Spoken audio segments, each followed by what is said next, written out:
and fears, the false values and ideas, the false relationships between people. Abandon the false and you are free from pain.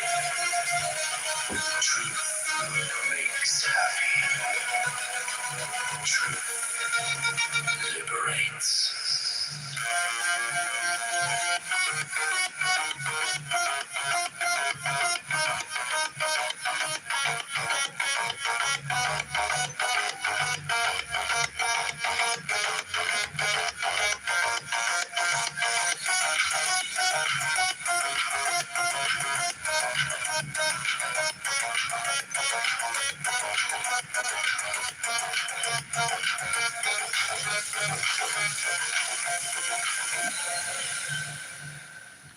If you seek reality, you must set yourself free of all backgrounds, of ornament, or even human should be discarded.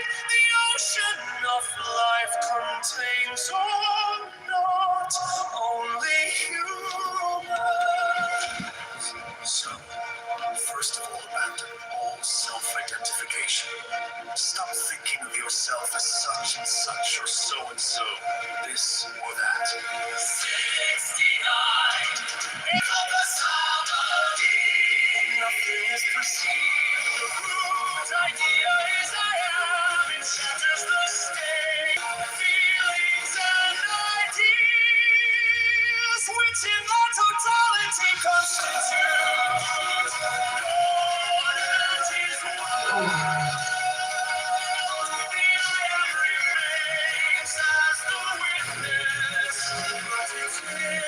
By the will of God that everything happens. It is always the false that makes you suffer. The false desires and fears. The false. Truth makes happy. Truth liberates. Know the self is the only reality, and all else is temporal and transient as freedom, peace and joy. It is all very simple. Instead of seeing things as imaginable, learn to see them as they are. When you can see everything as it is, you will also see yourself as you are. It is like cleansing a mirror. The same mirror that shows you the world as it is will also show you your own face. The thought I am is the polishing cloth. Use it.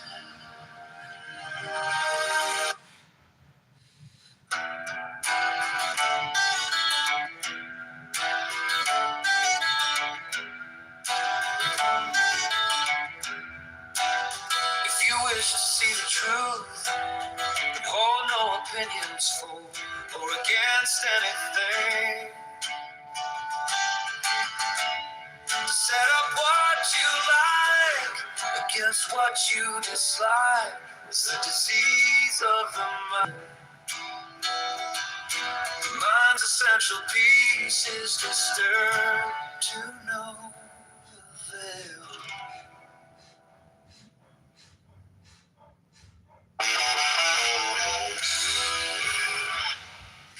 The great way is not difficult for those who have no preferences. When love and hate are both absent,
with fawns and pods and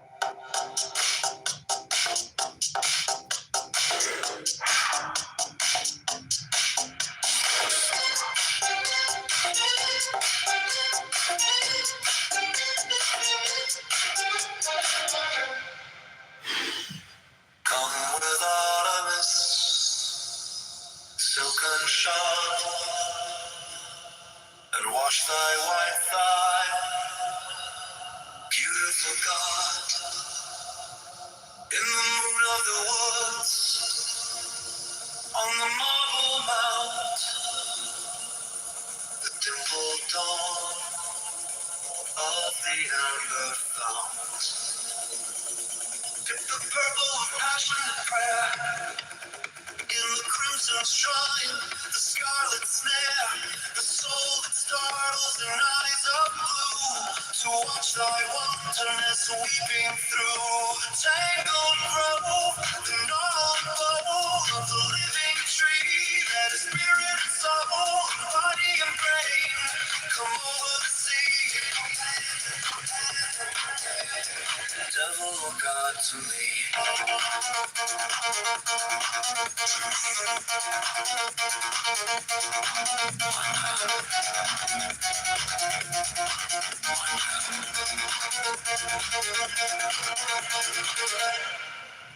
Devil or God to me, my man, my man.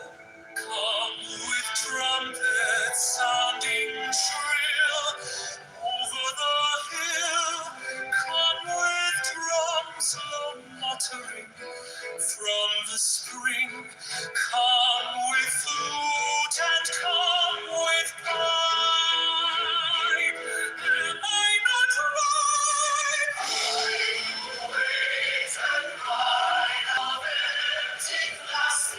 Strong as a lion and sharp as an axe.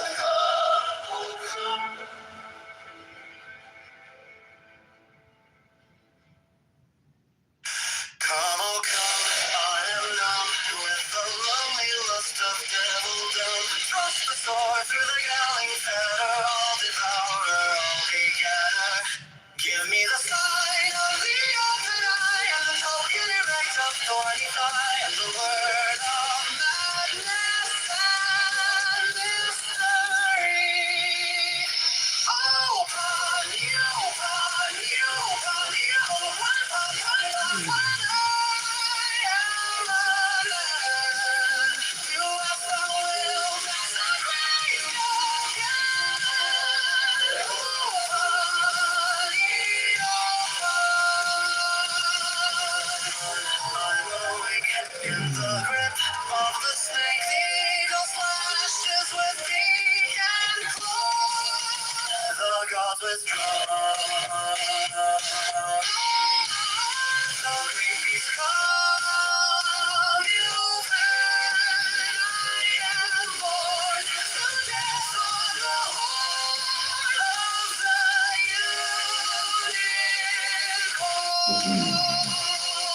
unicorn.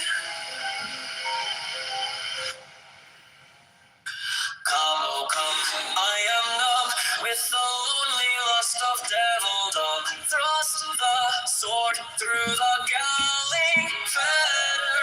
All devourer, all begetter. Give me the sign of the open eye and the token erect of thorny thigh and the word of madness and mystery. Oh.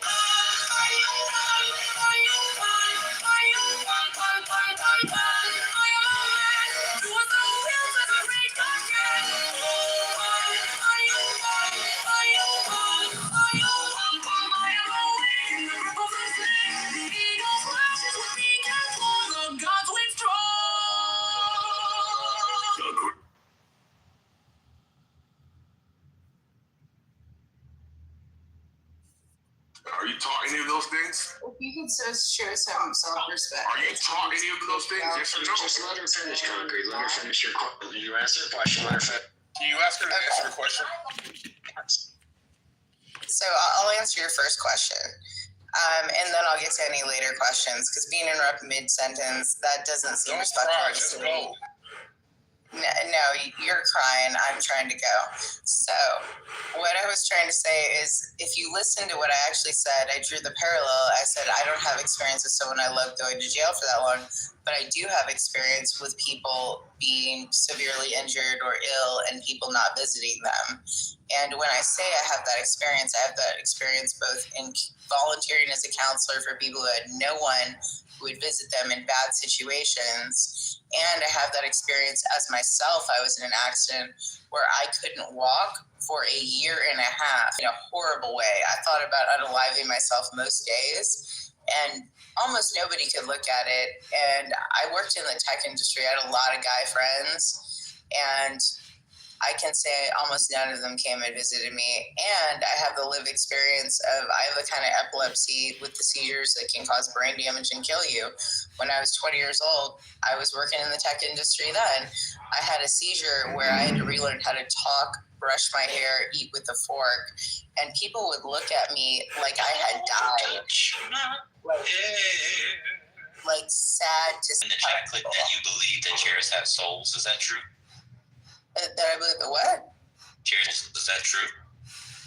That's kind of a misconstrue of what panpsychism means. It's like kind of like let's make this ridiculous. The idea is that all matter has a soul. The Christian belief is that God is everything and everything is God. Right. So someone could construe that to say you believe chairs have souls, but it's kind of just them trying to make fun of long-held belief. Okay, we got you. Okay. It predates Christianity. It's Plato talked about it. It's Neoplatonism and everything. But we'll meet up, leave you alone for you to get those stats about sin. And I'll paste them and then he can come at me again. Hey, I just want to say, you don't like getting criticized, but you want to offer criticisms. I think that there is a missing element in this, because I watched my brother take care of his sick wife, like the whole time she was sick for years, and he did not leave her side until the day she passed away. I will say he's crazy now. It's going to take him a while to get back to normal. But he did that without fault. And I've also seen a few other men do it. And I think it might have something to do with, the environment in which they were raised, too. I don't know. So just to clarify, I'm not saying that men never put other people's feelings first. Men definitely do sometimes actually do that. Okay, I agree. Men do that sometimes, and that's why when she shared what she shared, I was like, your father sounds like a really good man, But I'm saying my brother. I'm talking about men in general tend to do this. Like, there are really good men who go above and beyond. My partner, when his mother got Alzheimer's, his dad stayed with her for like 10 years before she died, keeping her at home. She was in memory care for like a brief time, but for the most part she was at home, and he didn't take the best care of her. He would lose his temper and yell at her, which is how he got into a physical altercation with his son. But he didn't leave her in a home with strangers to take care of her, at least. So I do believe there are good men in the world, but I'm saying on average women will step up in an emotionally hard situation and more caretakers than make it about how hard it is for them emotionally. That's my point. So I'm going to agree with that. And I'm going to say one more thing that might trigger the fellas, but just brace yourself. I also think that men are quicker to go and get pleasured elsewhere while their spouse or loved one is incarcerated. I think they're more inclined to do that too. Butter, it sounds like you've been through some things. I hope at this age I've been through some things. Damn it, I'm 60-something years old. Kaden, you're on a mute timeout till you get those links. Thank you. Fair, I'll be...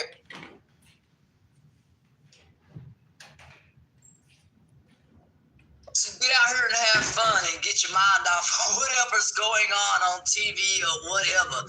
We got barbecue and all that down here. Get on down here 65 degrees. So we had a good time down here. So if you're in this area, stop on by. We like to serve you. Come on by. Johnny's Chicken. We got alcohol and all that out here. We cook it. Cook it right now. Are you drunk, Ashton? What are you drinking? No, I'm watching. I'm looking at this guy. He's stacking this alcohol and putting all this stuff together so we can eat. Because I'm not gonna weed. You smoke weed? No, I'm at a no. Oh, not here. Oh no, you can't smoke weed in his establishment. They bringing out some speakers and stuff to set up something out here. So yeah, come on out, y'all. We have a real good old time out here. It's good food. Yo, Spirit, you asked me if I was here. Did you need some life advice or anything? Oh no, I was enjoying the Christmas music, the juxtaposition with what you were saying, and the gleeful holiday music in the background at Starbucks. So that's all. One of them Starbucks bears, man. I got one of them Starbucks bears. A lady had a couple of them in a box. She was coming out, and I said, "Hey, I wanted one," and I said, "Hey, can I give you, cash for one of those?" They were popular, and I gave her $75 for one, and she immediately gave me a bear. So I was like, "This is," gave me one for the price, and I am glad to have one because I couldn't find one, thinking nowhere. They were restocking those, Ashton. Did she get it today? Did you see her walking out of? All right, come again. I'm sorry. I didn't They hear. were restocking those. So did you see her walking out of Starbucks with the bag? Yeah, she was. She had bought a bunch. She was a customer. She wasn't a worker. I tried to see if the workers would, what I'm saying, but they're like, yeah, we can't. Like they have to, they didn't have any. So she bought the one, whatever was there. She had bought them. So I'm thinking, damn, I don't get one. But when I saw the lady coming out, I said, I think I can make something happen. And my friend said, you'll probably have to ask her for more, but whatever it's worth. That they ain't just gonna, give it to you at the regular price they bought at the register. So I said, I'll come up with something. And I had cash. I don't have Square or whatever. I was like, here, cash still works. She gave me a bear. She had $75 and I had a bear. So I couldn't find them no stinking where. So I was able to get one from a customer coming out of there on the parking lot. You gotta hustle. Oh, look, I want to give Chris Kitten get out of jail free card, and I don't know if y'all want to hear her bad arguments. So I guess I'm gonna leave that alone. Wait, was that a pun? Get out of jail free card? Or are you actually No. So the point that I wanted to maybe explore with Kitten is she talks about how strong women are, and obviously we'll say yes, they are strong.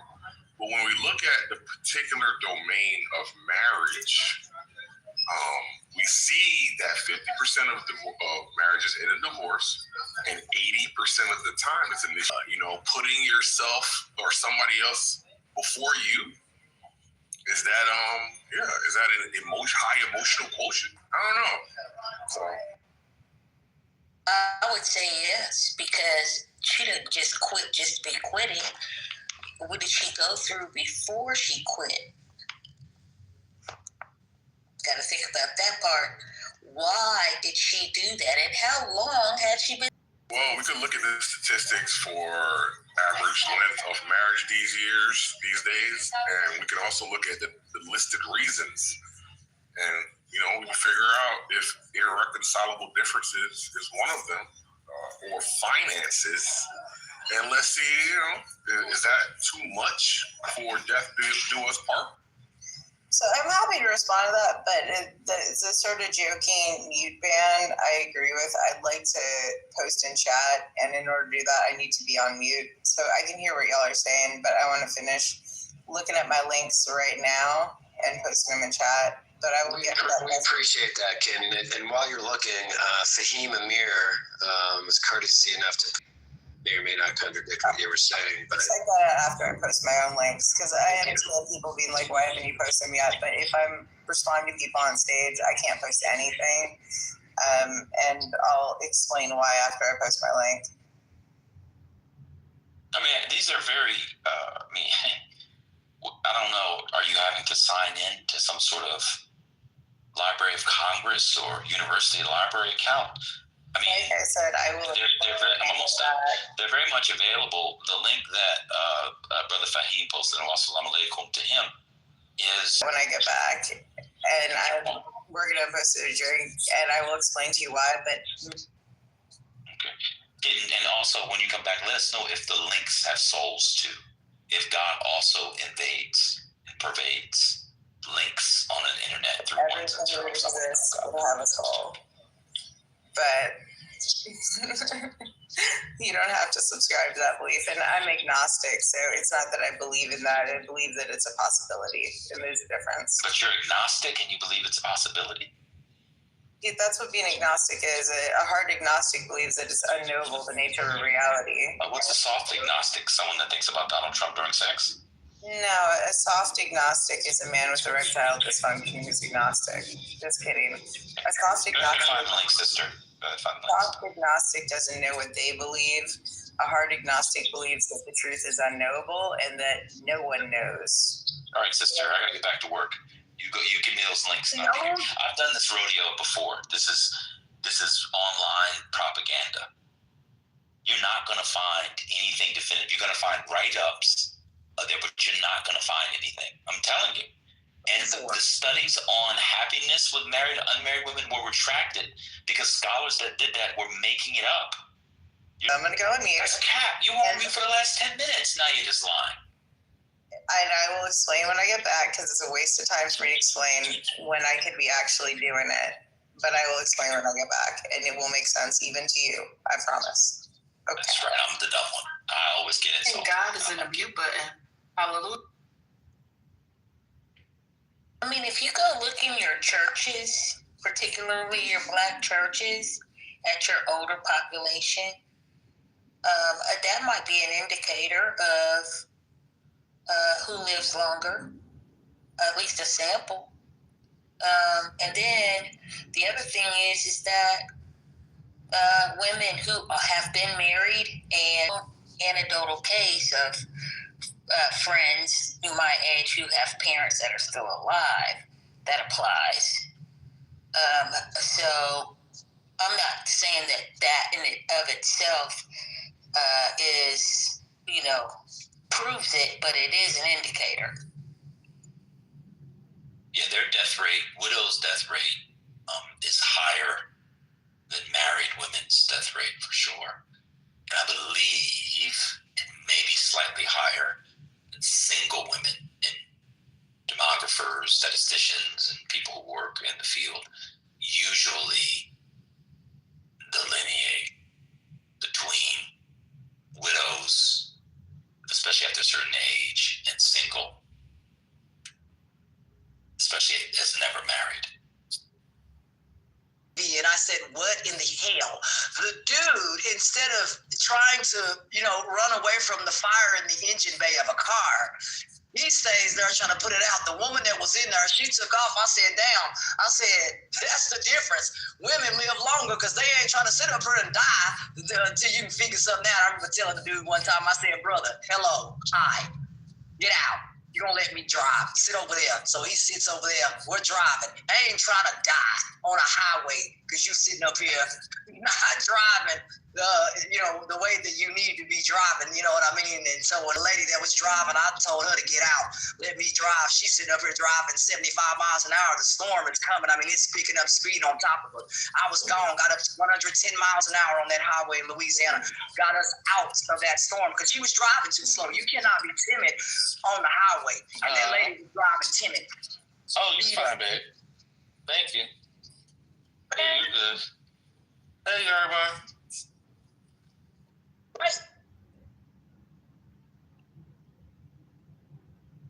We don't do stupid stuff. That's the premise of what I'm trying to tell you. We ain't out here doing stupid stuff, and that's probably why y'all's insurance is high as hell. Help the guy get some insurance. I said, hello, what's up with this insurance? I don't know.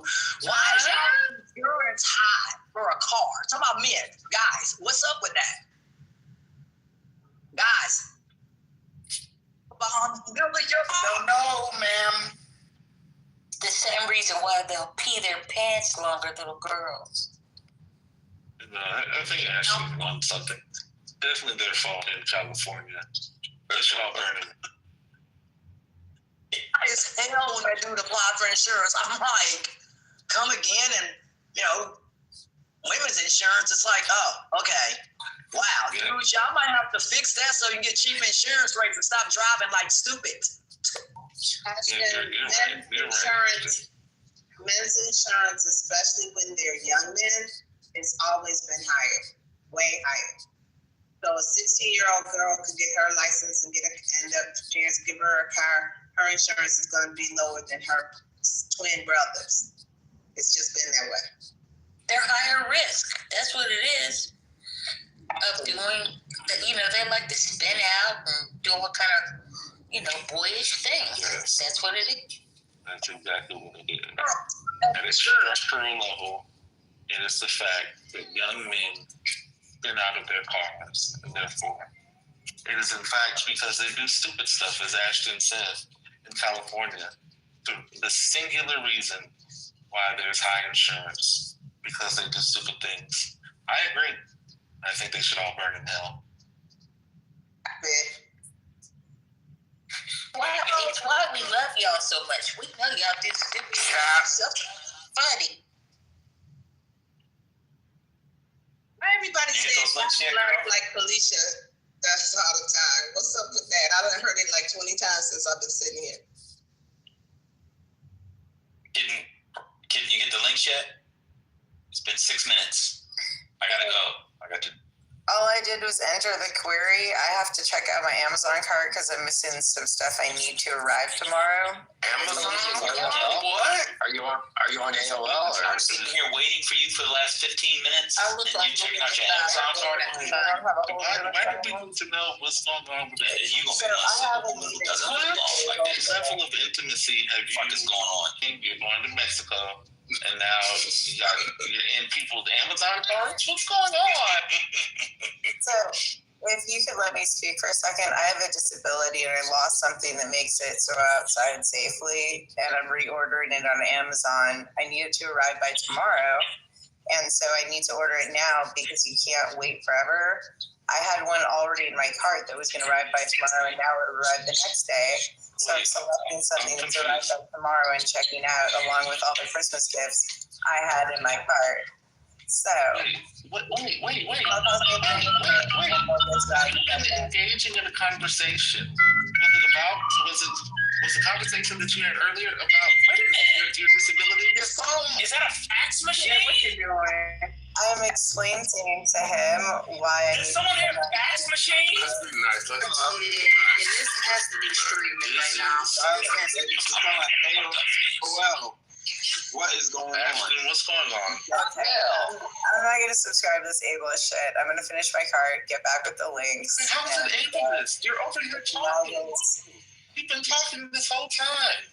Look, if she's gonna leverage her disability to get out of this debate with gold, let it happen. Come on, man. It wasn't the disability that made you tell me She leveraged her disability. You gotta grant it to her. Go ahead. Okay, I've already put something in the chat. Go ahead. Do what you gotta do, young lady, and take care of your business.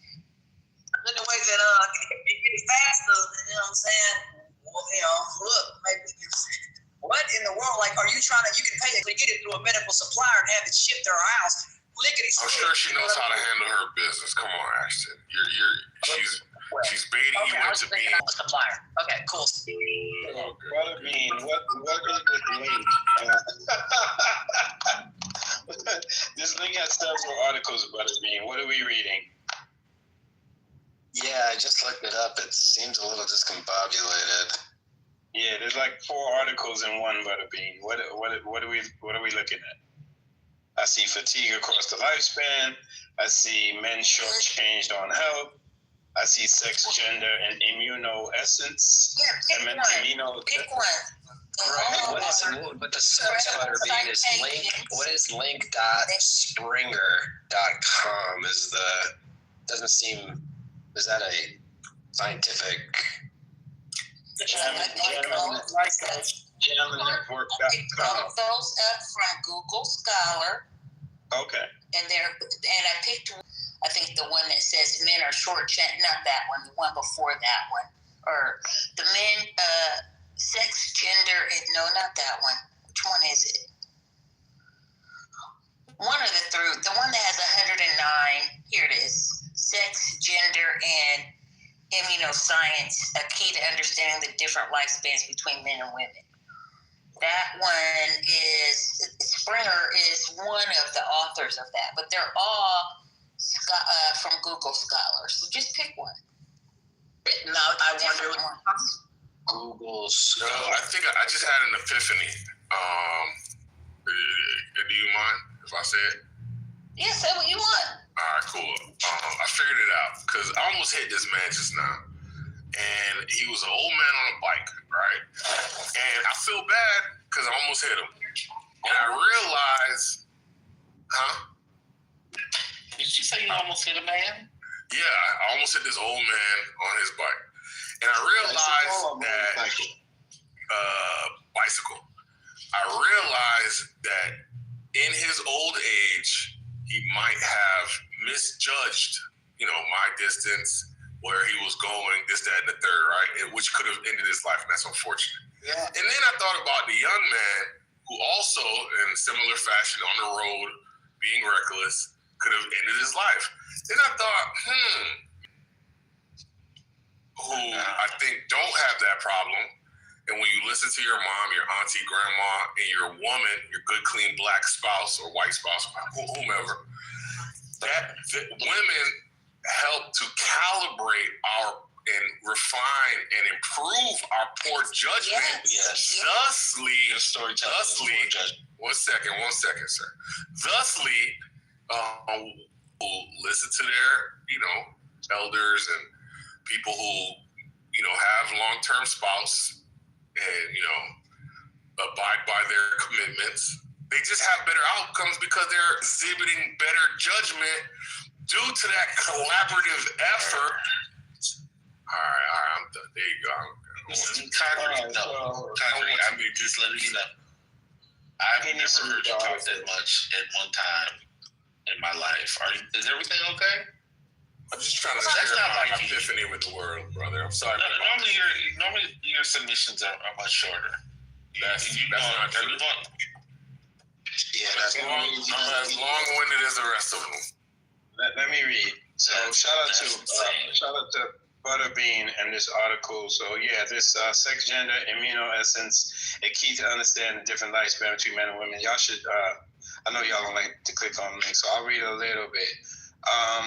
Where it says 2 and 3.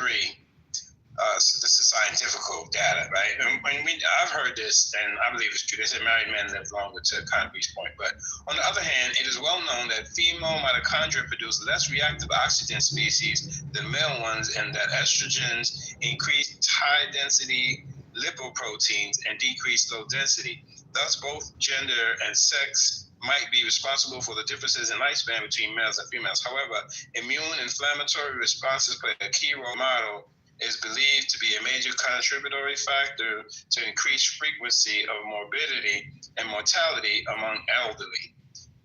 So at the top it says that, women born between 2005 and 2010, their average lifespan is 80.4, and for men it's 73.4. So she gave scientific data as to why they think women actually live longer than men. They got good genes, I guess. Good job,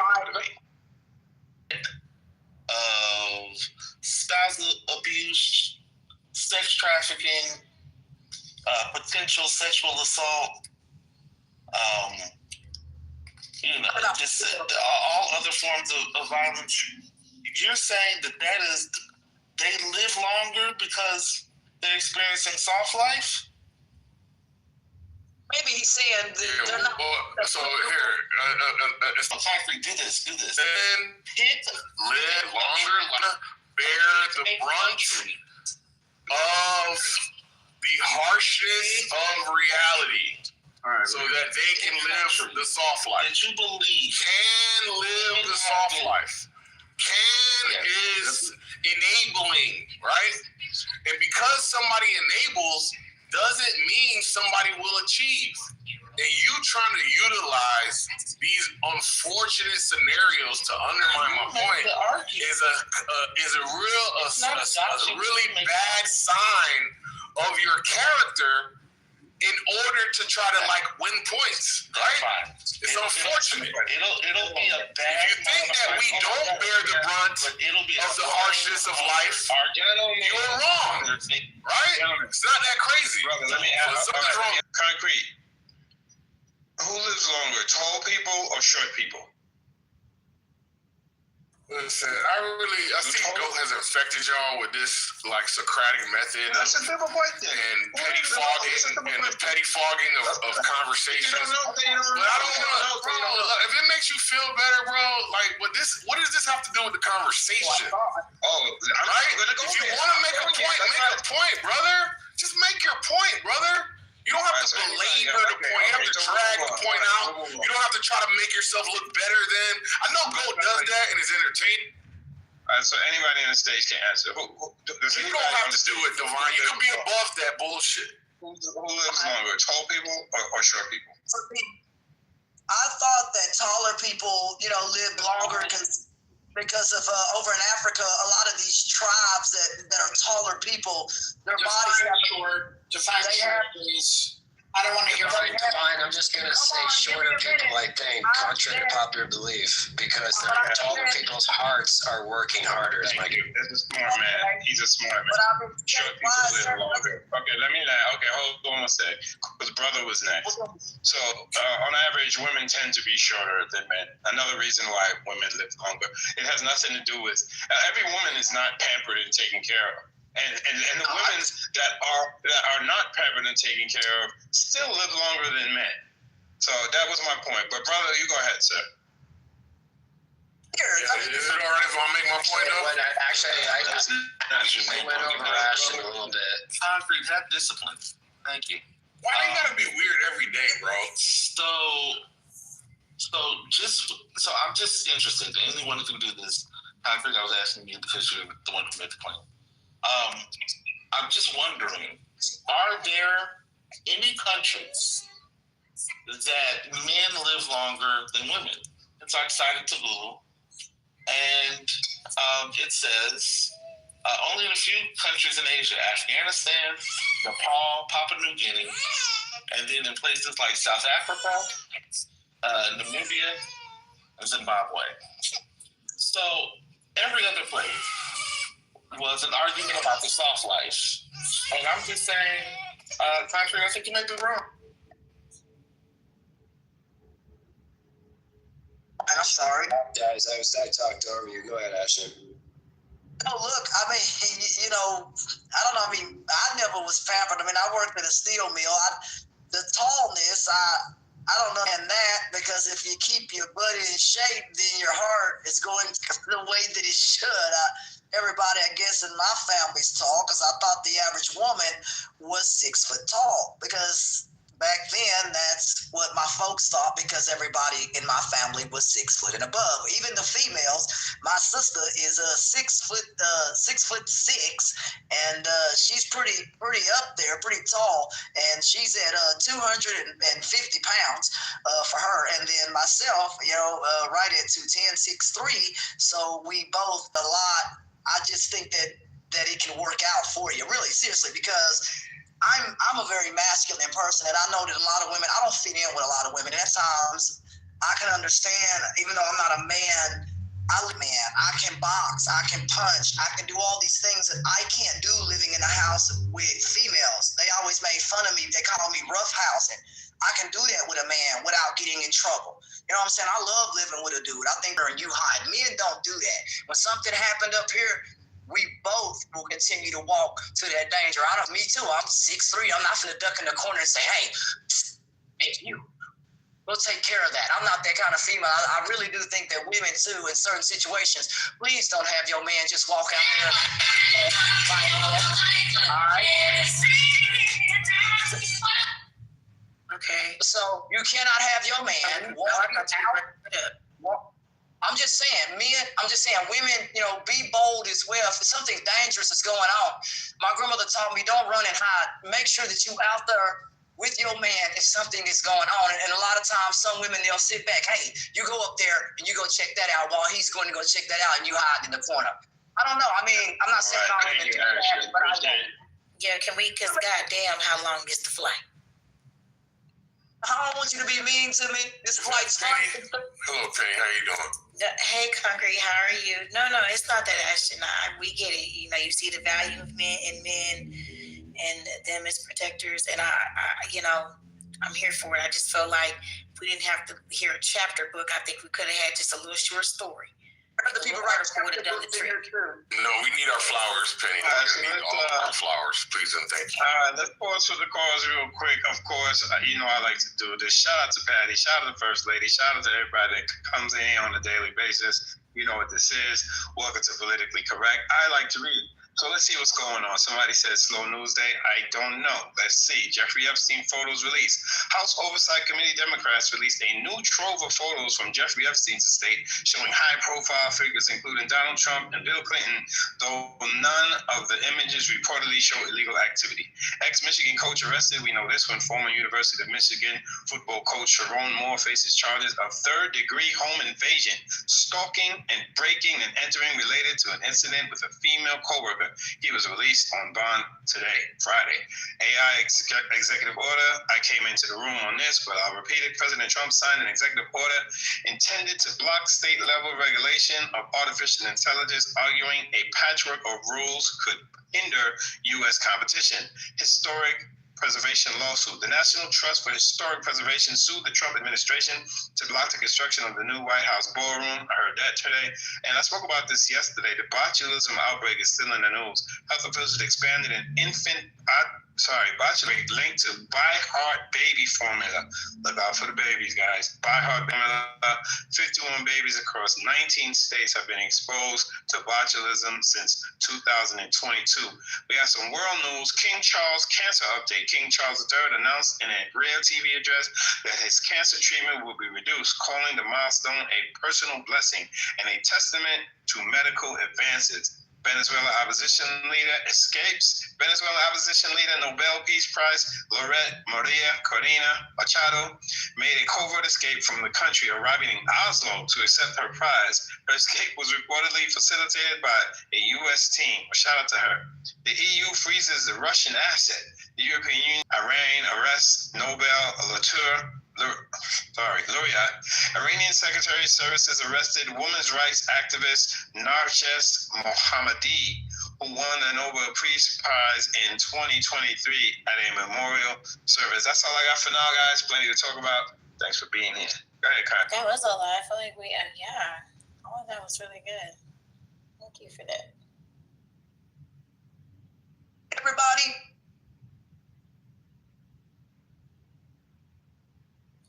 what was that? let's eat.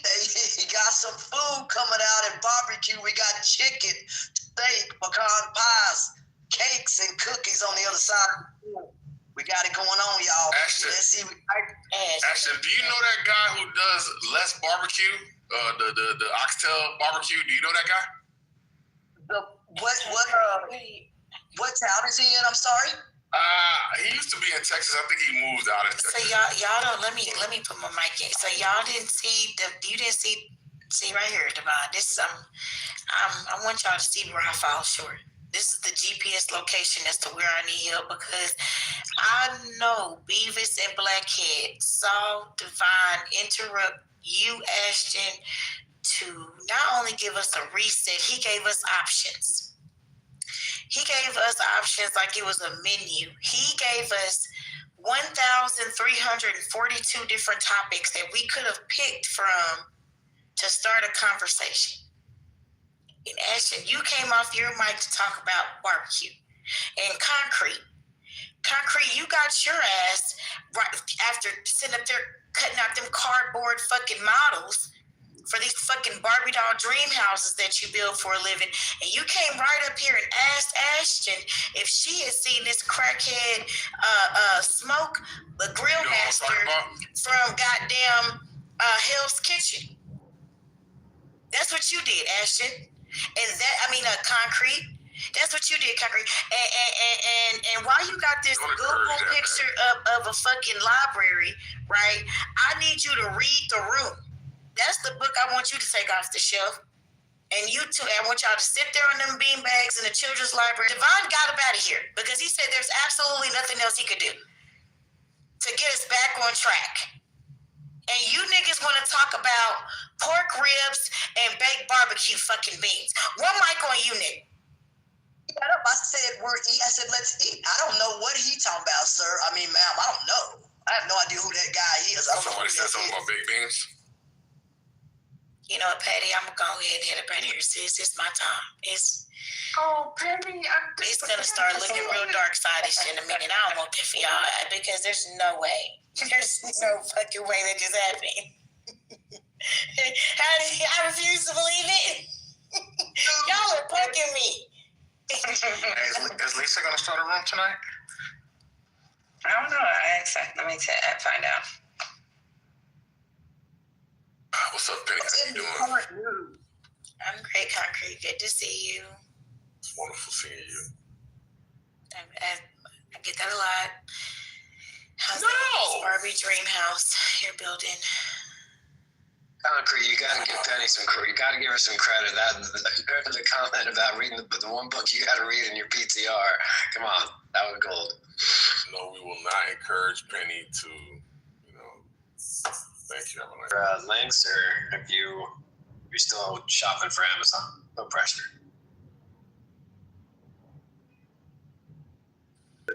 Like I said, no worries. No one's getting paid out here. I know Clubhouse, and I know some of y'all are going to be here for a while, so it'll take me a minute, but I will post them in chat. Don't worry. What up, CEO? Yeah, I was about to mod him up. Hey, what's up? There you go, CEO. Made sure you had a green bean, CEO. Wanted to make sure you were up here with varsity. You're just too kind. I know. I wanted you to have all the authority you needed so you can crash out at me today. Can't wait. Thank you so much, buddy. I'm so grateful. Omari, where you been? We were about to do a wellness check on you. No, you weren't. I've been coming in and out, just busy. They are, Penny. Flowers, Penny. They're cool. They're cool. They are. That's a pretty. I think we say. Actually, I think the proper term is that they're very pretty. I had a compliment somebody, Omari. Look, y'all help me at times. Shit, each one, right? Each one, teach one. Whatever. You don't like the way I compliment, CEO? I like the way you compliment Penny, and that's all that matters. As long as O does, none of this other shit matters. Not the C or the E. Just you're the only O that matters. I'm here for it. Yeah, I don't know.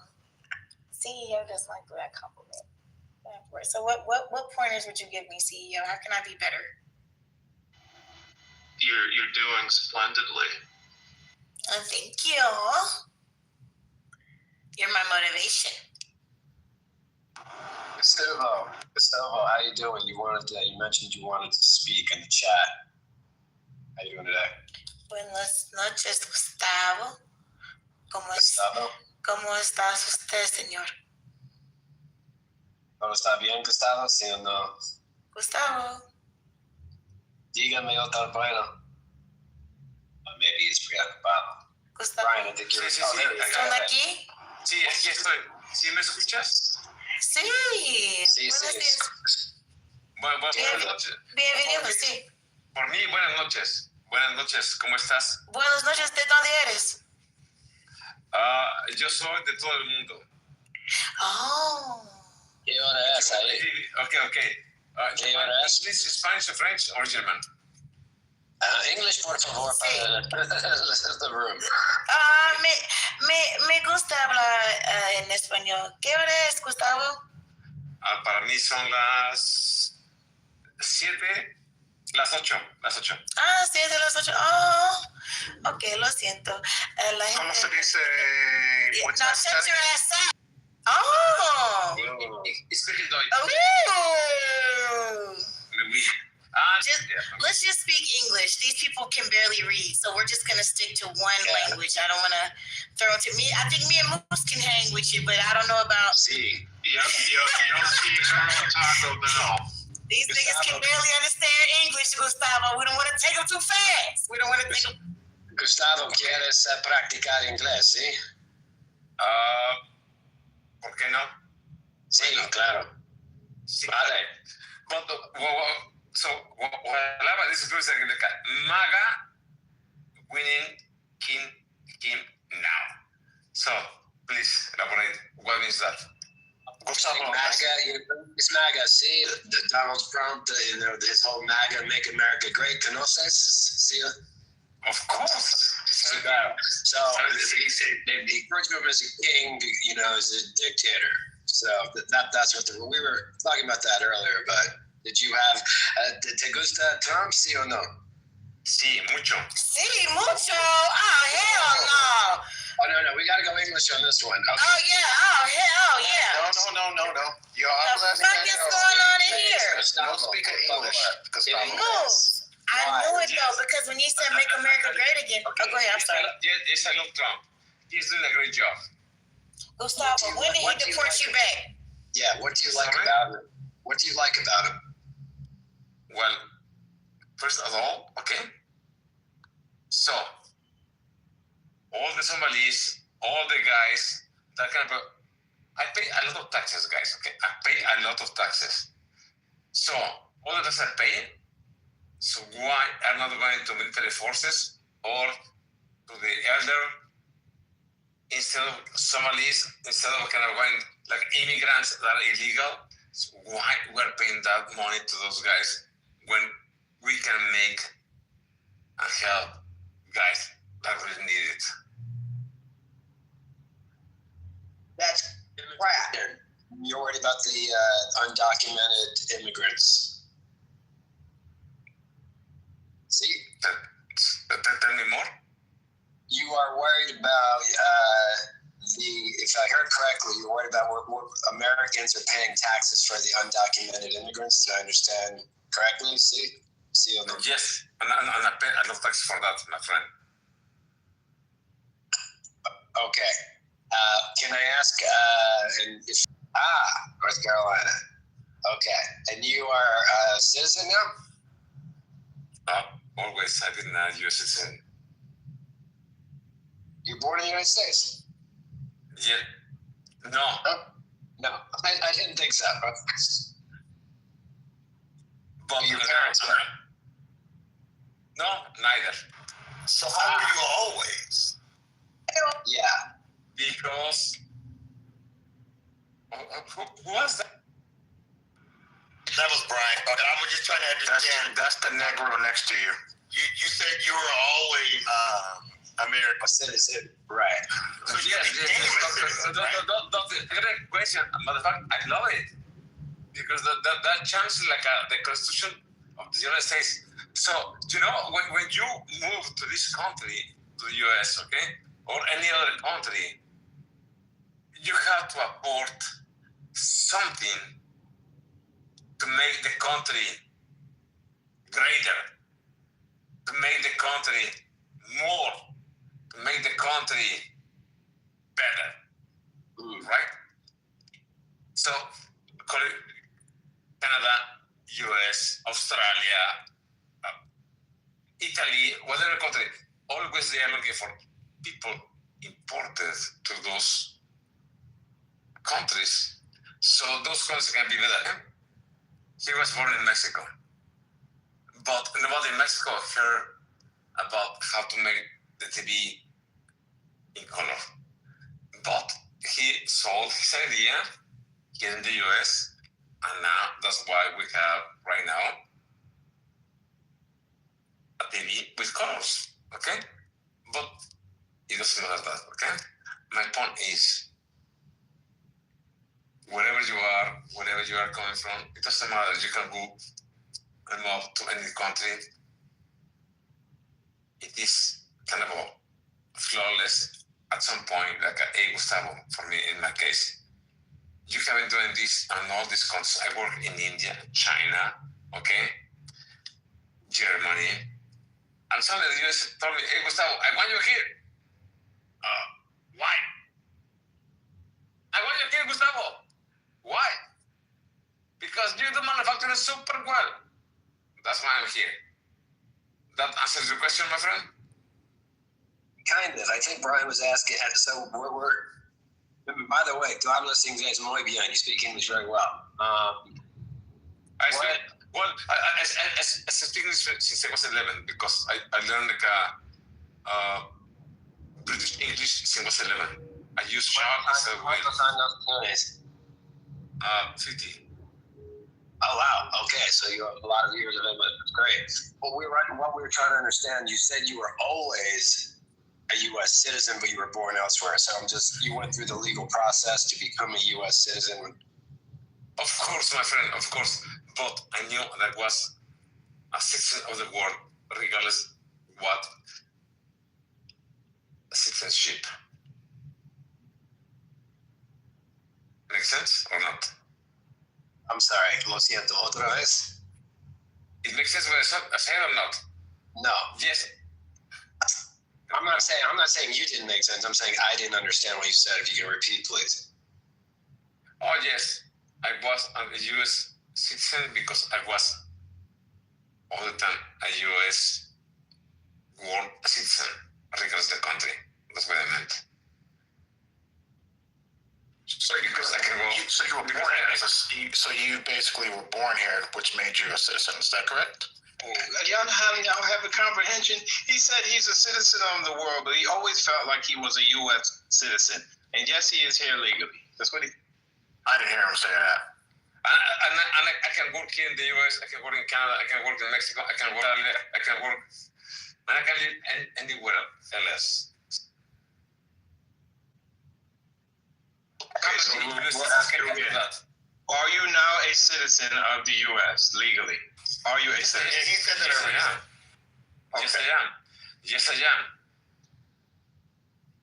The original question, I was trying to figure out why he was always citizen, but it's like you know what RTX is?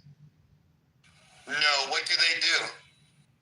It's like a aerospace industry. Got it. So, how many people has like yes, I'm an engineer, yes. Can you translate most, please? Good Lord. In English, bro. Then nigga, you translate. I understand what you're saying. Amari's a wild dude, man. He speaks English. What is wrong with you? Don't you live near the border? I live nowhere near the motherfucking border. What y'all talking about? Get out of here with that.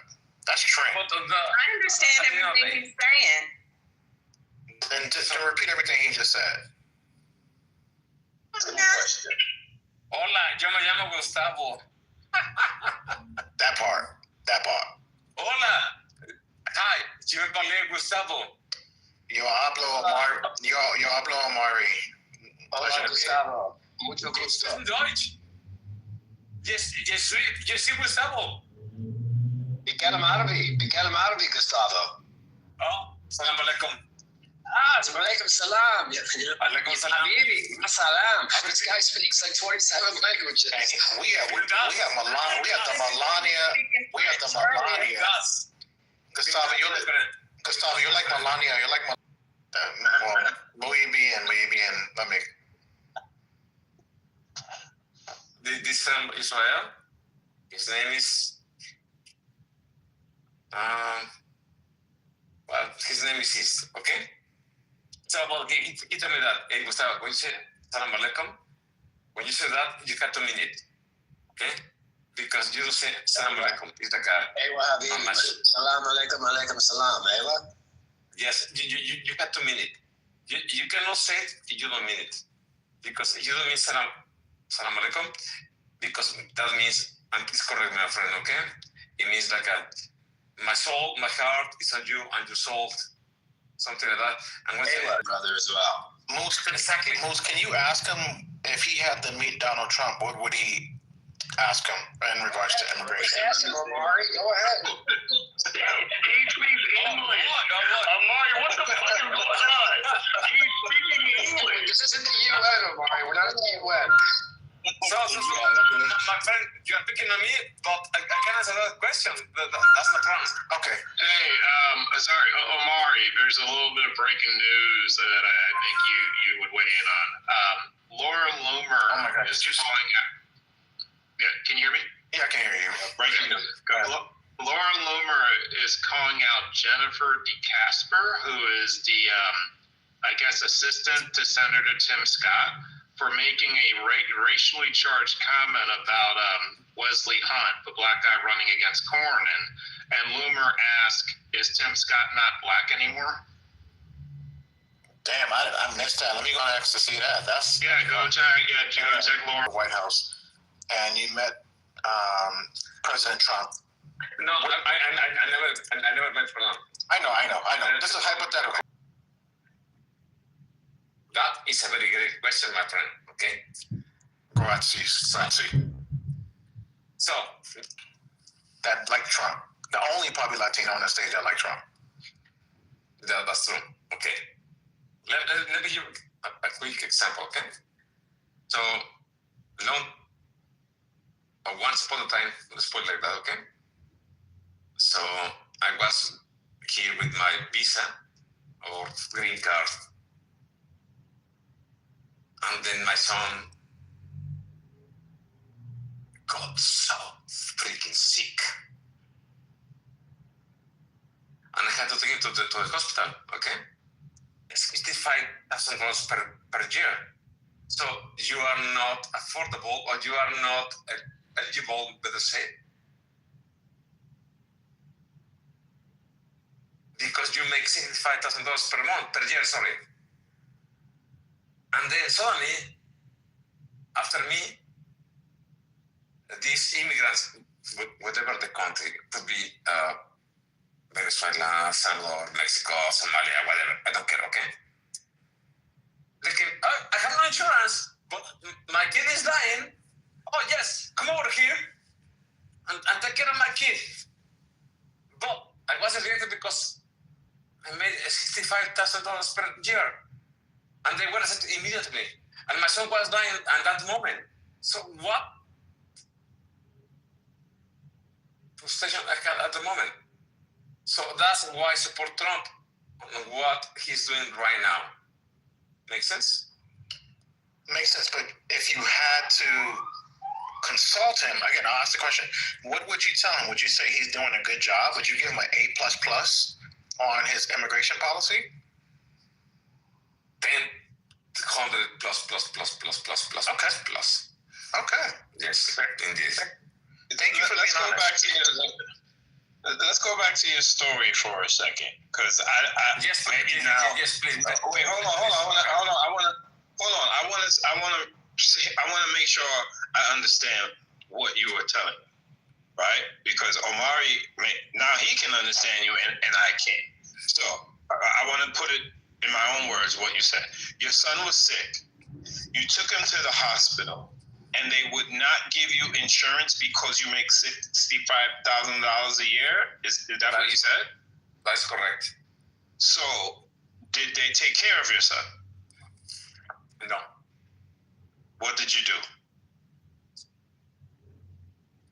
What did you end up eventually doing? It's painful, but I had to bring it back home, and I had to look for home remedies for him. And at some point, I had to take him to not to emergency room. I had to take him to the. Understood. Okay.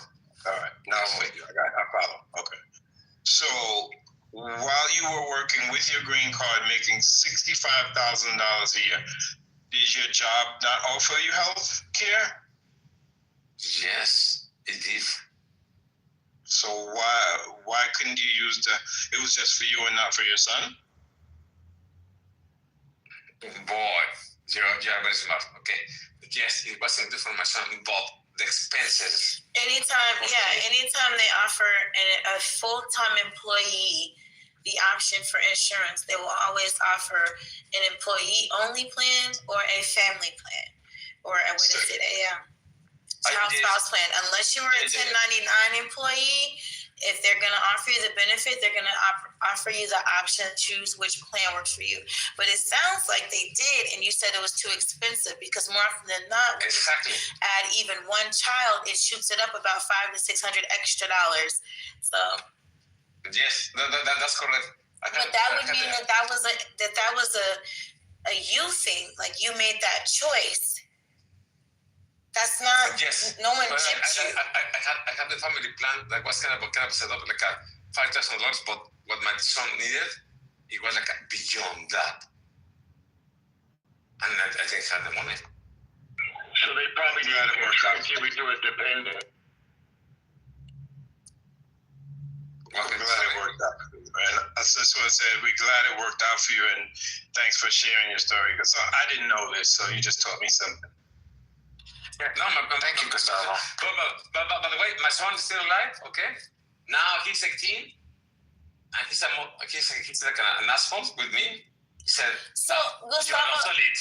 Oh, I'm sorry, I must have a delayed reaction. My apologies, Gustavo. How do you feel about many Hispanics that support Trump, and he has been deporting them left and right, even those that had paperwork in order? How do you feel? How does that make you feel? Awesome. That's important. Okay. Does deport us, you mean? Us? Yes. Okay. So, wait a minute. You don't mind. Lo siento, señor. Lo siento, sí. ¿Cómo te llamas? Penny. Let me elaborate. English. So we all.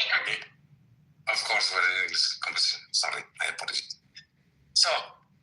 Estás bien, señor. It's okay.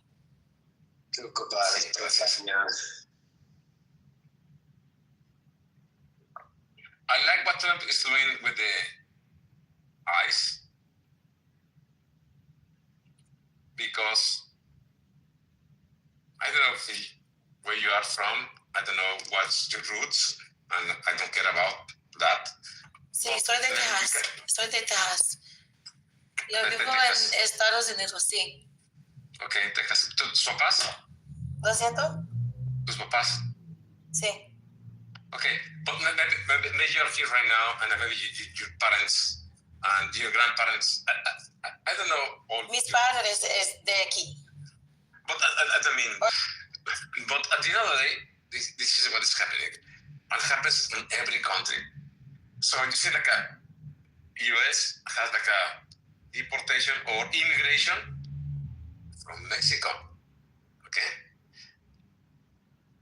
and that comes from Mexico. Perhaps comes from Salvador, from Honduras, from all the South countries, even from Brazil. Even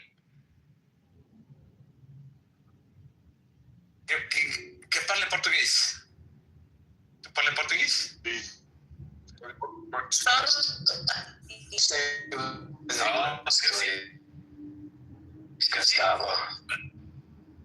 Somebody parles português. So my point is, immigration comes from all the way to the south from the continent. America is the continent, okay?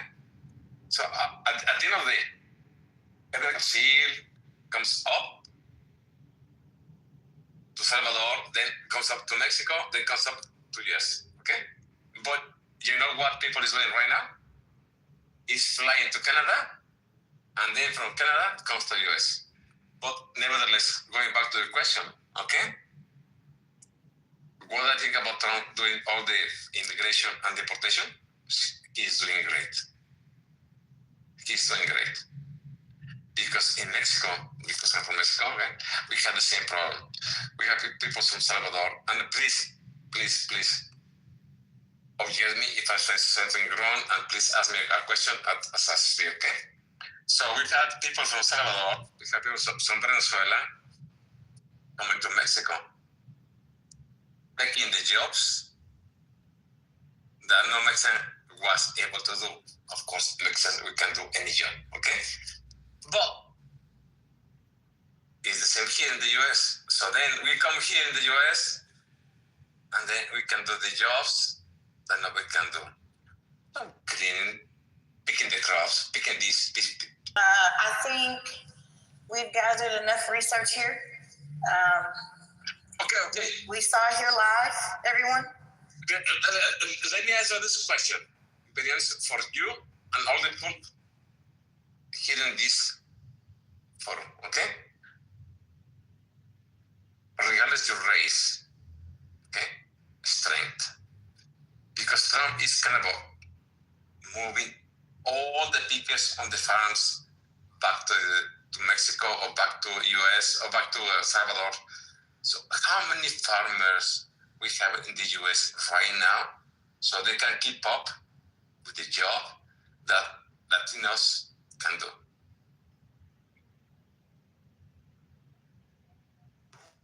So, Gustavo, you still have family back home in Mexico, correct? Sorry? I said, do you still have some family back home in Mexico? Cousins, aunts, uncles, family? No. So all your family's gone? They are dead. Yeah. Any friends there? Matter of fact, if I die today, nobody will know until my corpse. Got it. Okay. No, you've been there a long time. Interesting. My friend, it's like this. You decide to move. It's like, okay, your name. Tell me your name again, please. My name is Brian. Brian, it's like this. So, Brian, you decide right now to move to Australia. You don't think that supporting a person that is okay with getting you about this country or about the United States is a sign of mental health, illness, unwellness, or being mentally unhealthy? You don't think? I'm sorry. You don't think that there's a sick twist to that? No. Right? No. So you don't. Okay. Please Would anybody else like to come to the mic and talk? Anybody at all? For the big red dog. Patty, hit me up, Patty. Yeah, Patty, please. Patty, hit up Haitian Patty. Hit up Haitian Patty. You know, I don't. In this moment, I wish we would have had the replays on, because this is the type of shit that Kevin Samuels said, can't make this shit up. Okay, I don't Gustavo, know. you don't. Can you reset, please? Can you give you a reset? Who's that, Trent? No, that's Haitian. I'm like, Trent, come on, girl. I'm sorry. I was looking like, hey, Haitian. I'm sorry. Haitian sounds like a trench coat, but not a trench. I'm so sorry. No, I would never. I love you. So Haitian, get off my couch. We have our. Hey, who's that? Who said, hey, Penny? I love you. Sandra said that. Sandra said that. Hey, Sandra, love you down, girl. So today we were making friends. Moose and I were being the DEI hires of the room, and we were making our. Excuse me, y'all. My apologies. I had a sparkling water. Are you okay? And yes, thank you for asking, Gustavo. You're such a gentleman. Muy guapo, see?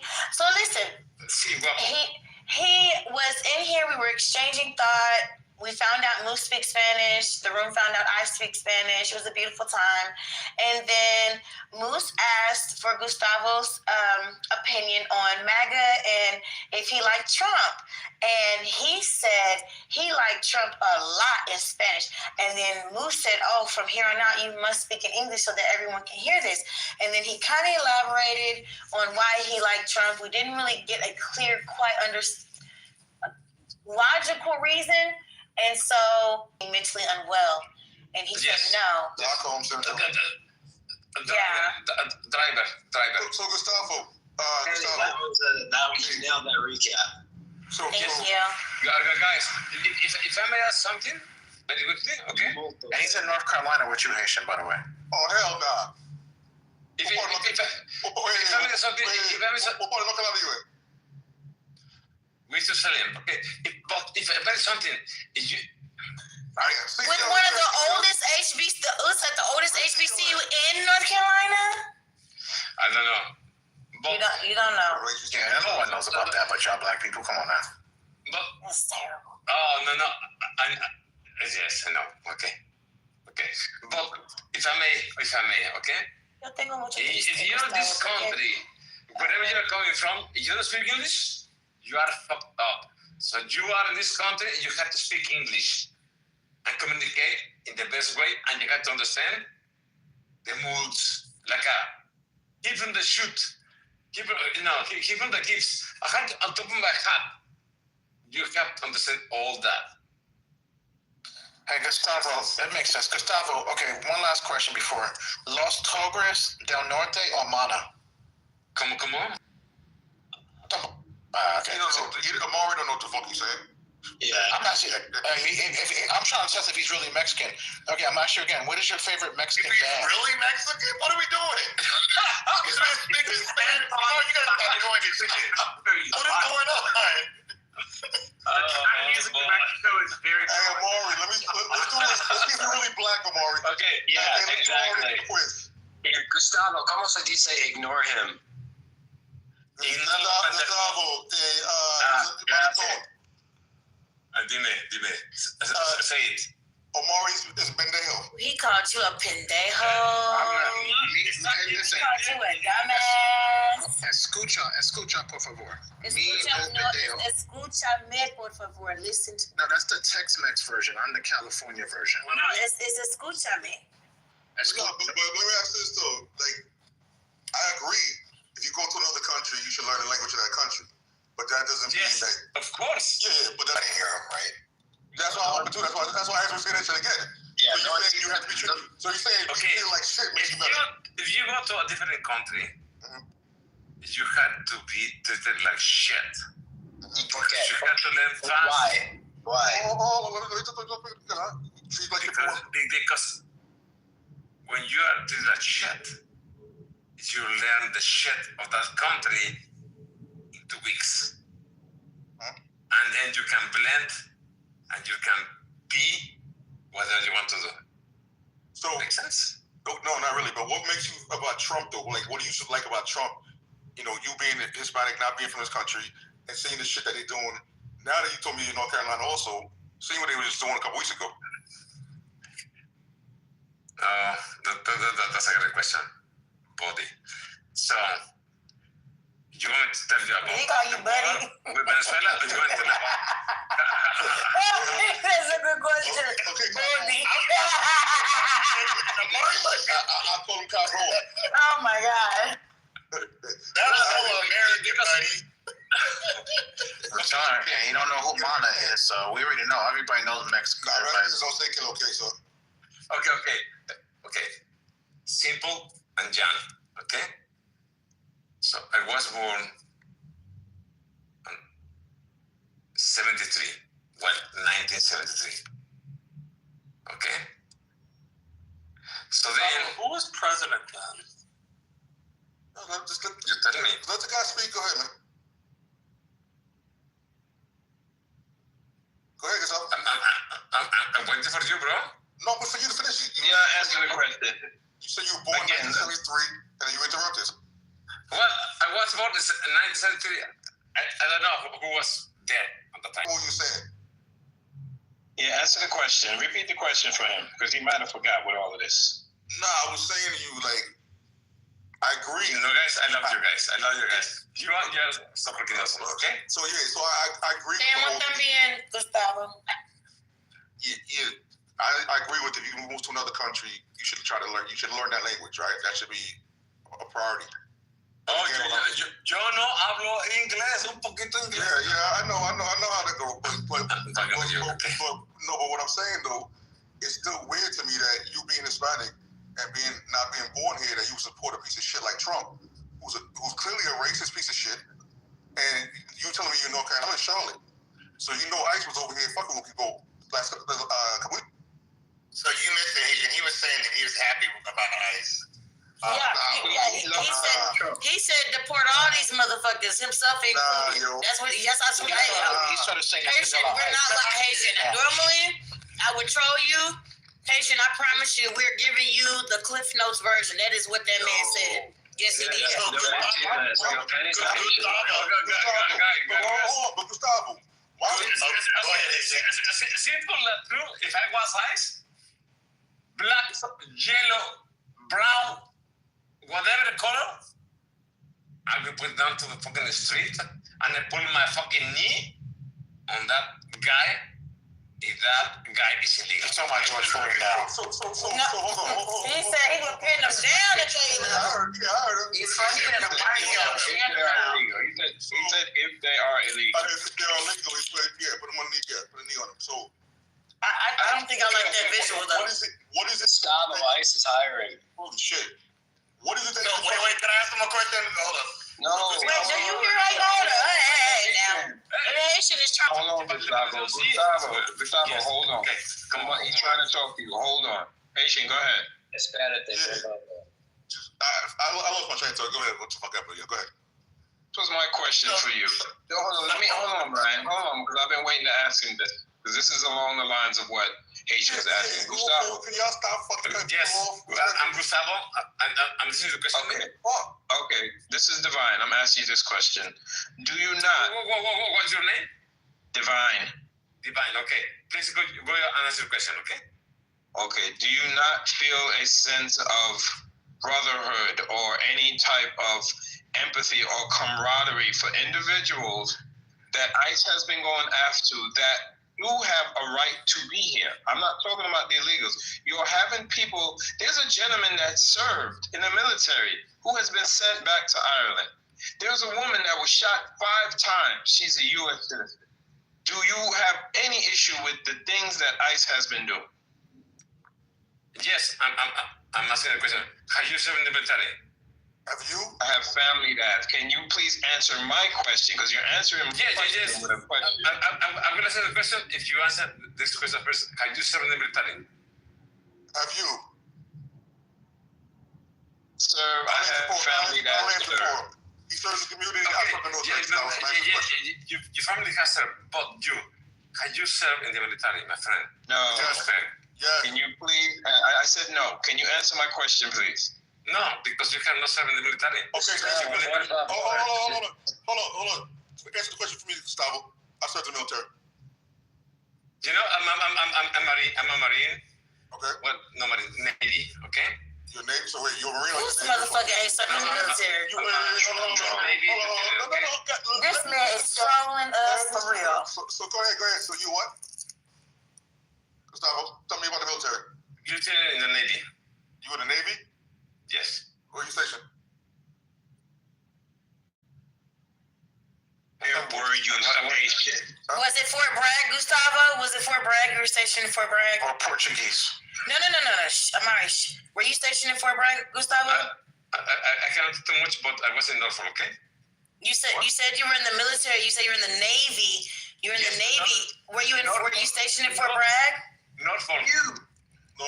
So it took you that long to Google Norfolk? Norfolk. Where else did you go besides? Oh, what's the name of the base in Norfolk? Where you went to basic? What is it at? All the way down to Panama and No, basic. Where you go to basic training at? I was in Mexico City. Oh, so you weren't at Great Lakes like the rest of the Navy. Okay, I got you. Why are you fucking lying about that, bro? It makes no sense. It's weird. That's called stolen valor. You don't do that, bro. No, but I was just saying in general, like, why did you want to answer this question because you said you didn't serve in the military, and you come and lie and say you served in the military when you confused if you served in the fucking Marines or Navy. Bro. Let's put it like this, okay? You can get deported just for that. One simple question. I'm looking for your life. You know, Hold on, bro. I don't like about the military, but it's like Hold on. Simple question. When you got out of the military, what paper did you get handed? And anywhere you go, you ask for that document. You gotta press the button. Gustavo, press the button. You were muted. He asked you a question. Press the unmute button. Shit. I've been doing this all the time. Yes. So wow. Okay. Respuesta. What is the answer to that question? The document. What was it? Okay. You asked for it. No matter how long you've been out, you asked for it. Okay. I'm going to tell you what document, but I'm going to tell you how to do it. Okay? How to what? I'm going to tell you how to tell you how to do it. I don't need you to tell me how to do it. I want to know what document they gave you. You can't do fucking document. They have to hand it to you. It's knit on the right hand of the neck, under the left elbow, okay? Right on the liver, okay? Right next to the anus. On right the anus is where you like you operate and you full of shit. I got it. Yeah, get guys out of here, man. This is all the most for all. That was entertaining. Hey, we'll give you the answer. Hey, Gustavo, somebody give you the answer in the chat, so next time you might, Yeah, and I'm not even nowhere near the military, so I know he's lying. Gustavo, this is not saying you served the Mexican Navy. Guys, I believe it's not mentira. It's like hey, Gustavo, I believe more than you coppers in your punk ass. You know? How many of you can you put the Somali on us, bro? And just kind of put it from left to right and cut the truck. And then put a knife on the left elbow and put it on and then bring. Is there any real news tonight? Yeah, please. I want to hear about welcome Laura. Welcome Laura to the I got breaking news. Got a mailman. Hold on. Let Laura. How you been, Laura? Good, guys. That's fine. Hi, Haitian. I'm going ahead and talk to you since the loss of our friend Quentin, which is so sad. But I get Asia, what's up? How you like? I know, babe. How are you? I'm great. I am great in this country. Second of all, this man has never served in any military. This man said his entire family in Mexico is dead. So my call would be, you're part of the fucking cartel, is what I'm thinking right now. I'm kidding you guys. But long story short, the dishonesty of valor, you put people like Haitian that have served this country to shame. Shame on you. Shame on you. And the fact that you guys have given this man so much airtime just cracks me up. Like, this guy is so full of shit. He can't even lie properly. So it's great talking to you guys. Just wanted to share that. Thank you. Oh my God, Laura, I came off mic because oh my God, I haven't seen you in so long. I hope you're doing well. I hope you're doing well. Fantastic. I have another grandbaby, Divine. Congratulations. My wife even asked about you. She's like, what happened to Laura? Oh, I come into Patty's room, I just sit in the goo. I just sit in the goo and listen. But with this guy, like everybody giving this guy, like everybody started out with this guy, you guys, it was so nice. I was like, oh my God, he's so nice, this, that, and the third. Next thing you find out, this guy just a lying son of a bitch that's part of a drug cartel. Okay, I'm going on. If that's not racist. You can answer my question. My one question was... I know white people that are part of the cartel. So there wasn't a racist thing about that statement, so go on mute. One question I asked. Still looking for a source. Wonderful. This is couldn't answer it. Not any camaraderie, no empathy, no understanding for anything that I mean, and it's sad. There are many. I love Trump. I think it was Venezuelan drug cartel. That's what I think. Yeah, remember that. You just like double down on it. Yeah, remember that's not racist. Just like if she said, "Oh yeah, you sound like you've been in prison before." It's okay. And you do this to me What part of that gives drug cartel? What part of that gives drug cartel exactly? Just so we know the vernacular. Enlighten us. Because he said his entire family. Okay, Laura, you don't explain that shit. Okay, but I just want to say, because his entire you get all people's shit. Don't give her a pass. I'm not giving you a pass. I give her more pass than your black ass. Of course you are. You're saving Becky. Oh, let her say it. Let her say it. Go ahead. Guess what? Hey, call Haitian Becky saving them. I'm saving Laura. Oh my God, this guy comes for me every single time. I call you the Haitian Casper. I think it's because he's jealous of my intelligence. Yeah. So he wants to call me a Karen and a Becky and this, that, and the third. Every single time I come off mic, you come for me. So stop having a crush on me. I don't want to come ask for me, you. just ask me out. There's nothing to come because he said he's Mexican. Older white woman, Laura, you bro. The game's that way? Nah, man. She said he was a fucking drug. I mean, somebody's from a cartel. Do you not know that there's Russian you said he's from the cartel, Venezuela there's cartel. Italian You cartel, double down. there's Like, Irish cartel, but you want to make it racist. You're right. Play the victim. Yeah, there's no such thing as reverse racism. Hold on. Let me just make sure that's clear. To politically correct, I'll try another reset because the last one didn't go so So I'll do it. Gave you the time and the place. About the cartel. No, it's let him defend himself. He called him a drug dealer. Por favor, gracias. Defend lying about being a fucking Marine or Navy or seaman. Defend that. Yes, but I just sent that information to the cartel, so the cartel can go for her because why not? Yeah, let him show up. Let him show up. Because guess what? My brother's a member of the Hells Angels. Let's fucking go. Okay? Okay, this is an SOH game. Is he 82? Hell, Some black man's gonna get shot by the end of the room. Was he at Altamont? That was So just to be clear, We heard G talking about smothering him. Concrete said that he almost hit somebody going across the street. An old man. Well, This is crazy. Well, you see, the thing is, here in Mexico, that's the thing. Here's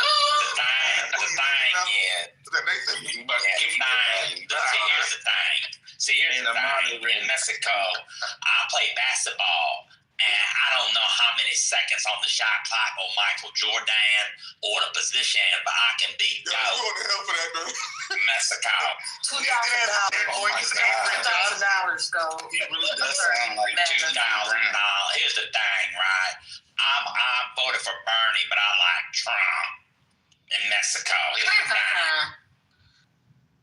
He did say that. So anything happened to do? Yeah, y'all just skipped over. He said Jordan's number was 2 and a 60-second shot clock, T. That was crazy. Jordan's number was 2? Yeah, he said his shot clock was 60 seconds. Oh, Lord, man. Jordan, 23:45. Here's the thing. If 5 wasn't 23, Jordan took the 5 to show them that 45 was 20. Here's the thing, right? Like Do Nathan talking about how he gets chicks, yo? He be getting ladies and stuff. He's like it. I am not doing any fiction for the evening. I'm done speaking. What's going on in the world? Anybody? Anything? Imagine it's cold as fuck. Imagine Nathan saying he was my father. He said your daddy. That thought right there is the closest he's ever gotten to a woman. Oh, he did say that. He did. He told you he's your daddy? Yeah. Like First Lady said.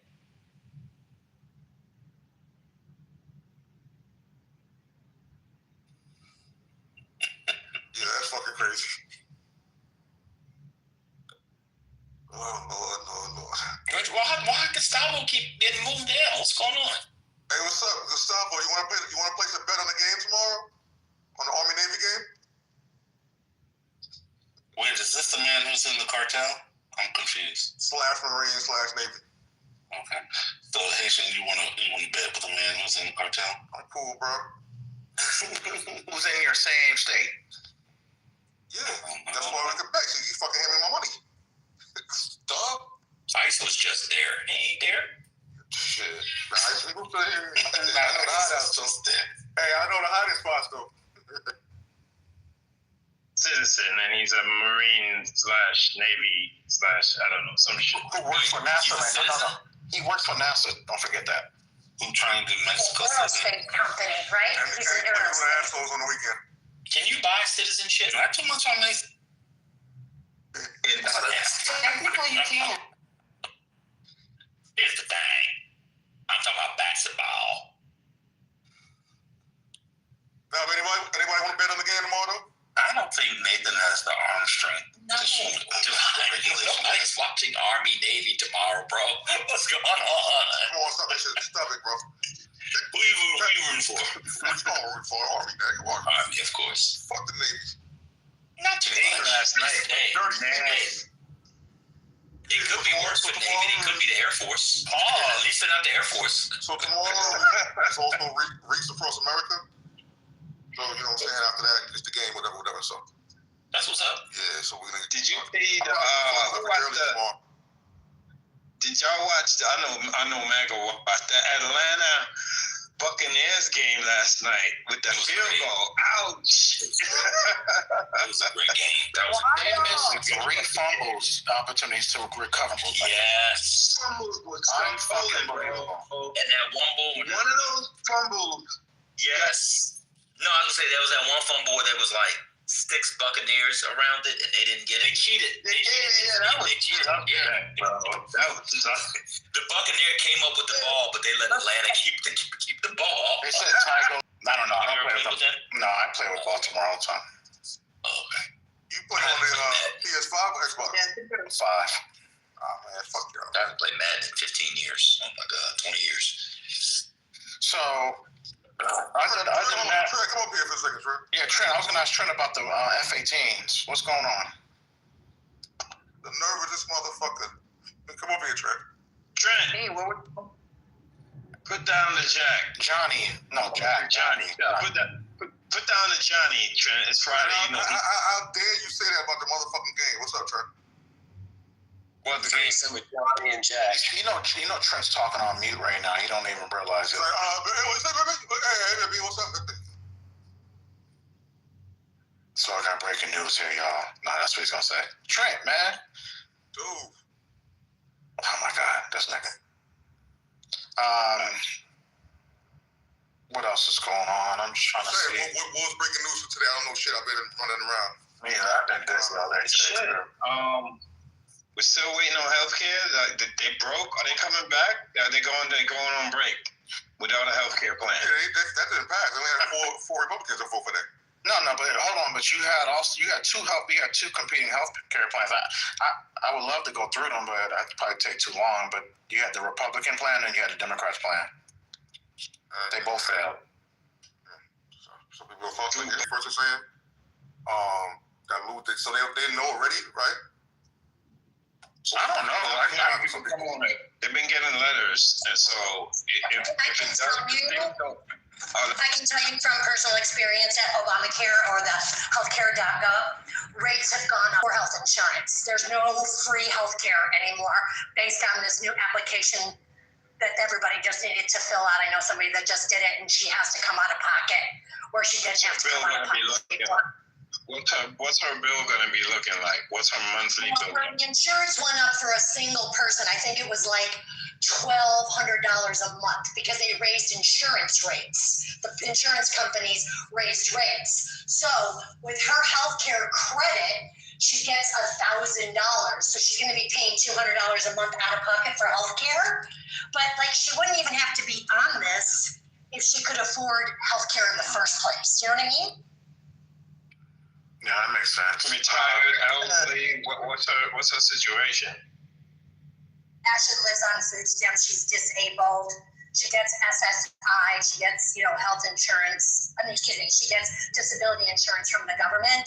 She's a single 62-year-old woman that's on disability, and she's on SNAP, and she was on SSI, and now she has to come out of pocket $200 a month for healthcare insurance. Does she get just stole my question? Why doesn't she get Medicaid as a disabled person? Why does she have to have coverage? Because her disability didn't qualify. She's a recovering drug addict, so it didn't qualify as a. Okay. You know what I mean? It's very difficult because I have my best friend in North Carolina, his daughter is disabled and lives in a home. She's mentally disabled. She just had to fight for her daughter to be able to stay on SSI. Yeah, this is out of control especially for the disabled and the mentally disabled. To get insurance in this country right now through the government is crazy. Are the states going to supplement some of these people? Like not in the state that I live in not in North Carolina and not in Arizona. The state doesn't supplement. You want to get the people shit. Oh, so Republicans are going to probably lose Republicans are probably going to lose 50 states come 2026 and 2028. At this rate, we still got dumb motherfuckers in this country that will vote. I mean, you got Gustavo. I mean, we have a problem to help people during this current time with Medicare and the enrollment period and that kind of stuff. We have a lot of elderly people who have asked us to help them, so we're hoping to work with the city and health department and others to try to put together a some kind of workshop or something to try to help get as many people signed up on what we can and help people. They're hurting you. One lady said that, she may have to pay as high as $1,500 or more a month, her and someone else. It's just really, really concerning, whether looking at compounded pharmacies and those things, helping people fill out their formulary sheets so that they can find savings in drugs that may be discounted. You have your drugs that are discounted. I'm trying to get a name here. You have certain the generics. Thank you, generics. Yeah, those generic drugs. So we're trying to. Merck's Cuban's company too that you can. Man, we don't got no substitute My daughter's teacher. recital was tonight. This is the last night. Okay. Her name is First Amari, not First Lady. What it is. When it do, Sean. People are hurting out here in these streets, man. Why they hurt in the streets? What happened? Let me tell you something, right? And I'm not saying it's whatever, for kudos or something like that. But I was leaving the shop, and a white guy sitting in the chair out there, barefoot. Oof. No motherfucking shoes. It's cold as fuck. Oh God. Yeah. People just walking by, like coming out with their takeout, just looking at dude like don't even give a fuck. So, yeah. I gave $20 to one that was sitting outside the other day. Yeah, and there's a store that's next to it that has tacos. I said, "Oh, you want to get tacos?" So as we get ready to go in there, she opened up the door, and the man said, "Oof!" And she screamed, I screamed, we all screamed for ice cream, okay? And because we startled him, she was like, "Oh my God, Ma, I feel so bad." I was like, okay. So at the last $20 bill I had in my hand, I was like, "Here you go, sir." He said, "Oh, this from me?" I said, "Yeah." I said, "God bless you." He said, "If I had more, I would have given him more, but I don't care. Yeah, it's a good deal. Yeah. It's too cold to be outside now, especially without shoes. My God. Well, that's good. I'm glad. Look, PTR real quick. You're lucky Walmart's in the same shopping center. Drove across there real quick and then brought it back. Oh, that was good. Yeah, so pretty much it. pretty much it. You waiting for the last month. Nah, bro. I volunteer every fucking week, bro. Come on. I'm always doing shit. You like Mike P? I don't know what Mike P do. Remember that argument? Remember Mike? Y'all don't remember when Mike P got it? When he got into it because he was volunteering in Atlanta. That shit was funny. It was in 420 room. I thought Haitian might remember that. I don't know. And then Maury got something for you too, brother. No. The close out. I was saying, bro. You got me. Very sexual, man. I was gonna send you that, Mark, but I guess you got the wrong person. Tell him, Ashton. Yeah, PTR, Mark. Hold on. Let's see.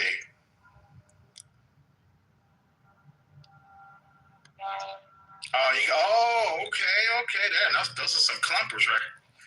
Sir. Should I give up, or should I just keep chasing pavement? And can you sing that Sandcastles again? Why would I do that? Oh, that was golden. Really? Oh man, that hit the soul. Yeah, I can't do it right now because it hit my soul, and something said I gotta sing this right now. Mm-hmm. So if I'm not feeling that, it hit everybody's soul. I think on the whole room. Really? I think so. No. Maybe if you hit your cash app, her cash app.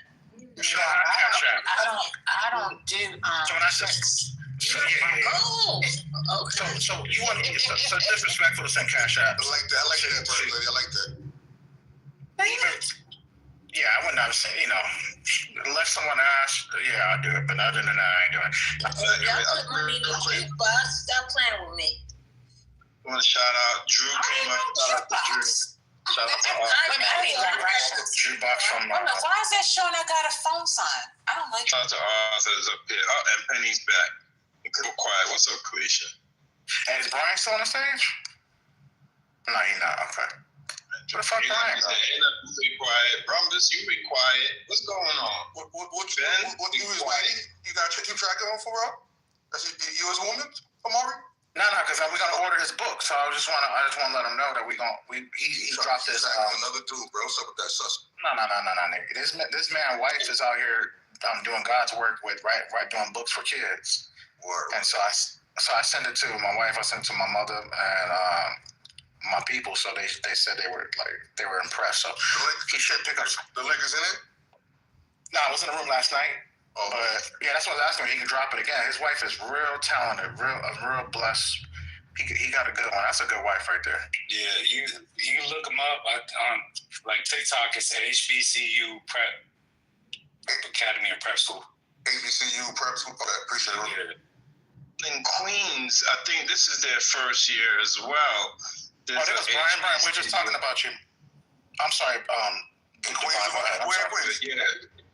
I'll get you the location because I met the founding principal's sister, and so they're trying to, create an avenue to go from their high school to any one of the HBCUs throughout the country. I'll get you. So leave me with that information. That's what's up. Hey Brian, my wife wants to know, if she does order, is the information, is it secure, because you be on, she said people on Clubhouse, y'all niggas be crazy shit. So we use that's crazy because we don't always ask white people the same question. But Shopify is a viable network that has its own security for your protection, as well as Amazon. So if you feel more comfortable with Amazon, just because people know Amazon more, you can use Amazon. But Shopify is the same. No, just the mailing address, personal address and all that other stuff. All stuff stays secure. Okay, yeah, I don't want you coming back like, I know this nigga Amari, I don't even talk like that. But okay. Next time, can I drop the link in the chat? Somebody asked for it. Oh yeah, you can always drop mine. I'll put it in there. Yeah, always. Hey, in the back. Hey, should I put that one in the chat for you as well? Oh, thank you. Bet. Yeah, that was the only question she had. She's like, because she be sometimes listening, and she's like, yo, they be. He's like, they ain't gonna try to push. Especially her Penny today. Shit, ain't nobody gonna try to pull up. She's like, I don't have to shoot nobody. I was like, nah, that shouldn't be no problem. I'm trying to help black folks. And Brian, we got one in Queens. Brian, we got one in Queens. I just put the link in the chat. I met the founding principal last year. I caught the end of that. Were you talking about the high school in Queens? HBCU High School in Queens. It's their first year. I'm slowly making the connection with them. We've connected on LinkedIn, but I'm trying to get in touch with her so she can see what our books are, because I think that's a curriculum. And so I'm hoping that we can get in the same situation with that school too. What's the curriculum you guys are pushing? So my wife's first book series was called The ABCs of HBCUs. So it's all about historical black college universities. The first one was just a book about schools, but then she did a coloring book, then she did an activity book for elementary age students, then she did a teenage activity book for the teenagers. Is it a year's worth curriculum or a semester's worth? Because I'll reach out to you in the back channel, because this sounds like that's something that could be an elective for one of these early college high schools where they actually do run a semester electives, so something that does not run the whole year. Yeah, but if it does run, go ahead. No, I'm just going to say San Francisco Unified School District is using it as a part of their year curriculum. And the only reason why I know theirs for sure is because they brought me out there and I was able to see how they were using it. The other schools, I know that they're using it, but I don't know the capacity. Oh, man, that's what I'm talking about. Congratulations. I appreciate that. Thank you.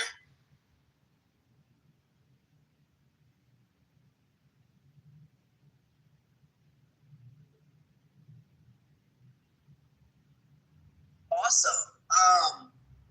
That is so cool. And anybody that's investing in schools and colleges, Trinity Metro Bus Service, they just made all of their transit free for high school students. They're also trying to work with the colleges out here, because a lot of students, they're like, look, we want to find cheaper ways to get around.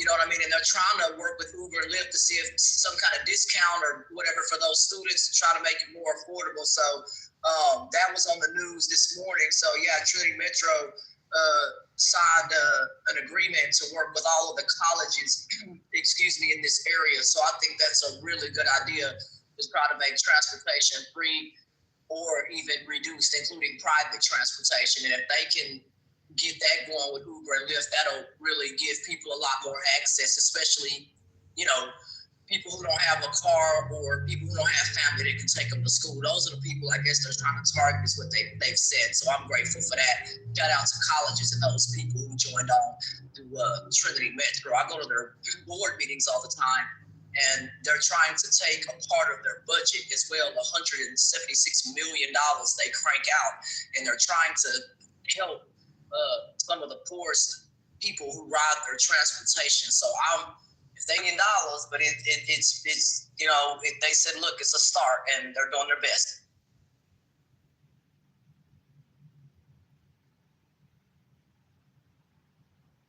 So I got a little New York news for you guys real quick.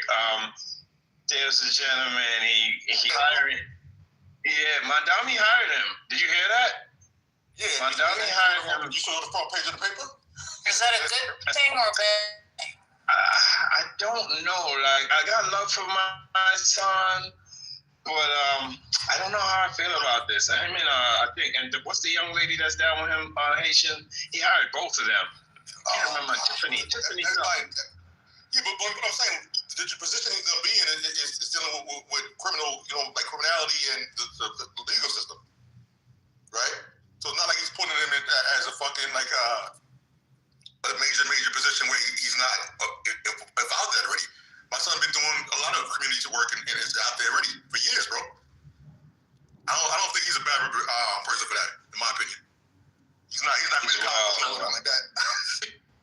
I just don't like the negative press behind it. A 34 felon, 34 times. You know what I'm saying? Like, I hear what you're saying, Devon, but that paper was dirt. I hope they do great things. We do need those transitional programs for brothers coming home, the First Step Act and all that. Yeah, I want it to work out. My partner, one of my partners is ex-felon, okay? Homeboy has 3 fucking stores. You know what I mean? Like, people could come out and change and do it different. You know what I mean? Move differently. You know what I'm saying? Like a Doug Bully. Doug Bully's a good example. But it's going to be judged. You know what I mean? For the Doug Bully. My son is old. Yeah, I don't know about Doug Bully. Doug Bully's like, I'm a felon. You know what I'm saying? I got a boiler store. 50. Yeah. Oh, I didn't know he's about to be 50. He did like 8, I think he did like 8.5 or 7, some shit like that. Yeah, he's like an old man now. He ain't robbing nobody. Like, what's going on? And I'm saying, in jail for some of the crimes, but that's a different discussion. His character. What do you think about his character? Character, I think he speaks straight to the youth. He's definitely someone I think the kids might listen to because he's been there. He lived that life. He got caught up, and if he can somehow develop some programs to help the youth and get the mayor to pay attention to at-risk youth and poor attendance and all of the things that kids face here in New York. Yeah, more power to him. Like I said, I want him to do well. I really do. Word. And speaking of all that and hip hop, did y'all listen to the Nas album yet? I have not. Look forward to that one. Came out last night. All produced by Premier. Everything produced by DJ Premier. Yep. Yeah, it came out last night. Sal. Oh, okay. Good looking out. I'm gonna go get it on the Apple Store. Yeah, some reviews out already. No, it's free. You ain't gotta buy it. What's going on? I got the Apple. I got the whole app. I got the app where you just. Oh, you got the streamer. Yeah. Apple. Hey, Haitian. Did you ever check out or did any of y'all check out Slick Rick's new album? Sure, I didn't know he dropped a new one, bro. Wait a minute. What's free? What's free? You gotta check that shit that he did with Nas. What's that song he did with Nas. That album's tough. Why is the album free? Now, bro. It's online. It's on like streaming service, like on Apple Music or Spotify. You don't pay extra. If you have a streaming service, if you have a streamer, you're paying for a streaming service. Because remember, we had this talk of how the way they So it's not free. It's a subscription. Right. No, but you can also find it online. No, but you can also find it online for free, is what I'm saying. Online? If you'll find it. Yeah. Download it? Everything's online, right? That sounds illegal. That sounds YouTube. illegal. Oh, this is illegal, but when you watch Medea's fried chicken pan was too big to box. That's crazy. What?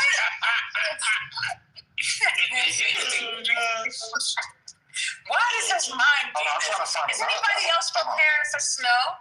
It's getting ready to snow. Well, some brothers in here have been preparing for snow for like 30 years. I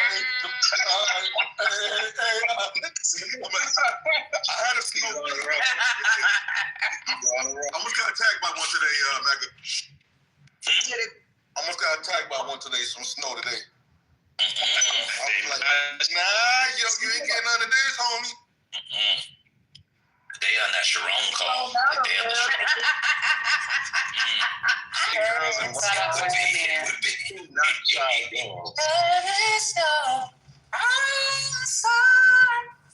What's going on? Why y'all Sounds weird.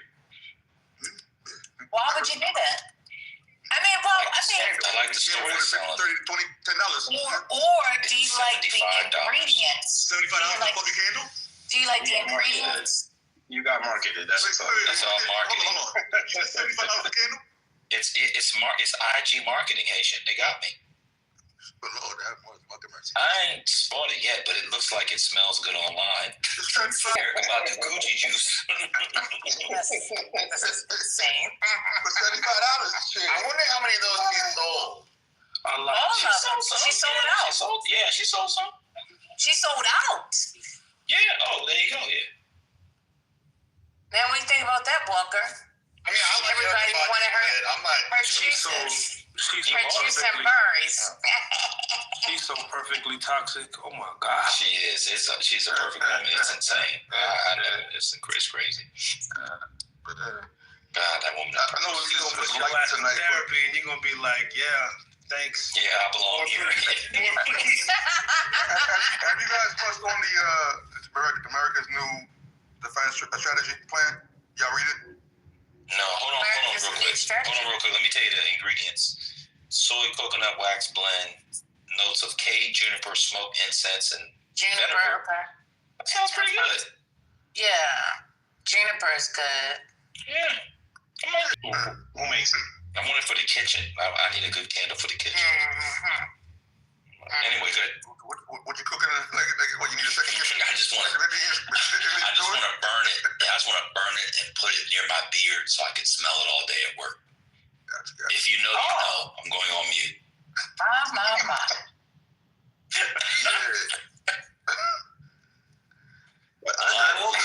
Everybody needs to just go on mute for like a couple minutes or so. Like, what's going on? All right, Haitian, what was you saying now? What happened? It's America's what? New defense strategy. Have y'all read it? Defense strategy. Defense against who? Just in general? Just our strategy as a nation, yeah. And you know what I'm saying? Yo, this shit is crazy. Pretty much saying Europe is a bunch of pussies. That the fabric is changing. It's no longer the Europeans. It's no longer white people. So fuck Europe, right? And he wants to be back in the Caribbean.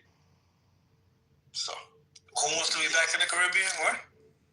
U.S. military. They're going to start positioning the military back, like the Panama Canal area. They're working on opening Fort Buchanan back over in Puerto Rico. Other things too. So yeah. So it's gonna be very. But I also read, Haitian. I mean, if you heard about this, that Putin, which he's always making threats, but he's threatening. He wants to go to war with NATO, which we've heard before. Exactly. And he knows that, you know, he's just a bitch, yo. This is Putin's bitch. All the moves he's made is stuff that makes Putin happy. So at this point, president not dead. Yeah, I think I'm not advocating for Putin, but I think all he wants is NATO back up off me a little bit. You know, just back up off me. Oh, God. Yeah, come on. I think that's all it is. You can't take over the world. MJ,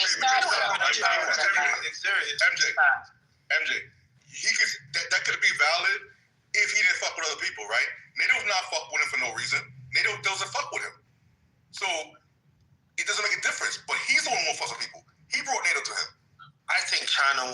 domination, but I think Russia. Oh, you think? You don't know that? You didn't know that was like for the last? No, for sure. For sure. But what I'm saying is, Russia. I don't think Russia wants like global domination in the ways that. Oh, I see what you're saying. I got you, bro. Yeah, I got you. I see what you're saying. I think they just want to chill. Like they just want. No, I think they want Europe. I don't know. They just attacked some countries, FAA, whatever their equivalent is, and mess with their ability to land planes and shit. Like they're targeting European nations. I think he wants all of Europe. He might not want the world. It's not realistic for Russian capability. This is my real point. Is Russia trying to be what it used to be, the Soviet Union, and dominate the world? It's not even realistic. He doesn't want the whole USSR back. It doesn't seem right. It doesn't seem. It's almost like I feel like they're more logical than that. You know what I mean? But he was a part of that. Impossible. That'll never happen. But don't you guys think that it is a world thing? Like, I think that, and this might sound crazy, but I think that Israel wants to occupy certainly all of Africa and North America. So I think they want. I think they want to dominate the flow of the resources. Absolutely. But I don't know. If that's what you mean, yeah.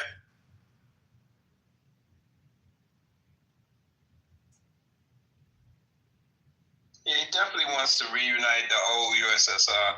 I get what you're saying, bro. It's not feasible, and the way that would seem like almost Trump level delusion. You know what I'm saying? Yeah. Right. Maybe they're gonna treat war. Look, wars are not fought the same. Right? When you hear things like cyber attack and infrastructure attacks and financial attacks and sanctions and things of that nature, and bringing countries to their knees in other ways. I don't think it's not that feasible. I think the challenges for a lot of for the three regions of the world we're talking about is who can occupy Africa, because that's where the money is.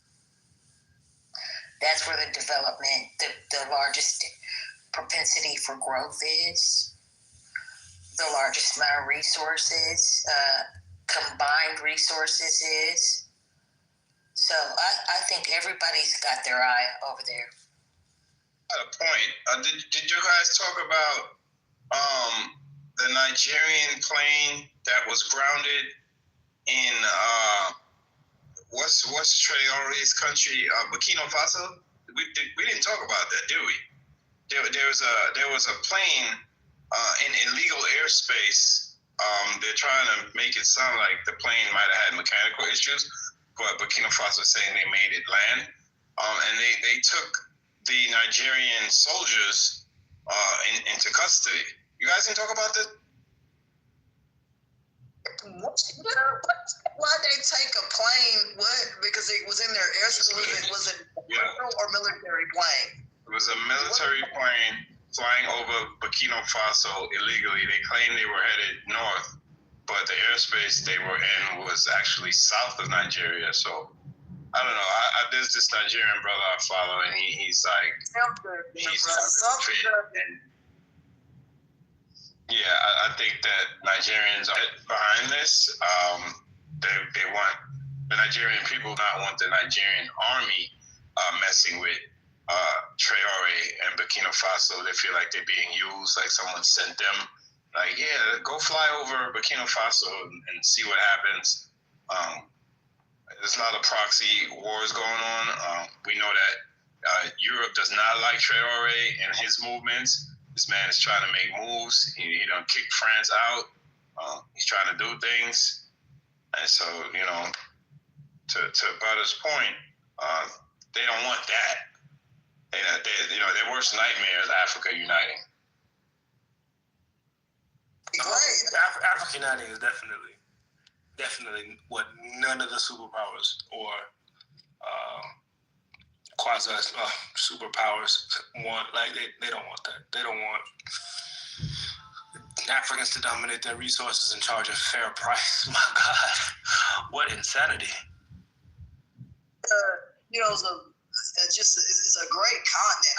I'm gonna tell you, when I was over in Dubai and that places, man, the beans that Africa come up, but the beans that they have from that soil, they some of the best coffee beans that you can gather in your hands. Lord Jesus, I'm telling you, pick them up over there.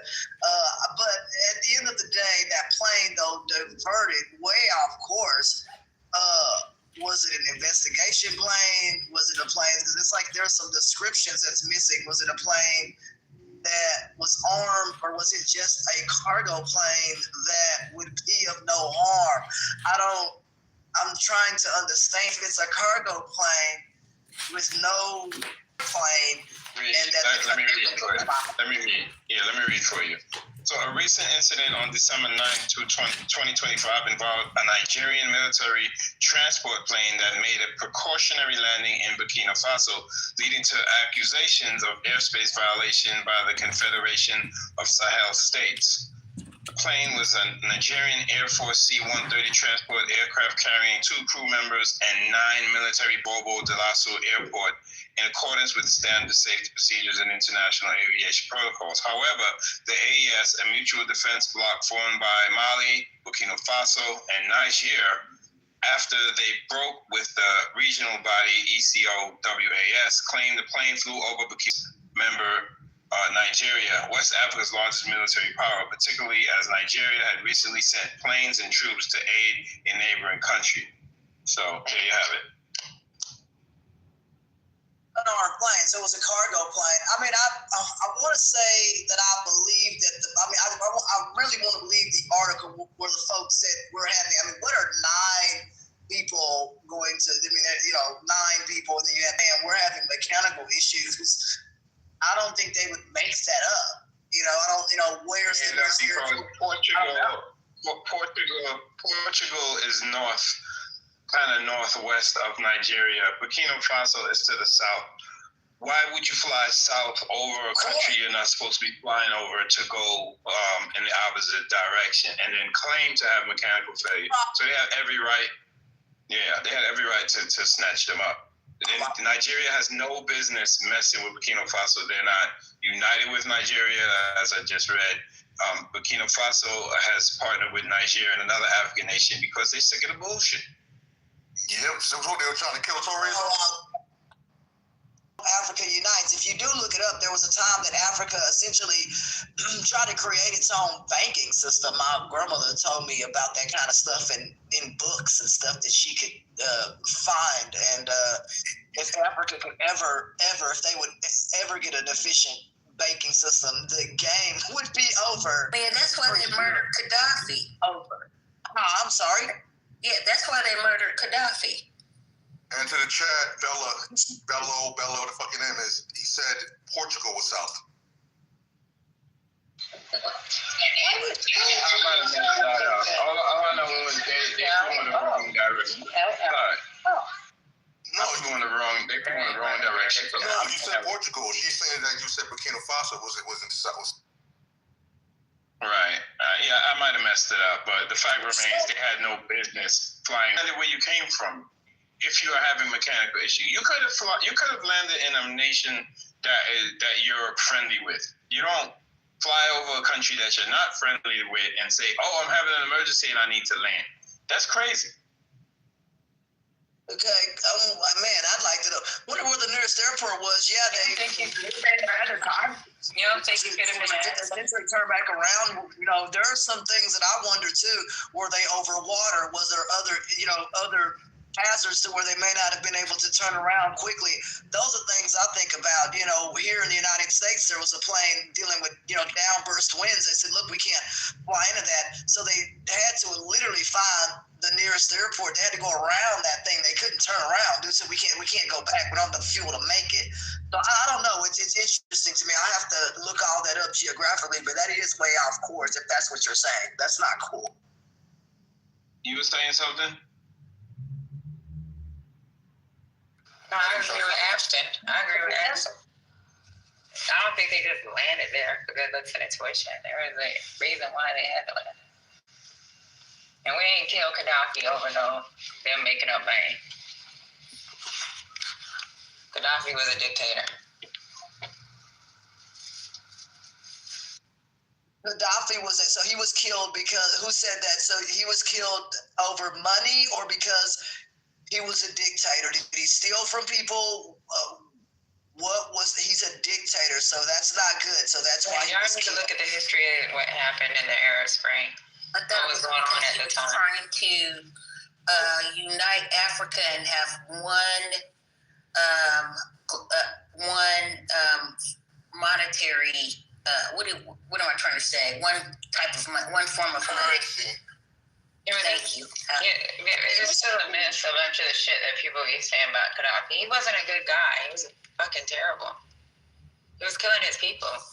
And then even with trying to unite, it was with other dictatorships so that they can get richer. Like, the Arab Spring happened because a guy set himself on fire. People be coming up with these darn ideas because of these. I don't know, man. Y'all really need to look at the history behind much bullshit. I'm gonna look that up. Patty, I'm with you on that, Patty. I want to look that up because Gaddafi. What I'm looking up here on the internet, all people mad at me, doesn't sound like on this thing that he was a shining figure. A lot of people lost their lives. And that kind of stuff. So I'll have to look more into that to find other articles, but doesn't look like a cool guy who had to die in order for who to unite. That's some people lost their lives. Is that because you're saying he wanted to unite Africa? I'm not saying he was necessarily Mr. Goody Goody. I'm saying that the main thing was that he was actually trying to give some money to Farrakhan, I think. Islam, yep. And also he wanted to have a one continent currency. Now the other stuff that she's saying, I'm not debating. I don't necessarily think he was a goody guy, but I think that is why he was murdered. But I'm not saying. And he pissed Macron off. With the oil shit. Fran over. That he reneged. Oh, had him killed? Correct as well. That's correct. Yep. So, and Hillary had to beg Obama to finally give him the fucking green light for it because Obama wasn't down with it at first. Correct. I think y'all hate politics so much, y'all don't really know what's actually going on. Like, it's a bunch of stuff y'all talking about, Patty. There's a whole bunch of other Patty, you never heard about talking about with the oil with France? Macron getting mad? So can I just... Have you heard that? I don't do conspiracy theories. I'm saying, have you heard that? Yeah, no, but I'd have to look at that. Listen, don't listen to me. Look at it yourself and then tell me what you think about this. Yeah. So is it okay if I can just say something very quickly? What Ashton said and Haitian said at the same time as well was very much correct. What was happening inside regionally was Gaddafi was going to use oil or resources to back a centralized currency base within Africa without using the dollar as a de facto currency base point, which if you do know about Africa at the same time as well, the US dollar is one of the is the de facto currency for big business, especially within the region because it's stable. So essentially what he was actually trying to devise was to use resources, whether it be oil, gold, in order to centralize currency base so that African countries can actually trade and intertrade with one another and use that currency as a basis for any type of economic model, especially when it came to trade. That would literally disrupt former colonial powers, especially France. It would also disrupt the issues that they were having within, if anyone knows about France at the same time as well, the region of like Burkina Faso, Niger, any of the speaking Francophone countries at the same time, their central bank or their currency is actually housed within France. So their whole economic currency basis. So basically in Africa we have something called they have something called the BVRM. So what was he trying to do with the hydrocarbons in his country? Because see y'all be I love you. That was a shared wealth between nations. No, I'm being serious. No, and I'm being serious, Patty, at the same time. So then go ahead and you Google and you show me where they had some type of built export manufacturing for or how they were going to redistribute the wealth. How they're going to redistribute? Yeah, how they were supposed to be redistributing it. I mean, even currently, like now, because they were in a renter state. You got money. If you had a kid, you got money. People were getting assistance already. That's how it was set up over there. Yeah, man. Well, there was, right? So what goods and services were they producing? Well, let's just the only thing that I can say to it is, let's go back in the 1950s. No. Ghana. Let's stay where we're at. Because I need to explain what actually happened within Africa prior to colonization, independence, and even today. At one point, Ghana was actually I'll just give Ghana for example, because the only reason I can speak on that is because I'm familiar with the Ghanaian market.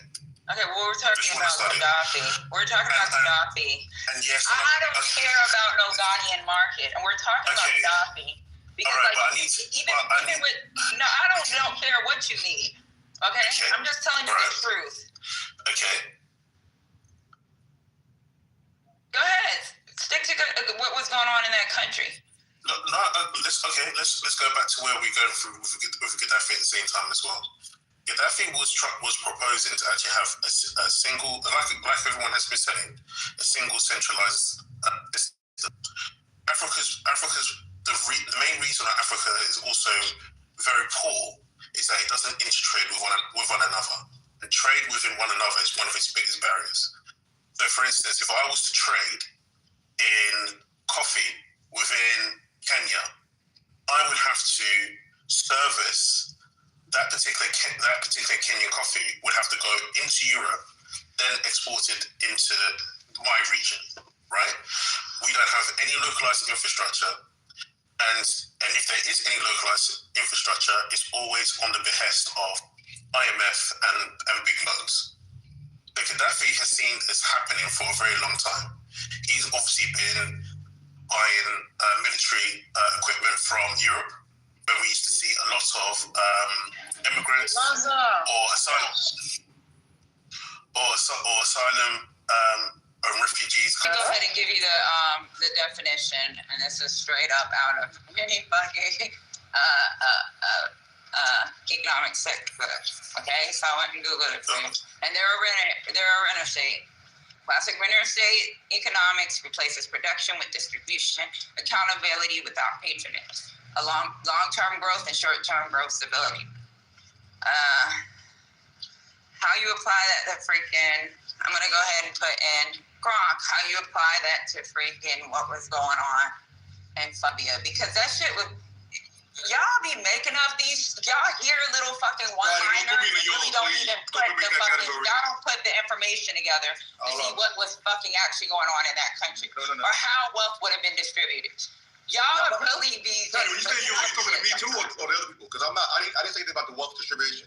I'm talking about the oil in France, the connection with France, and there is evidence, and there is a connection there with France. That's not a rumor. That's not like I don't do that bullshit. Well, I'll show you. I'll send it to you. I'll show you.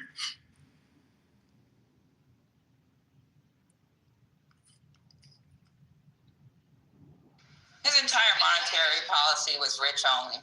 Had nothing to do with his people.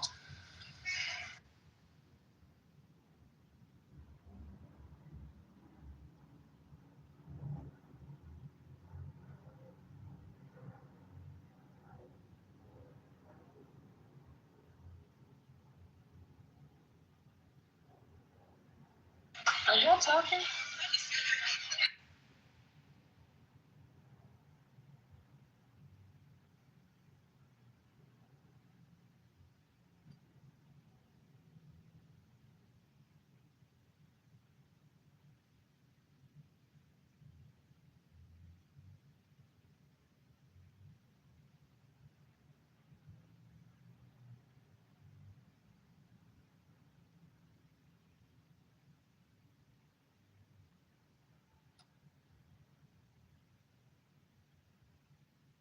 think so, but who are we talking Everybody.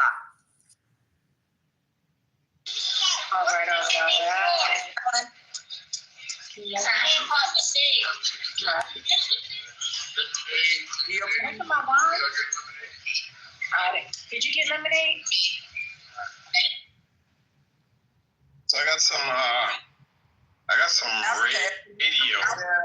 We're in trouble if One second. Well, I'm sure they're gonna come back to it. I got some breaking radio news. So you have here in New York City. I know y'all don't give a shit, but we'll talk about it anyway.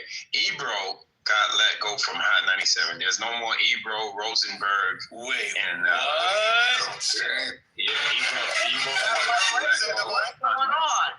For what? Hold on, there's more. I'm gonna come back to him. They didn't say yet.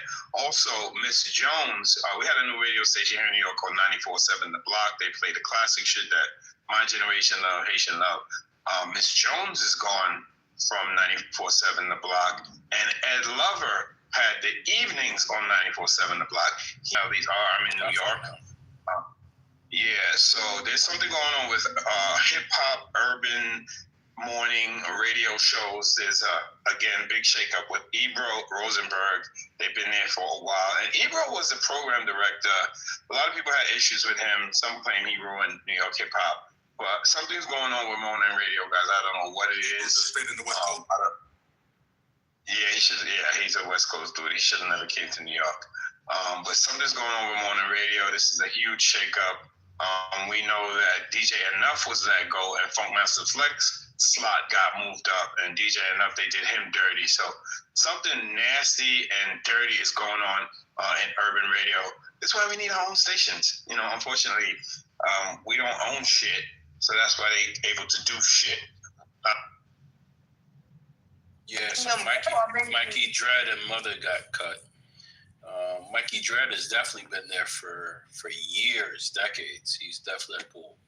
Get it. If they're having an audience, the first person you mentioned off the top of that, you know, they have a large audience. Why would they sever that kind of stuff? I don't get that. I'm not familiar with radio or all that, but it just don't make any sense. If it's bringing in dollars and bringing in cents, why would you get rid of it? That's dumb. Okay, I got a quote from him. He said, "They need my shit-talking, anti-Netanyahu, anti-government, progressive shit out the way."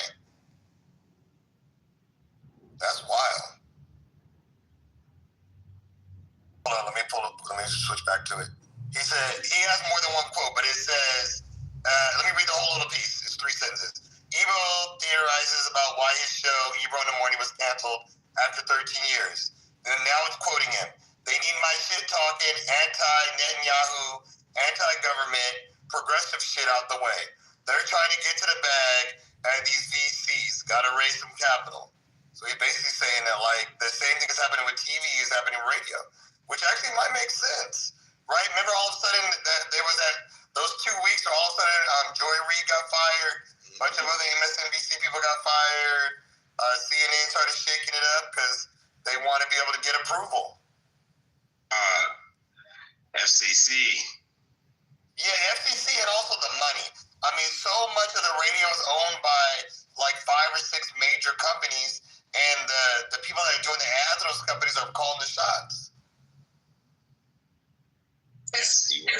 It's really concerned on you guys because it seems like, you know, these folks are going after anybody who doesn't fall in line with their beliefs or whatever it is. That's a problem. And, you know, we don't want America whittled down to, well, the right or America, whatever, for some crap media, not the legacy medias. And so that's a problem when you start shutting out legacy media or radio or things like that because of state radio, because that's kind of what it's beginning to sound like they're pushing to. I don't want to watch, you know, state television. No, that's why you have cable and all these options, and they're trying to, you know, wander that down as well because they're big buyouts and stuff, and I'm concerned with stuff like that because even radio and TV competition is squandered, and what does that do for consumers? We have nowhere to go and no places to choose. It's just really concerning for me. So yeah, I mean, I think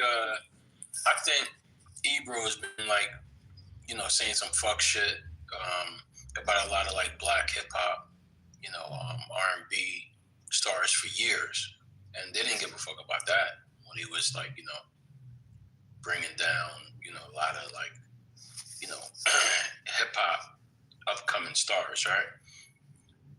But him and Joy Reid have been, politically, away from like what's happening right now, right? They've been actually talking about it, even on their like on Instagram and things like that. And so maybe that got something to do with it, right? I mean, like what happened in Venezuela the other day was fucking insane. We just literally like stole like, was it 200 million barrels of crude oil? That is crazy. Feel that. They've got that sitting on the shore of Houston. What in the hell? Hold up, back there. What else? How about that? What? Yeah, that's insane. Oil. I mean, where's that oil going to go? Does anybody know where that oil is going? Houston, we don't want it. They're keeping it. So they're going to use it. They're going to use it. They're going to use it, and that's what. And that's what you call piracy, guys. You need to understand. Southern America has more resources than America itself. Southern America, Brazil, has timber, has fresh water. Peru, Argentina has lithium. Chile has gold and cobalt, right? Venezuela has the largest oil reserves in all of humanity. It's a very rich country, and Mexico too, by the way. And also, the entire Southern Pacific has immense amount of fish stock. Tuna, sardines, yellowfin tuna. It's unbelievable. And the fertile lands Brazil has could literally feed the planet 3 times over. These are facts, ladies and gentlemen. Yeah, I don't know. I think that was a stretch over there, though. That one's kind of a stretch. One second. Okay, that was strict. I was just trying to make it. Long stretch. But if you want to go to that area, you should. Guyana is able to sustain their own people with whatever they have with the exactly. Well, anyways, Guyana as well. Oh my God, Guyana is a Southern American / Caribbean country, and you just found oil. It's one of the highest producers of GDP right now, right? 15%, double figures. Guys, you need to understand, when an empire is thirsty, it invades. It makes individuals. One second, my dear brother, and I'm about to land my plane on this. The reason why Donald Trump. Oh, sorry. I apologize. Sorry. I apologize. I didn't know. Are you Somali? No, I just want to land my plane on this, Haitian. You know I'm Somali. The reason why Donald Trump is attacking Somalis is a bigger play. Now, it's a bigger play. When you attack individuals who have strategic value or resources, you dehumanize them. It happened in Iraq. It happened in Afghanistan. It happened in Vietnam. You make them feel like they're subhuman, and then you move in. Donald Trump and this Republican Party has eyes on my country, and it seeks to divide my lands for strategic purpose. And that strategic purpose is making sure that they have a military base in Somaliland. Yes, exactly. Because they've got problems with Djibouti, and Djibouti doesn't want the United States of America in its waters anymore, and they want America out. Which Djibouti is a Somali nation, by the way. But the thing is, Somalis are very clever. In 2023, a huge war happened. People are picking up arms as we speak. People are being killed as we speak. Politicians are being thrown in jails because of this so-called freedom, an ally of America, a de facto state that nobody to fucking throw our fucking lives for that fucking. Look, America you may be biting off more militarily. I don't like Donald Trump, but boy, watch, be careful. Listen, it happened in 1991. Listen, it happened in 1991 with Black Hawk Down, with one subplan. Listen, let me finish. I'm gonna finish, sister. You guys shut the fuck up. Don't start that Black Hawk shit down. Don't yell. Hey, Slaughter. Oh man. Hey, Slaughter, you have like military. You have soldiers. You have people that work in the military. I'm confused. Nah, he was about to crash out. He was definitely about to crash out. He was about to crash out. Yeah. I don't know who dropped him, but that was probably right on time. I think don't stop wanting what you can chew militarily, because America ain't playing that. They got that thing that go bang and that thing that go boom. Don't play with that there, my brother. And I got a thing that it goes boom. Yeah. Hold on, brother. I want to welcome MJ to the stage. What's going on, my brother? I gotta welcome you to the stage. Good to see you up there. Keeping it real. What up, Sandra? What up, Drew? Hey, First Lady, how are you? First Lady. Martin, who you being, bro? First,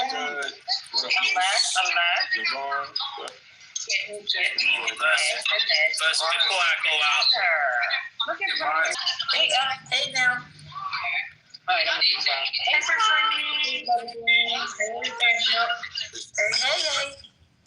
Good evening. Yo, so did y'all hear that Russia got hit the other day? I think it was like yesterday, the day before. Like it was a big at Ukraine. So they're thinking that it was a NATO country. So if that's what they say, I'm thinking of Russia trying to front and say they did it. So they could attack NATO? Yeah. Oh shit.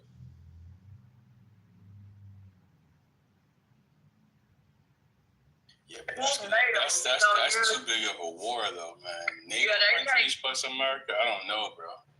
It won't NATO. It's kind of like this gentleman from this country down here saying he can take on America. Good luck with that thought in your head, America militarily.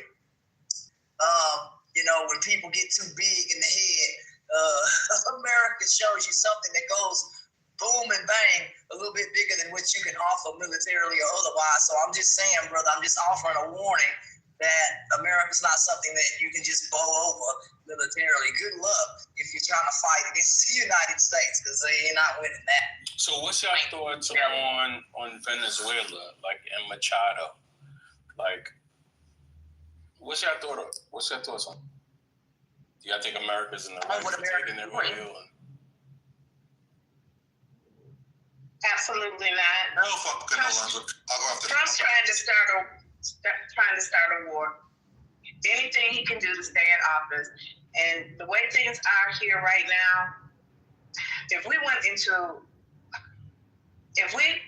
a war right now, people would really, really be suffering in this country. Because they are not prepared. They're not prepared for groceries next week. So I don't know what people would do. Then there's thoughts that China has been, bracing for this. Russia's been bracing for this. They've been giving Venezuela a stockpile of S-400s, a lot of weapons, anti-ship. Yeah, I don't believe that part though, because if that's the case and they move with so many weapons, we'd have been seeing that shit. Would have seen it. Yeah. Venezuela would be, as far as conflict-wise, a war would be not even a speed bump, maybe a little stop sign, right? Or a fucking yield, right?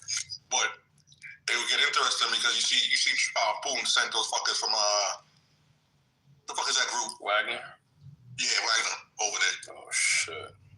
That's been like maybe a couple weeks now. They've been over there. ask you a question. If they have like the S-400, right, like which is like an anti-air weapon, that's that's shown to be really, really effective, right? Considering like all the bombardment Ukraine and NATO's given Ukraine to hit Russia. What about if they got like the Orshnik? So I'm hearing that Orshnik goes like what, up to like Mach 9. It's it's a delivery system that's fully capable of holding like a nuclear warhead. So some of the systems, America, they just don't give out. I know they've kind of the Patriot missile systems and stuff like. So Russian weapons. Russia has like a slew of like anti-aircraft weapons, and so does China. Now, although China's stuff hasn't been tested or tried yet, but Russia for sure. We know how accurate. I wonder how accurate CBM and other, missiles. I wonder how accurate that stuff. Sometimes when Russia shoots stuff, it's not dime on accuracy like the United States. It may work for a little bit, but some of their stuff wanes in accuracy, and that's not a good thing. At least what I looked up when it came to some of their missiles and stuff like that. Not as accurate as what we got. So apparently China, I believe this morning or late last night, tested their UAV, right? Which is like a mothership. Did y'all hear? Yeah. Yeah, so this mothership is supposed to like hold like all types of different missile systems, and when it opens the doors on both sides, I believe it's like thousands of drones can come out like a swarm. So they just tested it out yesterday, or just for flight and shit like that, and everything went well. So let me put in this stuff in chat for the next 30 seconds. I'm really trying to paste some things in chat, and it's really me. No problem, kid. I'll let you know when I'm done. I'm almost done.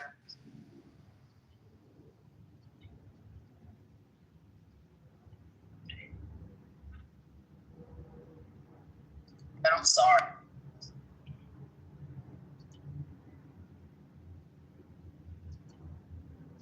Don't see a lot of countries. Look at us. Look what we have, because America, deep down inside, they probably know they can come up with something. Even though they did. The equipment that was marched through the streets wasn't some kind of secretive equipment. They ain't finna march that kind of equipment through the streets. The stuff they marched, what I saw in the parade, was stuff that you could look up on TikTok or something. But they're classified stuff. They're not marching that through the streets. No, sir. They march their old stuff, not their new stuff. Not all of it. Part. They need to work on their pageantry. At the array, because it sure wasn't a parade to me. Charade. So bad.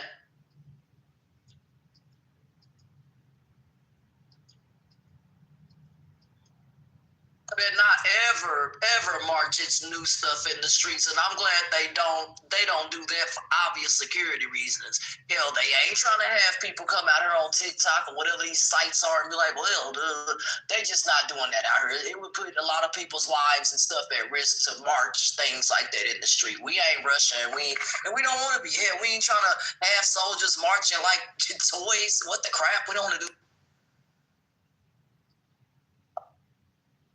I think the next series of big wars is going to be devastating. You know what I mean? Like, more so than damn near any war, right? Because everybody's technology is just, like, insane right now. These long-range missiles, yo. The speed that they're going, sheesh. I don't think it's going to be right? Thank you. Descriptions to the links, because it cuts it off after a certain amount. I don't really use chat, so I was just like, if you even know if MAGA is still on here or not. You might be easy to use Telegram next time. Not for me though. If you read chat, you might understand. And honestly, this is a well-accepted scientific fact that I've read about back when I could read before 2017, when I could read easily. And it's not really up for debate. It's well accepted in the scientific community, but MAGA was like, show me some links. None of them exist. All of them are trying. There's 140 studies that corroborate this. It's a ridiculous thing to prove. And if he got on any kind of AI that wasn't Republican supported, he would get back that this is uncontested scientific fact. Wait, are you talking MAGA Miso? What? We're talking about the whole who lives longer thing, I think. I don't know, the person who was on stage, whose name is MAGA. Yeah, I made a bunch of talking about making me so. Gotcha. And frankly, it took me this long to be able to take enough medication that I was functional enough to do all this. Uncommon one for this, but the pain I'm in from reading, like I'll usually get a headache so bad I can 1 to 5 minutes without medication. And so Xyrem is actually a sleep medicine, but it removes the pain. And then I also take something called pregabalin. And so I'm trying to transition from Xyrem to just taking pregabalin, but I started taking it 2 months ago. So they upped the dose slowly. So hopefully it would be great if I could just take pregabalin, because I only have to take that twice a day. And it could just magically work because they do similar things. And I just got a psychiatrist recently, and he's really smart, so I'm hoping he can work it out. But basically, Xyrem, I have to get it legally because no doctor will prescribe you as much as I need to be able to. Oh Lord! Why are we on the ride? But pregabalin is what my psychiatrist. Woo! Oh God! I looked that up. It's a fuck shit Friday. Do that. Hey, it's a fuck shit Friday right now. What the hell? Ma'am, you got scared. I hear you. I heard her say. What? Yo, she ain't missed a beat, bruh. She was like, yeah, so I had to give me some fucking cocaine. You feel me? Some pink cocaine. Right from Colombia. I put it right up my nose. No, but they can be for something serious, Serious, but what I'm looking up, it seems to be pretty serious. Why don't you let her finish saying what she was saying? Sure that we keep everything legal. Let her finish saying what she was saying. Legal, that's all I'm saying. Lord, I thought I heard something that kind of perked up. That's not going to work. Make sure you keep everything legal. Make sure you get all prescriptions legal and off your formulary and not off of a street corner or whatever that lady said. Please don't do that, folks. She hit the YNs for that dope. What the fuck? Yo, she didn't say she takes dope, though. Y'all, if she's talking about her medical shit, y'all making jokes about it. She didn't say she takes dope. But I didn't hear that. And a lot of medications are not legal. No, there are some that are prescribed legally. To me, what I heard, was that the dosage is not enough. So let's say she gets 30 pills, she needs more than the 30 fucking pills. Not that she's going to the fucking street buying fucking crack. So I have a friend who gets ketamine. I have a friend who gets ketamine once a week. It's not legal here, but she goes to a medical facility and gets it. So there's some things that you just have to have. She has to have it. So I can explain to you. It comes in liquid form, and it costs between $4,000 and $6,000 a month to get it from a doctor. And I'm not rich like that. Nothing close to it. That's literally more money than I have. And I have a thing I worked on that tracks the amount of a drug that's in your system, so you can know for your ADHD meds, what you can know for your ADHD meds, what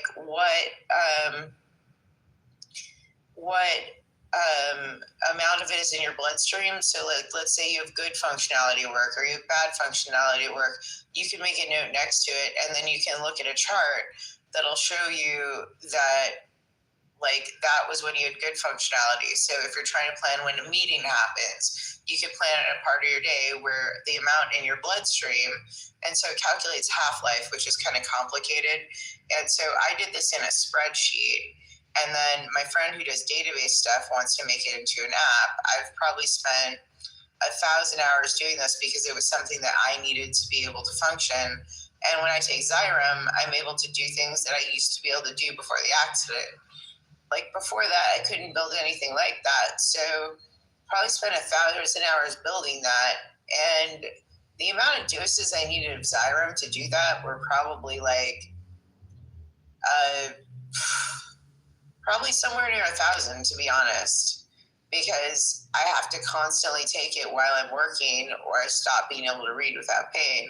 So, like, for me to be able to do the stuff you could normally do in your life if you weren't hit in the head like I was, as hard as I was, I need a fuck ton of a drug that would cost me tens of thousands of dollars to work on one project for 1 month, and I don't have that kind of money. So I buy it from someone who's someone I know who has a not legal version of it. And if you have the problem with that, you can go fuck yourselves, because you never been in my situation. Are you working on building the app, or your friends doing the app right now? So I built the functionality, and my friend wants to convert it into an app, and we're in negotiations about. My friend normally, like, she's really smart, but she normally only works on projects where the cost to the consumer, it's either free, it's a service to humanity, or it's like the cost of what it costs to develop, so that it's not a for-profit venture. And she's one of the smartest. There's a way I could like make it possible for me to do this, like, and support myself. I would like to do outside of her morality to see my point of view, but it could be that she's not willing to work on it if it's not given basically at cost to consumers, which wouldn't help me at any point in the future. It would just compensate me for the time I've already spent on it, and I would still be fucked for having a job in the future. So it might be that I would have to find another developer who would want to put in a bunch of time to a project with no money, and not the one I already know. So whatever, I hope it goes in the favor of her seeing my point of view, but I have no control over that. It's her mind, you know what I'm saying? Yeah, exactly.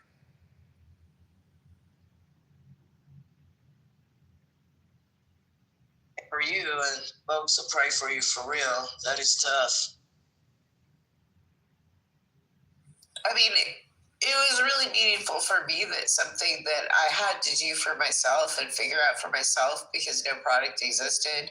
My friend looked at, because I was having trouble with some of the formulas, and she's a really good programmer. So I was like, hey, can you look at this? Because I can't figure out this formula, and like I need to do it when I'm like in really good shape to do it at all. And I haven't been in good shape for a while. So I asked her to look at it. And I'm explaining to her how it works, because she has to understand it to do the formula. And she's like, wow, like, this is really intricate. This does a lot. And she's like, we should make this an app. And just the fact that she wanted to do that at all is meaningful to me, because I never would have, like, I don't know. Yeah. Anyway, this is probably a lot of not what people came here to discuss. Hearing that you're surviving and making it through all of that, like, in all seriousness, I am glad that, you know, that you're finding a way to you know, do things in life and make it, because a lot of people, you know, can't say that and things like that. So we find ways to make it, and we then be able to have jobs, all of those things. So I hope that those things come your way, and whatever you're trying to do to prosper, that is something that I want the best for anybody on this app, to be able to prosper in their lives, whether that's financially, health-wise, or et cetera, for real. Yeah, I appreciate that. I have not found a way to make it. Like, I've been scraping by since 2017. It's been a lot. Like, there were times when my insurance wouldn't cover medication that was $13 a pill, and like I could only afford to buy like let me finish right quick, and then I'm happy to answer whatever you guys say. So I basically like ordered this stuff from it. I had 7 days, and I was like, okay, when it runs out, I have to day, right? And that means you can't sleep longer than 6 hours. You wake up in pain. It's a horrible deal to have to take a pill 4 times a day. That makes you not be in constant pain. So my insurance would pay for it. So I'm going to land this plane. Don't worry. I don't know what you're trying to say, but I'm just trying to finish what I'm saying. say. Okay, that was nice of you. So, I know, very nice of you.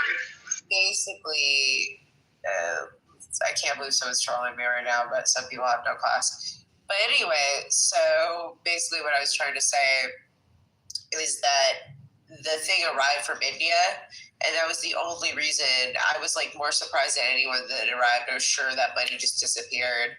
That was the only reason I was able to afford my medication, was because I found a way I could order a 3-month supply legally from India. And then sometimes it was cheaper from the UK or Canada, and I was constantly trying. It's been a struggle, and it has never worked out for my financially. If like somehow my friend decides to develop this and we can make a profit on it, that'll be the first time shit's panned out for me since 15. When you can't read, you've worked in the tech industry, and you've also worked as and you have a hard time cooking, it is really hard to earn a living. Like, I've had very limited like catering gigs and like catering things I've broke personally, because I usually just can't do it. But like, it's nice to think that like if you try real hard, it'll work out. But sometimes you try real hard and it doesn't work out. So like, meaningful that any work I've done might be in any way useful, because it seemed like a complete waste and that has gone nowhere. So I hope my friend changes her mind about what she thinks she'll work on. Anyway, sorry. I think my mind.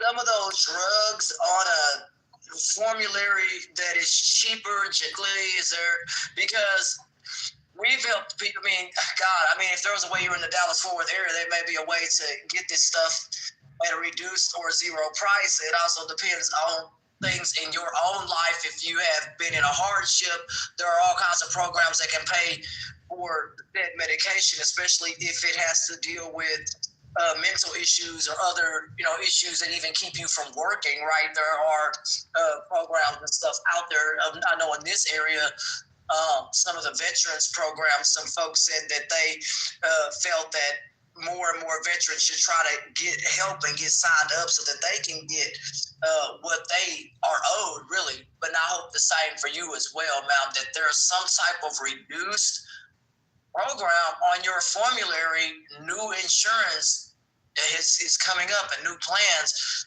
Find a formulary, and if you can figure that formula out here in America, I can't speak for India or places like that, but you can start to find formulary sheets in various states and see within these borders to see if you can find things that are cheaper in certain U.S. and stuff like that. That's what I would start. I would stay away from. I would stay away from stuff in India and all that, because it may not be under the same. Just be really careful. India manufacturing. Most 85% of medication is made in China. So none of your most medications not being made in. Yeah, that's truth. Like, India is a huge supplier, so they're making that stuff. But I think I maybe did not explain well enough. If you have insurance that could pay for it and they don't, you have to have no insurance and be low income, and then the drug companies will assist you in a low cost item. They make their requirements like so also mean that they don't have to help anybody. They can technically say we help afford our medication. They're pharmaceutical companies. They're not a charity.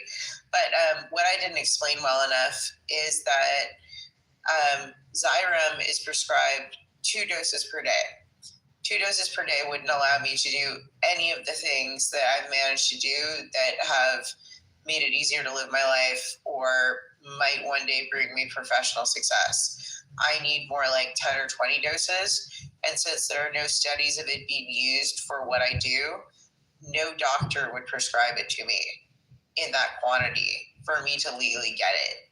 So I'm using it off label for something it's not approved for. No one pays for that, $3,000 to $4,000 a month. So it doesn't make a difference, because that's still more money than I have on a monthly basis.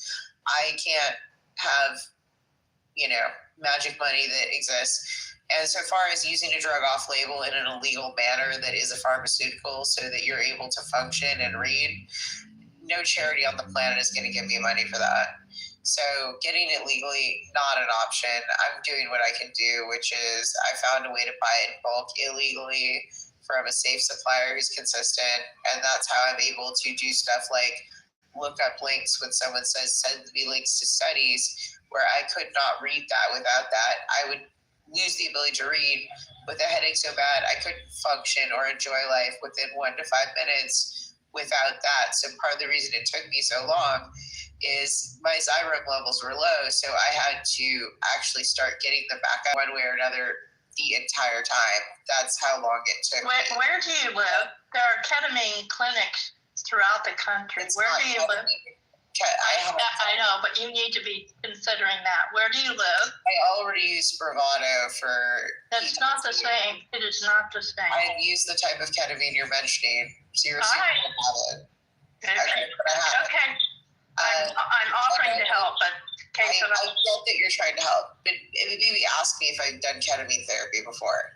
So I was doing ketamine therapy before I found Xyrem, and it had no increase in my ability to read whatsoever. So also, I have a psychiatrist who could prescribe me ketamine therapy, but he prescribed me a drug that works on the GABA receptors, which is the same thing Xyrem does. So for the particular issues that I have... no, it's pregabalin. Oh, okay, yeah. Joe, what were you going to say about ketamine, clinics? I've been using ketamine therapeutically for like years. No, Joe B.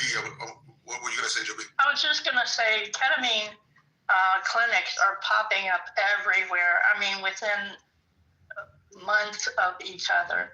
I live in rural Indiana, and there are 4 of them in my vicinity. There's access, and you don't really have... medical doesn't really count. They get you in, they identify your area of weakness, and they treat you. It's pretty okay. What do you consider affordable? Because it's about $600 a session, and I don't have that kind of extra money. How much are you? How much? It could be different states. So how much are you seeing down there where you are, Joby? Yeah, I'm in Indiana. I'm an hour away from Chicago, so I'm in pretty rural community. So I would think that would be a little right to the center rather than weak, you know. We're asking you how much are they charging there? Where you're... Oh, I don't know. I don't take it, but it's available. Yeah, I do know. It's not inexpensive. It's definitely expensive, and you go through like a series of it. So it's not like you do one session. If you're on Medicaid or Medicare, it's very cheap, and I know that because Medicare don't approve that. Yeah, they do. They start approving it? Yeah, they do, Fred. I wouldn't make it up. No, I'm not saying you're making it up. Things changed. I'm not saying you made it up. No, I don't want to encourage people one way or the other, but I don't want people to be in pain when there's sources.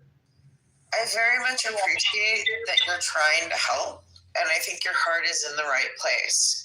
However, if pain 5 or 10 minutes and I listen to it, the part of my brain that looks at images and reads text is severely broken. So for whatever reason, and for literally the first thing that was suggested by my new psychiatrist was something that affected the GABA receptors. I have done ketamine therapy for years. It does positively nothing for my ability to read.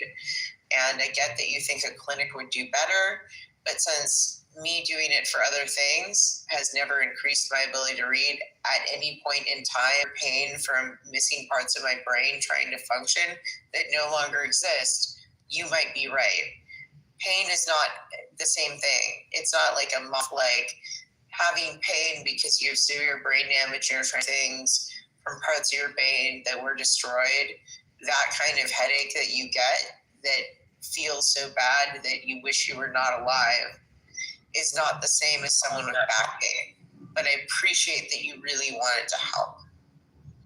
Hardship program. I know a lot of states when you have hardship or things like that, there are programs like hardship programs that, the state, there's paperwork that, of course you would want to fill out and that kind of stuff. And you said your ability to read and stuff like that is a little affected, but there's audio programs and that kind of stuff. There's the talking book program for someone like you. I'm sitting here looking this up, the talking book program. Those programs can help you, but I will tell you that there is hope and there is things out there under, certain states. I don't know what state you're in, but I would certainly look into hardship programs. There are even programs dealing with your driver's license. If you're in a hardship, you'll fill out that. Just 1 second. Let me say something real quick. I feel like you might have missed something. Hold on, real quick. Well, that would help pay for some of this, if not, a third, if not all of it. Saying doesn't make sense. You missed something. Hold on a second. Real quick. Am I on mute? The fuck? Joe B. So they Medicaid and Medicare, they do not cover the ketamine treatment that I'm talking about with the IV. Oh, not with the IV. Yeah, no. Yeah, when you're saying they cover, it's like the actual medication where it derives from that. Correct. I'm talking about the one where they use for like PTSD treatment or things like that, where it's infused. They don't cover that. That's what I'm saying is expensive. So, Ashton, I feel like I wasn't clear enough, or maybe I just need to repeat it. There are no studies supporting the type of use that I'm using Xyrem for. It's not approved for it, and the quantities that I'm using are completely different from what it's approved for, and like 10 times more than it's approved for. No doctor would take the liability of actually prescribing this to me at the level I need it to function. So I get that you're like, you can find someone to help you pay for it, but the sticking point for any of that to work and why I'm not seeking that out is that the way I'm using it, it would be a huge liability risk for any doctor to prescribe it, and they just flat out wouldn't. If you can't show a single study that shows it's safe enough to use that quantity of something in a given day, no doctor will prescribe that to you. How much you use it? I know that from doing a lot of What's the conversation? Where are we? Sorry. I mean, if you're saying, because we've helped people with cancer and all kinds of stuff through hardship programs. I'm not just sitting up here blabbering and, ma'am, I've worked with a church and things like that. I'm not just sitting here telling you stuff, right? I helped folks and all those things. But if you're saying that it's outside of the limits of what I can do, and you're using more than the amount that the doctors or folks out here can prescribe, that's a problem. I don't know how much of it you're using. If you're using, 20 vials or 10 or 2, I don't know. But if it's a limit of 5 or whatever, then I can't help you over that limit. I can help you within the limits of what the state and pharmacies here would require, but over the limit, I can't help you in those areas over the limit. Right. But the fourth thing is to help you so you can better understand the situation is that the way I'm using it is very not the way it's used by doctors. And while I think there are studies showing that they have had some good results for people with similar conditions, those studies don't show them using the quantity that I need to use in order to have a productive day reading and working on something like the thing my friend wants to make into an app. So if I just needed to fall asleep, I might be able to get that prescribed, but that would probably be a struggle. But the amount I need to function even close to like a normal person to do anything like what I just dropped in chat to the situation I'm in, where the only thing I found that works is that. Now, at the same time, the other thing I said earlier is that something that works on the same receptors, my psychiatrist is prescribing, it is covered by insurance. And they're upping my dose with time to make sure it's safe. Because I'm on other drugs that can cause respiratory depression when combined with that drug, so they need to up it slowly. It might be that might be there. So far, the pregabalin helps a little bit, but nothing like the Xyrem. And I'm hoping enough pregabalin and I won't have too much respiratory depression so they can up my dose to the point where I'll only have to take it twice a day. That would be amazing for my life. But at this point, we don't know. Talk to me in 6 months. I'll let you know if it worked out. It's not looking this up. The state ain't going to give you more than 5 vials or what have you. They're going to give you a huge limit. I don't know how much you're using, but you can't use more than 2 to 5 in this thing because you can cause some serious issues. So if you're using more than 2 to 5, then that is could have some serious problems, and you really might want to go seek a specialist. Like I said, we've helped people with cancer and terminal stuff, drugs that cost more than that. But this is a very complicated, thing that I've never. I'm trying to wrap my mind around, but it's very complicated even for me understand this thing and getting help with what you need. Because like I said, I do things legal the right way, okay? And so that's what I would offer you is the legal the right way to figure out how to get this stuff paid for, okay? Thank you. I appreciate the work you do for other people, and I think it's wonderful, and it's good. You kidding. Okay. Thank you.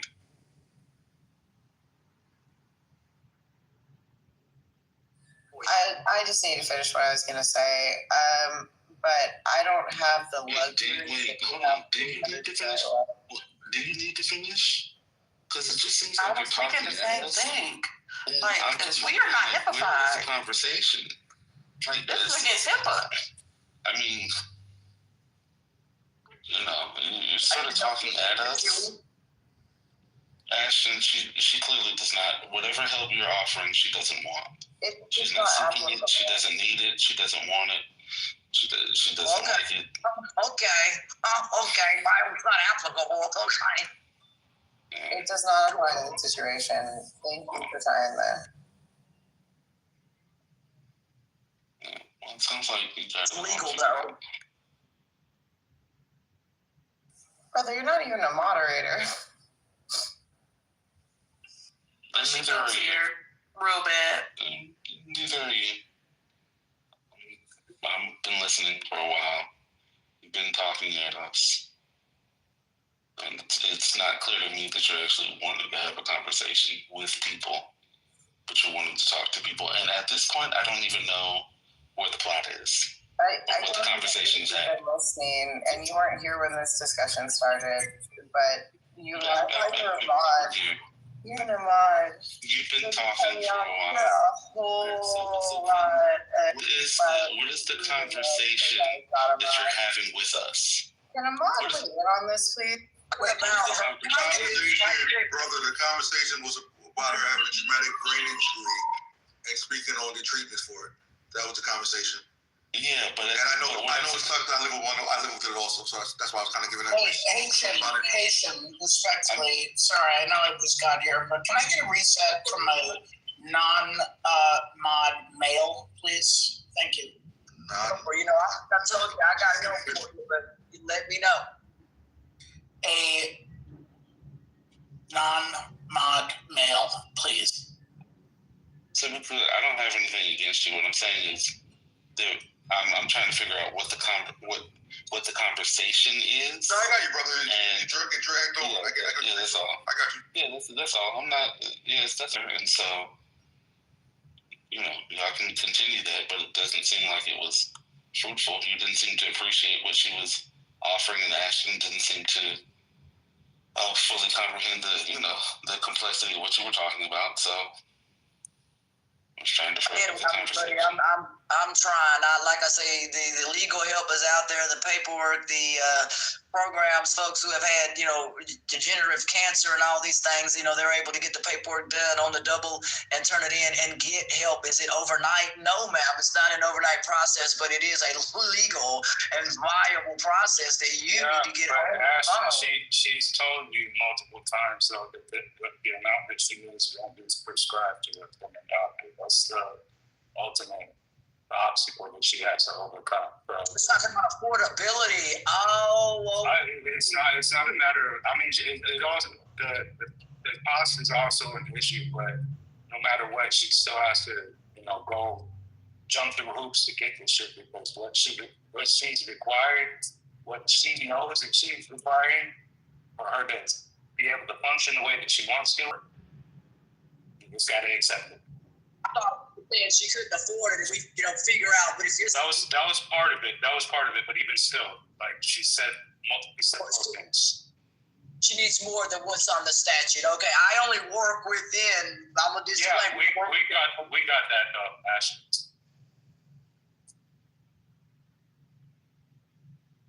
Drew. So basically, I was looking up links and people were like, why the fuck is it taking you so long? What, you just can't find them, blah, blah, blah. And I said, when I'm done posting the links in chat, I will explain why it took me so long. And this was a long time ago because it took me a long time to find the links. So maybe no one who remembers that conversation is still in the room and at their mic. I'm still in the room. I'm still in the room. So I wasn't asking for help, and for Ashton, part of my explanation, I know it's hard to follow, it's long and it's complex, was that I'm working with a psychiatrist to try and transition to pregabalin, which is a legal medicine in legal amounts that has a chance of doing the same thing. I don't know if it will, and I said check back in with me in 6 months, and I'll let you know if it worked. It hasn't.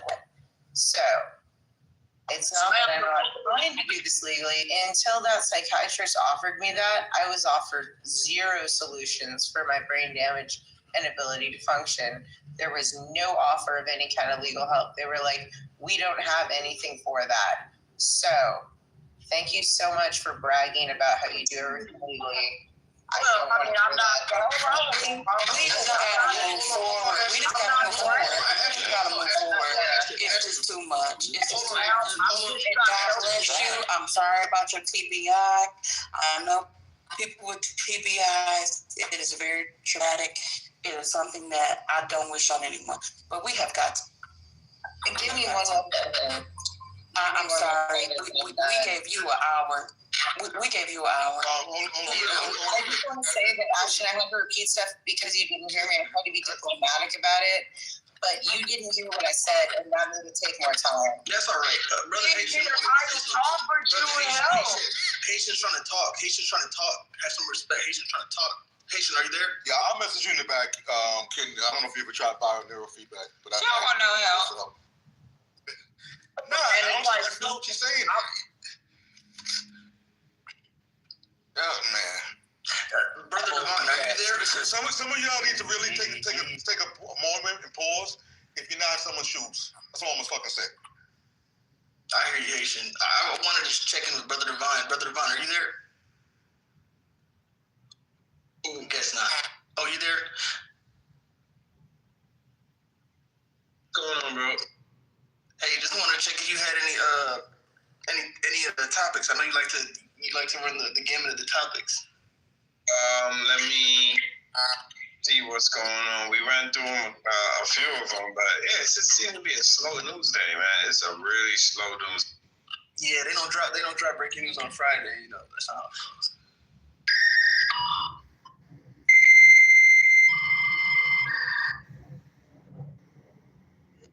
That ain't crazy. Not the noise again. That was hours ago.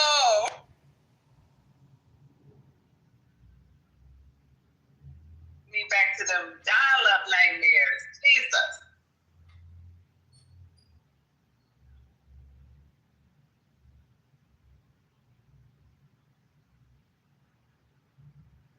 So make sure y'all go play your. They used to say, "Patient, you got to be in it to win it." Nah, that boss that bought the bottle could have struck the lotto. Texas, $1 in the dream. Remember that one, Devon? The buck that bought that bottle could have struck the lotto. Sir. $1 billion with a B. That's wow. That's a lot of money. That's crazy. I had some of y'all for it. You know what I'm saying? When I get it this week, I hit y'all. If I hit it, we're gonna do a lot of y'all motherfuckers. No, I'm gonna fly everybody to do this in person. I'm gonna rent out a venue, debates.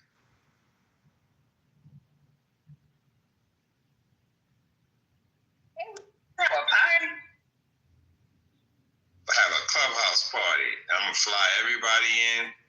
I'm gonna put y'all in the city. Yeah, we gonna just party and bullshit and party and bull.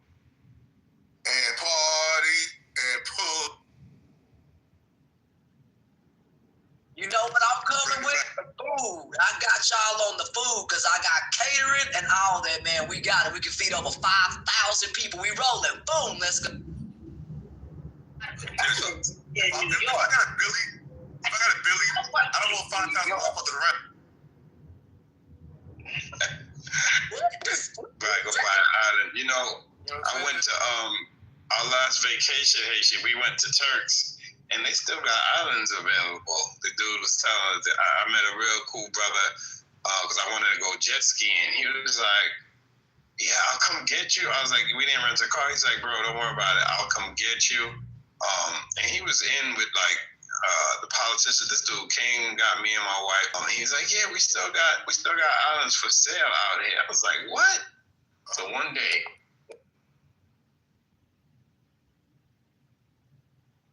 Your reception bad on the island, bro? What happened? Where you at? Yo, Devon, what's the reception on the island, bro? That was good. It was good. We had a good time, man. It was good. We had really. You cut out those. I'm saying. I said when we were in Turks and Caicos, the brother was driving us around. Yeah, we got your car. You let him off when you got to his jet ski business and stuff. And he was letting us know. You remember Reggie Bullock, NBA player? Yep. He has his own private island over in Belize. Hey, that's living. And what I'm saying is, how he's doing it, he's doing like to make it more like a tourism thing. But it's his own island, though. You know what I'm saying? I don't need a big old house. All I need is something 2,000 square foot like this building I'm in, and we rolling with land, and that's my dream, with land around me and all that good stuff, and horses and all that stuff. That's what I like anyway. When I go out to the country, that kind of stuff is pretty cool. Jump on a horse and you're riding. It's pretty fun.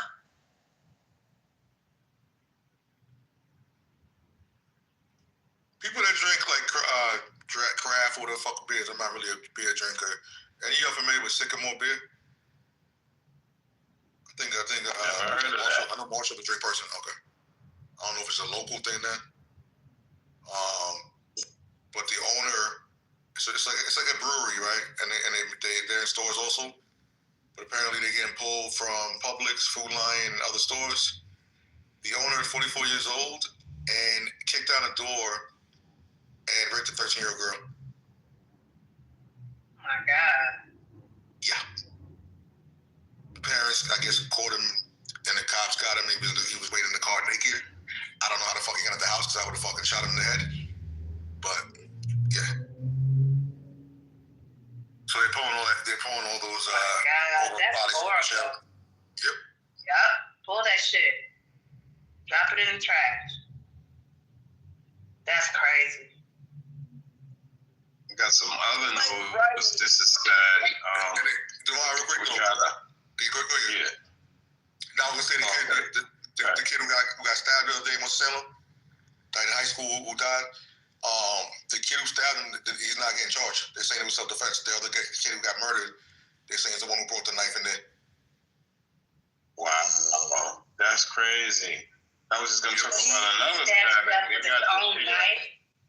That was at the school, right? Yeah. Yep. Yeah. Okay.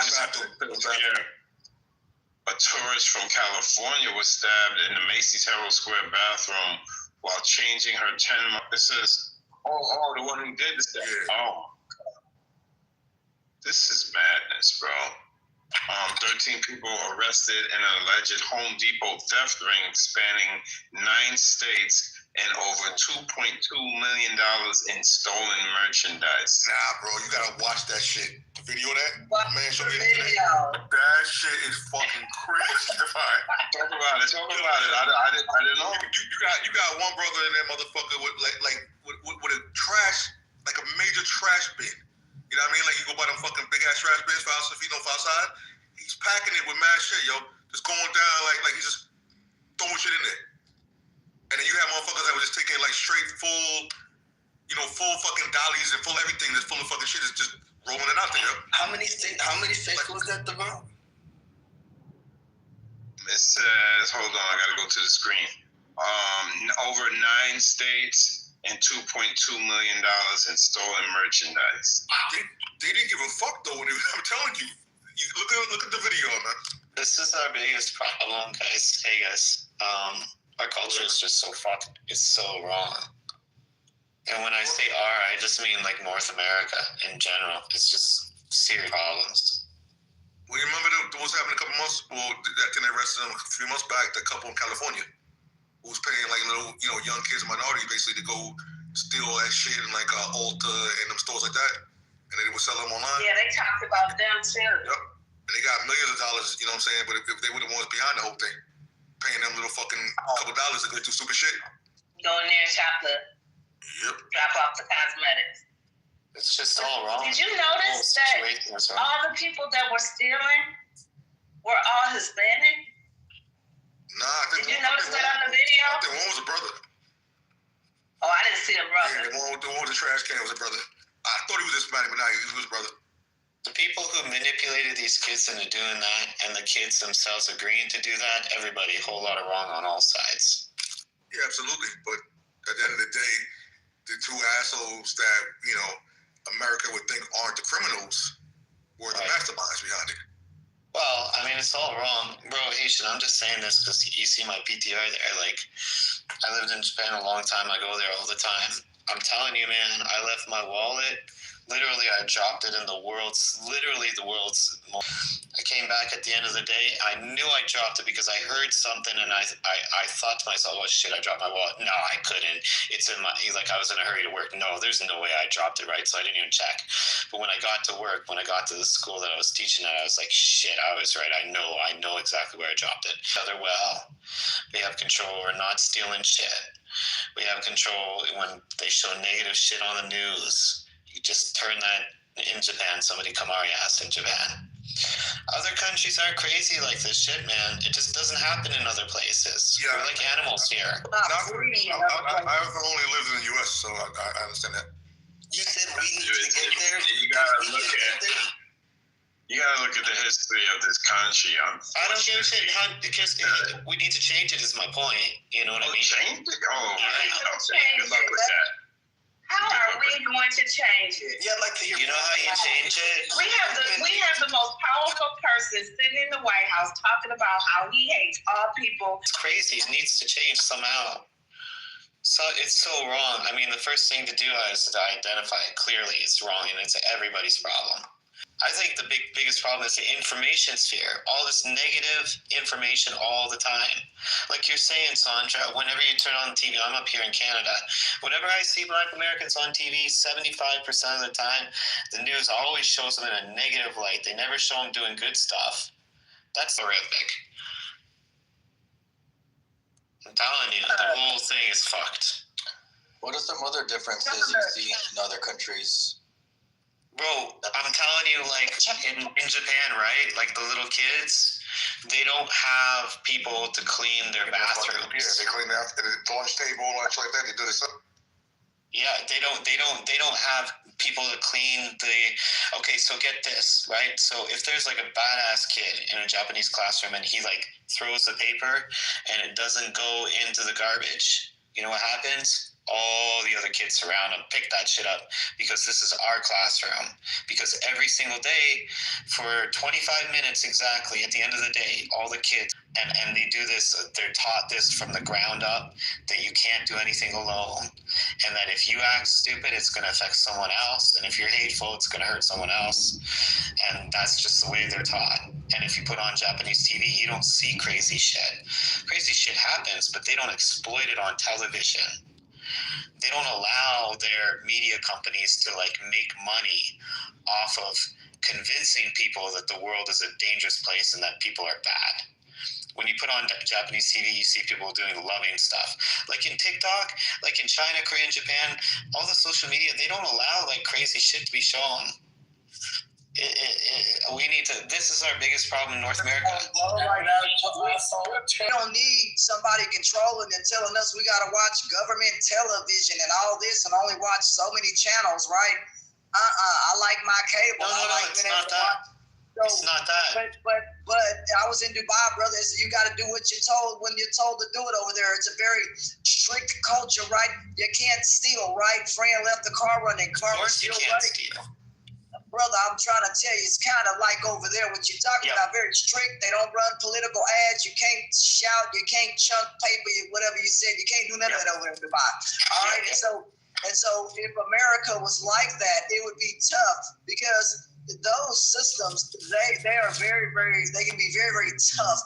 and they'll cut your hand off over there. You know what I'm saying? So you can't go over there broke and thinking you're going to steal out of their stores. That's just not happening, right? So it would be too tough after you're experiencing that. I'm glad to live in America where I can make as much money. I don't have a government, coming to my door saying, well, yes, you paid your taxes, but we'll get more now. No, the government here, you pay your taxes or whatever. And, as long as you ain't doing nothing stupid, the IRS, whatever, right? So it's different than in other countries, man. Some countries can seize your stuff without you ever doing anything. So you better understand. There's a balance, you know what I'm saying? There's a balance. I like living in America because after going to certain countries, man, and certain parts of this world, and you can wake up and you might not have water, right? You know what I'm saying? Electricity. I've been, so let's be real. So I'm grateful to live in the United States. It's not perfect. No country on this earth is perfect. But at the end of the day, each country has its problems. And so it's not going to be this perfect thing. It's going to be malleable and have to be shaped. And that's every country on this earth, to be shaped into whatever. Well, that's just what it is. So America is what it is, but we are free over here. And I like being free, man. Are you free? Are you free if you can't walk in certain parts of the town without being worried about shit? Are you free when people are being manipulated against one another to hate each other because of the information system? Is that freedom? All right, so Matthew, this is the part right here where you got to slow something down right quick. So you said, screw the politicians, it's not their fault, it's our fault. But it's everybody's problem. Yeah, I feel that way. I'm trying to understand what it is that you're on about. And if this is a problem, because I don't know, I just don't feel like Hold on, just what Canadians love to do in here. They love to come into this space and tell us that we're all fucking stupid and we're all drunk dick-sucking lovers, and it's not true, and they should be pointing the fingers at themselves and checking about their own household and how they treat their own family and their own neighbors, and stop fucking with us. US it. Yeah, so what's the objective here? Like, I don't understand what this has to do. Right. You are Canadian or American? No, I'm Canadian, yeah. So you know what? Pattern? You see the pattern, yo? We're German. Yeah, where's Germany? So Well, to tell us because of the gold standard we got off of 1971, it's all our fault. Go on, Bitcoin. No. Nothing to do with that. No, what I'm saying is that if this room was about Canada, I'm happy to engage. I'll tell you, man, Canada's not perfect. Like, not even close. Our government, the way they treated Native Canadians, and still do, they're absolutely horrific. Absolutely. The United States sounds all I think a lot of people in America was a move Canada now. So. That's what I said. But what I'm describing here is a basic North American problem. Yeah, I got you. I'm not I really would be saying. gone tomorrow if I could relocate to Canada. What part of Canada are you from, Matthew? Right now, I'm in Calgary. It's not perfect. Canada's not hardly. Not even close to being Montreal. Manitoba. A lot of crime in Montreal. Good evening, beautiful people. I'm in Michigan, and I've loved Canada my whole entire life. I would really rather live. I grew up in Windsor. Matthew, if I may, I hear a lot about. Sorry, I was trying to ask a question. Yeah, go. Oh, I thought somebody was trying to get in, but I thought I was talking to someone. But no, I hear a lot about Alberta wanting to succeed. And with me being a Texan, I just think Alberta is like the Canadian Texas. So like, what's going on with that? Like, why do they want to succeed so badly? So we got some dumb people here too. Like everybody always thinks that like grass is greener on the other side type thing. We got oil money out here, and sometimes when the price of oil is low, we become very wealthy. But that's only when the price of oil is low and they start turning the oil factories on, because you got to pay money. See, our oil is mixed with sand. And, sorry, I should say become wealthy when Alberta becomes wealthy when the price of oil is high, because it's expensive to strip the sand from the oil that we have here. So when the price of oil fair, they get money from the rest of the country all the time. So a lot of people have it in their minds that if Alberta separates from the rest of Canada, we're going to be wealthier. I think that's kind of, I'm not sure how true that is, you know. Yeah, and I've always been interested in that because that's literally the Texas ideology as well. Right. And there's rednecks up here, like But you say. Oh no, Keisha, you're wrong. There's lots of racial diversity here. You say people think the grass is greener on the other side, but then you're telling us we need to be like Japan. No. What I was saying, very often what I was saying, like often when I come into rooms, is that my feeling is culture. Our culture is like too angry. We're very aggressive. Like if you go on this app, it doesn't matter what kind of American or Canadian you are, for that matter, we're almost the same. You can really tell which rooms are the North American rooms. Yeah. Could be white people's fault, Kamari, maybe. Either way, I think the culture should change, you know. I don't think America is all bad. I mean, you know, the way you making our country sound, you make it sound like, oh my God, don't go there. Oh, no, I'm saying this is the biggest problem. But it's the country that, look, brother, I said the word malleable for a reason.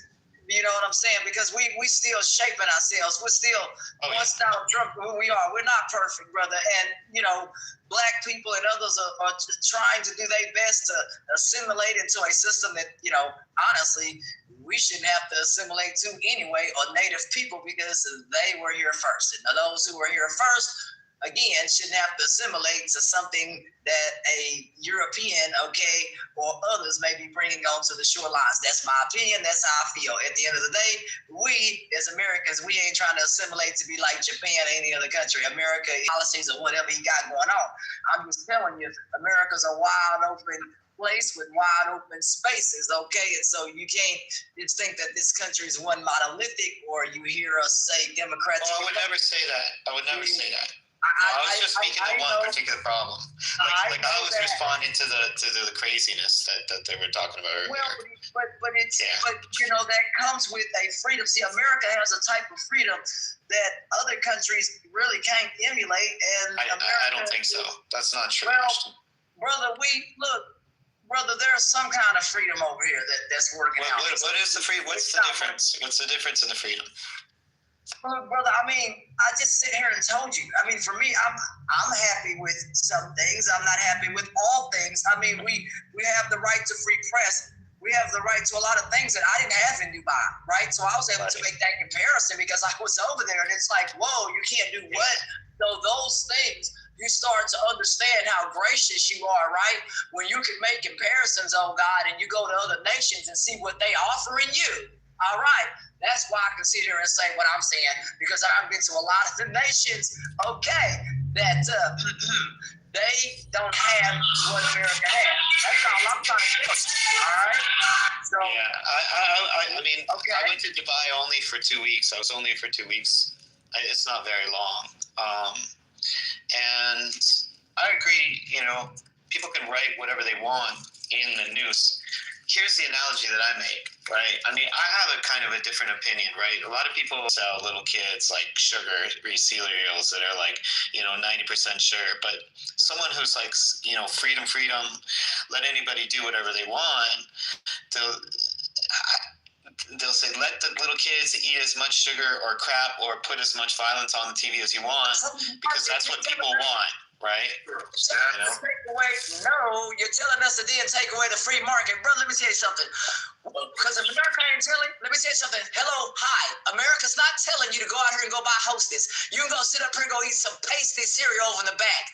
They ain't telling you got to go out here and go buy McDonald's. All right? Ain't nobody dragging you down the street, and you got a free market back here. All right? Same thing with a gun. Hold on. Because ain't nobody telling you to go down the street and go buy a gun at the local gun shop, right? Hello, hi. They're not telling you that. You have a choice. See, America's bountiful because of what? You have choices. And then when you restrict people, it's about choice. And so what is our country about? Choices. And so other countries, they want to limit how much you can have. And, oh, you can only get an ounce of this. What the crap? No, if I want a big cup and my wallet can say, boom, I can afford that, ching, ching, then I should be able to walk up to the counter and buy it. America gives you the right to buy it at the counter, whether you buy a small cup or a big cup.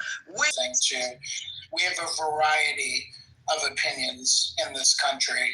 So Ashton's right. We have a lot of choice. Unfortunately, for many people, we disagree that we should be able to choose to have guns whenever the fuck we want. That's another choice to not be able to help poor people and less fortunate homeless. So we have all of those choices. So yes, with all of this freedom comes a lot of fucking crap. But if you've not lived I don't know if you've lived in the United States or not. I don't know if you've traveled around the United States and spoken to different types of people, but we have a million different opinions over here about this country and what freedom is. Yeah, for sure. You know, the way that I think about it is kind of like first order, second, third, fourth order consequences. You know what I mean? So I understand that people are given. Hey, let me get my thing out. Because I think I'm kind of replying to what you guys are saying. I'm trying to address it as closely as I can. I hear what you're saying, and I think there's a lot of good to having a lot of choices. For sure, it's important to have that freedom. But like what Sphere was saying, sometimes people do choose the wrong thing to do.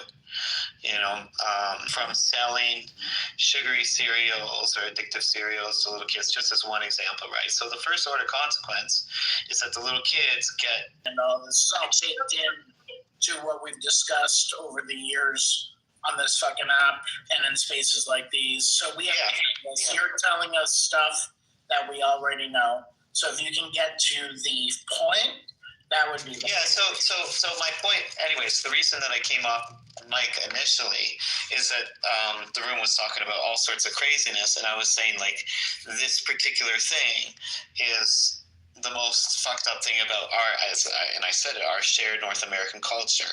And I think it's something that we can rectify. And really, I think the fault is with the media more than anything else. And that's my opinion. I know that the United States is a good place. You know, my sister lives in Chicago. Big cup. America's about the big cup. Texas is about the big cup. Well, that's what we get around here. We get the big cup. So at the end of the day, you can't take away our big cups, big ideas, and big lives. At the end of the day, we want our choices. If it may be bad for you, having a Snickers bar, whatever the hell people eat, the Twinkies, whatever it is. Yeah, no one said that these treats said that. You know, when you eating a dang on McDonald's, you know that ain't no health food. You know that, but it gives you the idea to make a choice. You got to have. Let me ask you a question. Let me ask you a question, Ashton. Do you think that the news channels should have the freedom to portray as much of a negative, very, very, very bad portrayal of black people in America on the media as they want? Do you think that's a good idea? I mean, that is the freedom to do that, right? Sugary cereals are not remotely in the same venue. They're not. I'm sorry. No, but I asked a different question. I asked Ashton, do you think the news cycle should have the freedom to portray any group of people however they want? Because they know the first order consequence, Ashton, is that when they portray people acting foolishly, that they're going to get those clicks and views. And that might only be 0.00001% of the population, people that are doing foolish things. But it's if it's like spread out in the information sphere day after fucking day, the racism every single day, over and over again, portraying certain people in a certain way, it has an effect. You know, people don't want, open media obviously making their lives look bad. But, America, since war, America has sent cameras into the battlefield and all that other stuff, and Cronkite, and if you remember these Cronkite, him and older people back in the media, and you look up the history of older people, the media started from that vein of war and seeing shaky black and white footage of soldiers and stuff, and black and white pictures of Normandy and even before that. So media has its place in society, and you must not forget that, and you must start to learn that and understand. Media shows what it does. Not, some of it, yes, it scares people and all of that. Some of it does and whatever. But again, it does give you the right to watch that if you choose or whatever. No one makes you watch Channel 5 or whatever the channels are, right? So this is why America has the Freedom of Information Act and all these acts, because it gives you the right to counter that broadcast. Hey, you might not like what's negative. What's up? Then you can start your own dang on radio or TV station and broadcast something different. See, the government here allows for you to do that. A lot of other countries, in other countries, you have to do what they say, all right? So I'm just telling you, broadening and the rights that offers, especially under SCC, well, right now it's a little bit, certain things before that, people had open rights and things like this, the right to access the White House. You cannot sit here and squander media. I hate the fact of what they're broadcasting. You can squander some of that kind of stuff, but as far as media, it has its place because it shows war and other things, not just... I get that. You get it? Yeah, no, I get that. See, I do believe that the media...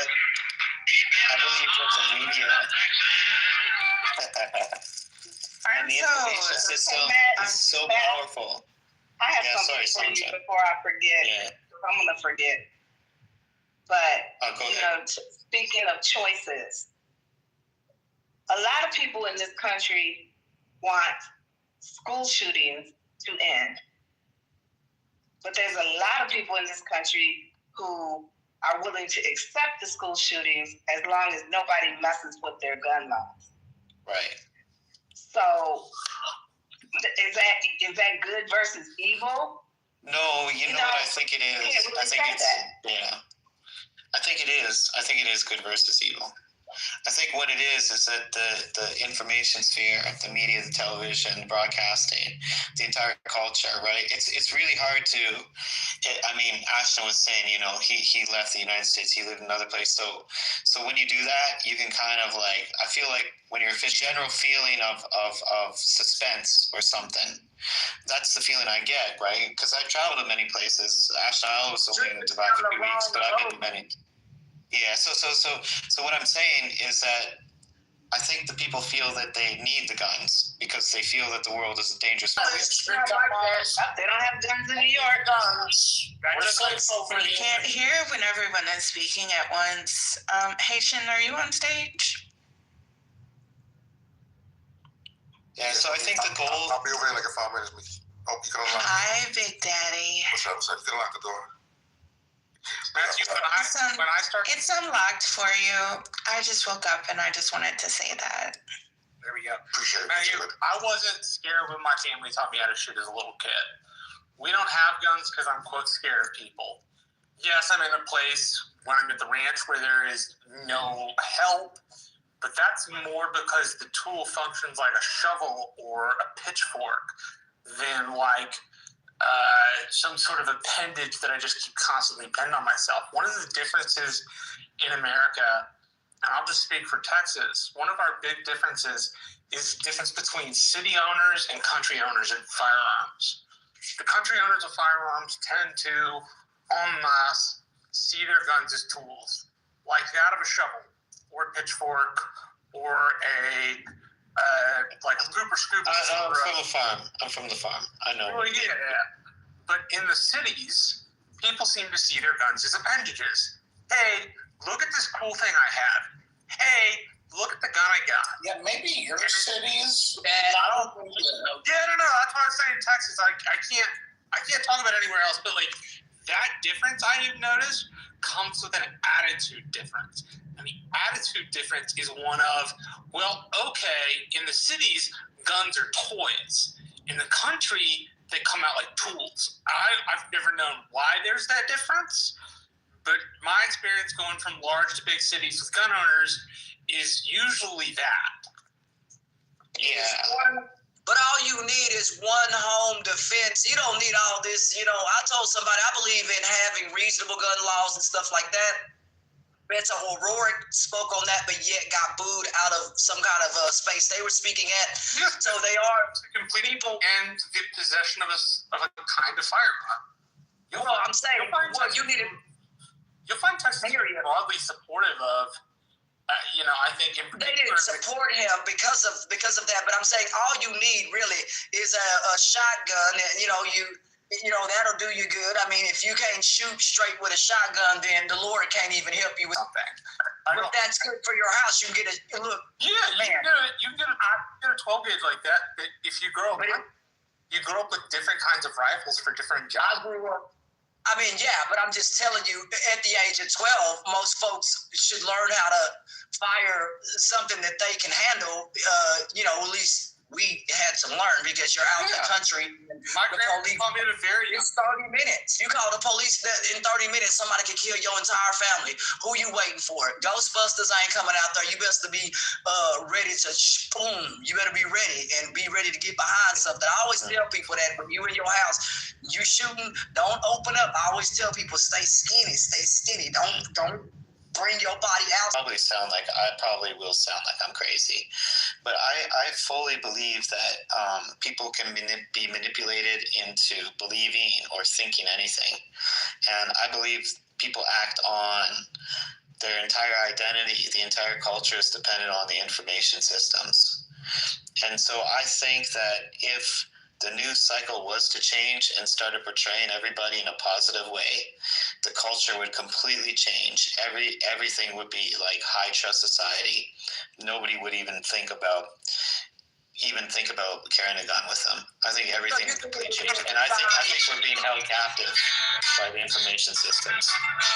I mean, I know I sound crazy. There's a real practical need. Despite there being a real practical need, there's a real adjudged constitutional right. And that right doesn't go out of favor, and it doesn't fall away simply because we don't like it. The answer in our system to a right we dislike is not to ignore it, but to change the system. I mean, we're lucky enough that the last time the Constitution was changed was in 1994 with the Congressional Pay Amendment, saying that Congress can't give themselves a raise in the same session, that it doesn't take place in the same session otherwise. So we have the ability to pass a constitutional amendment. But up until then, it's not simply that people use it for home defense, it's that they have a right to it. And if we respect the Constitution... Oh yeah, there's nothing wrong with that. I mean, that's not the problem. The guns aren't the problem. It's the culture that's the problem. No, I'm saying... We sleep with our doors open. Let me tell you something. We cannot sleep with our doors open. You think we're going to live in some magical world sleeping with our doors open? That's not culture. A lot of countries in the world will do. We're not doing it. But there's no reason it can't be like that. May I comment on this, please? Just 1 second. If y'all look at my PTR, this is my dad showing his grandson, his youngest grandson, by the way, just a family arsenal. So that's an AR-15, that's a bullpup, that's a 300 blackout. Oh no, that's a bitch right there. People always talking about ARs and AKs. Give me a 300 blackout and I will blow your ass straight to fucking smithereens. Why do you need that shit? May I finish? May I finish, please? Don't interrupt. I just woke up. I'm very cranky. Everybody let him know in the chat I have not eaten. And the fourth is, the little AK-47, whatever. So, everybody does not have guns for protection. I am a granddaughter of the South. I am a child of the South by birth, by blood. And we like guns. We like family. We like food. And we like the good Lord. That is in our DNA. You're never going to take that. We compete. We collect. We even have gun trusts so that we can pass guns down from one generation to the next. The oldest gun in the collection is a gun from my great-great-grandfather. My father cleans his weapons. He just takes them out. And this is just the beginning of his arsenal, by the way, right? So when you're having this conversation, you need to keep in mind that there are people that are collectors. Just like to shoot. It's fun. You know those stereotypes where you're driving around in your truck and you're like, yeah, and you're like, out in the country. Anyone under a certain age? Absolutely. I am a gun owner who believes in gun rights, right? Meaning that there needs to be a database. Actually, if I was in charge, what I would do is I would have like a mandatory insurance policy for certain gun owners, like my father, who has this damn arsenal, or the family, so that if something did happen, then, you know, the insurance would pay out. And you know what? My dad probably would. Well, let me not speak for him. I wouldn't have a problem with that. So that's just what I wanted to say, yeah. And if y'all want to have some good fun, get that 300 blackout, baby.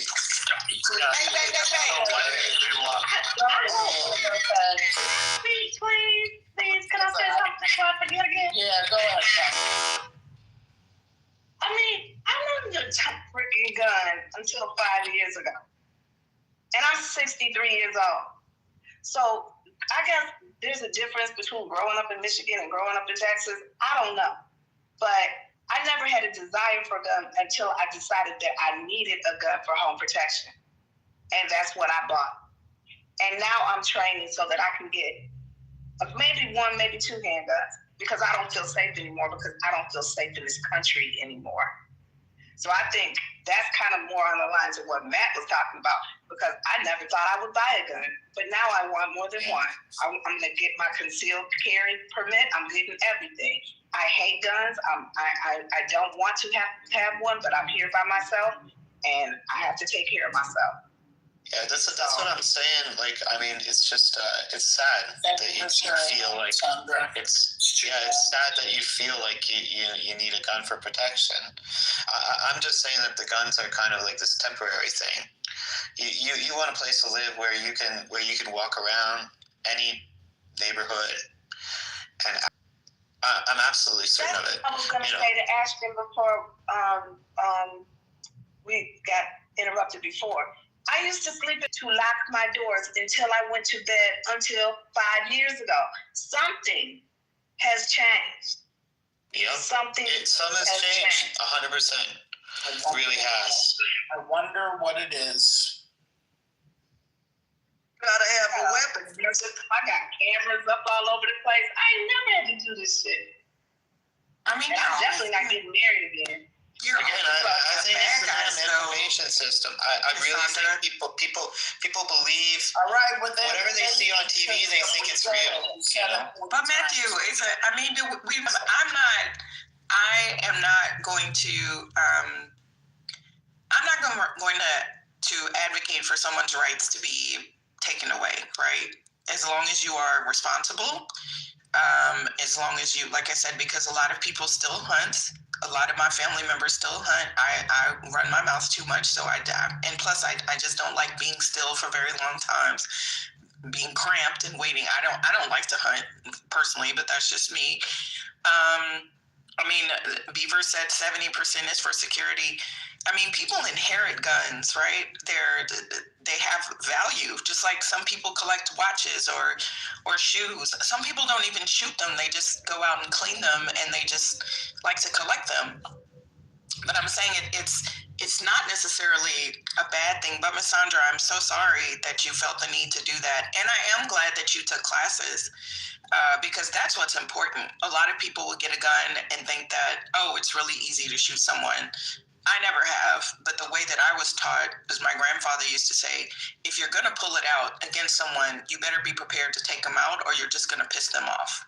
And that's what I was taught in terms of the seriousness of having a weapon, in terms of if I were to have to believe that I needed to use it for protection, it's not going to be for protection. It's going to be me versus you in that scenario. But I was always taught to be very, very responsible with my choices, right? It's not to pull out and threaten someone.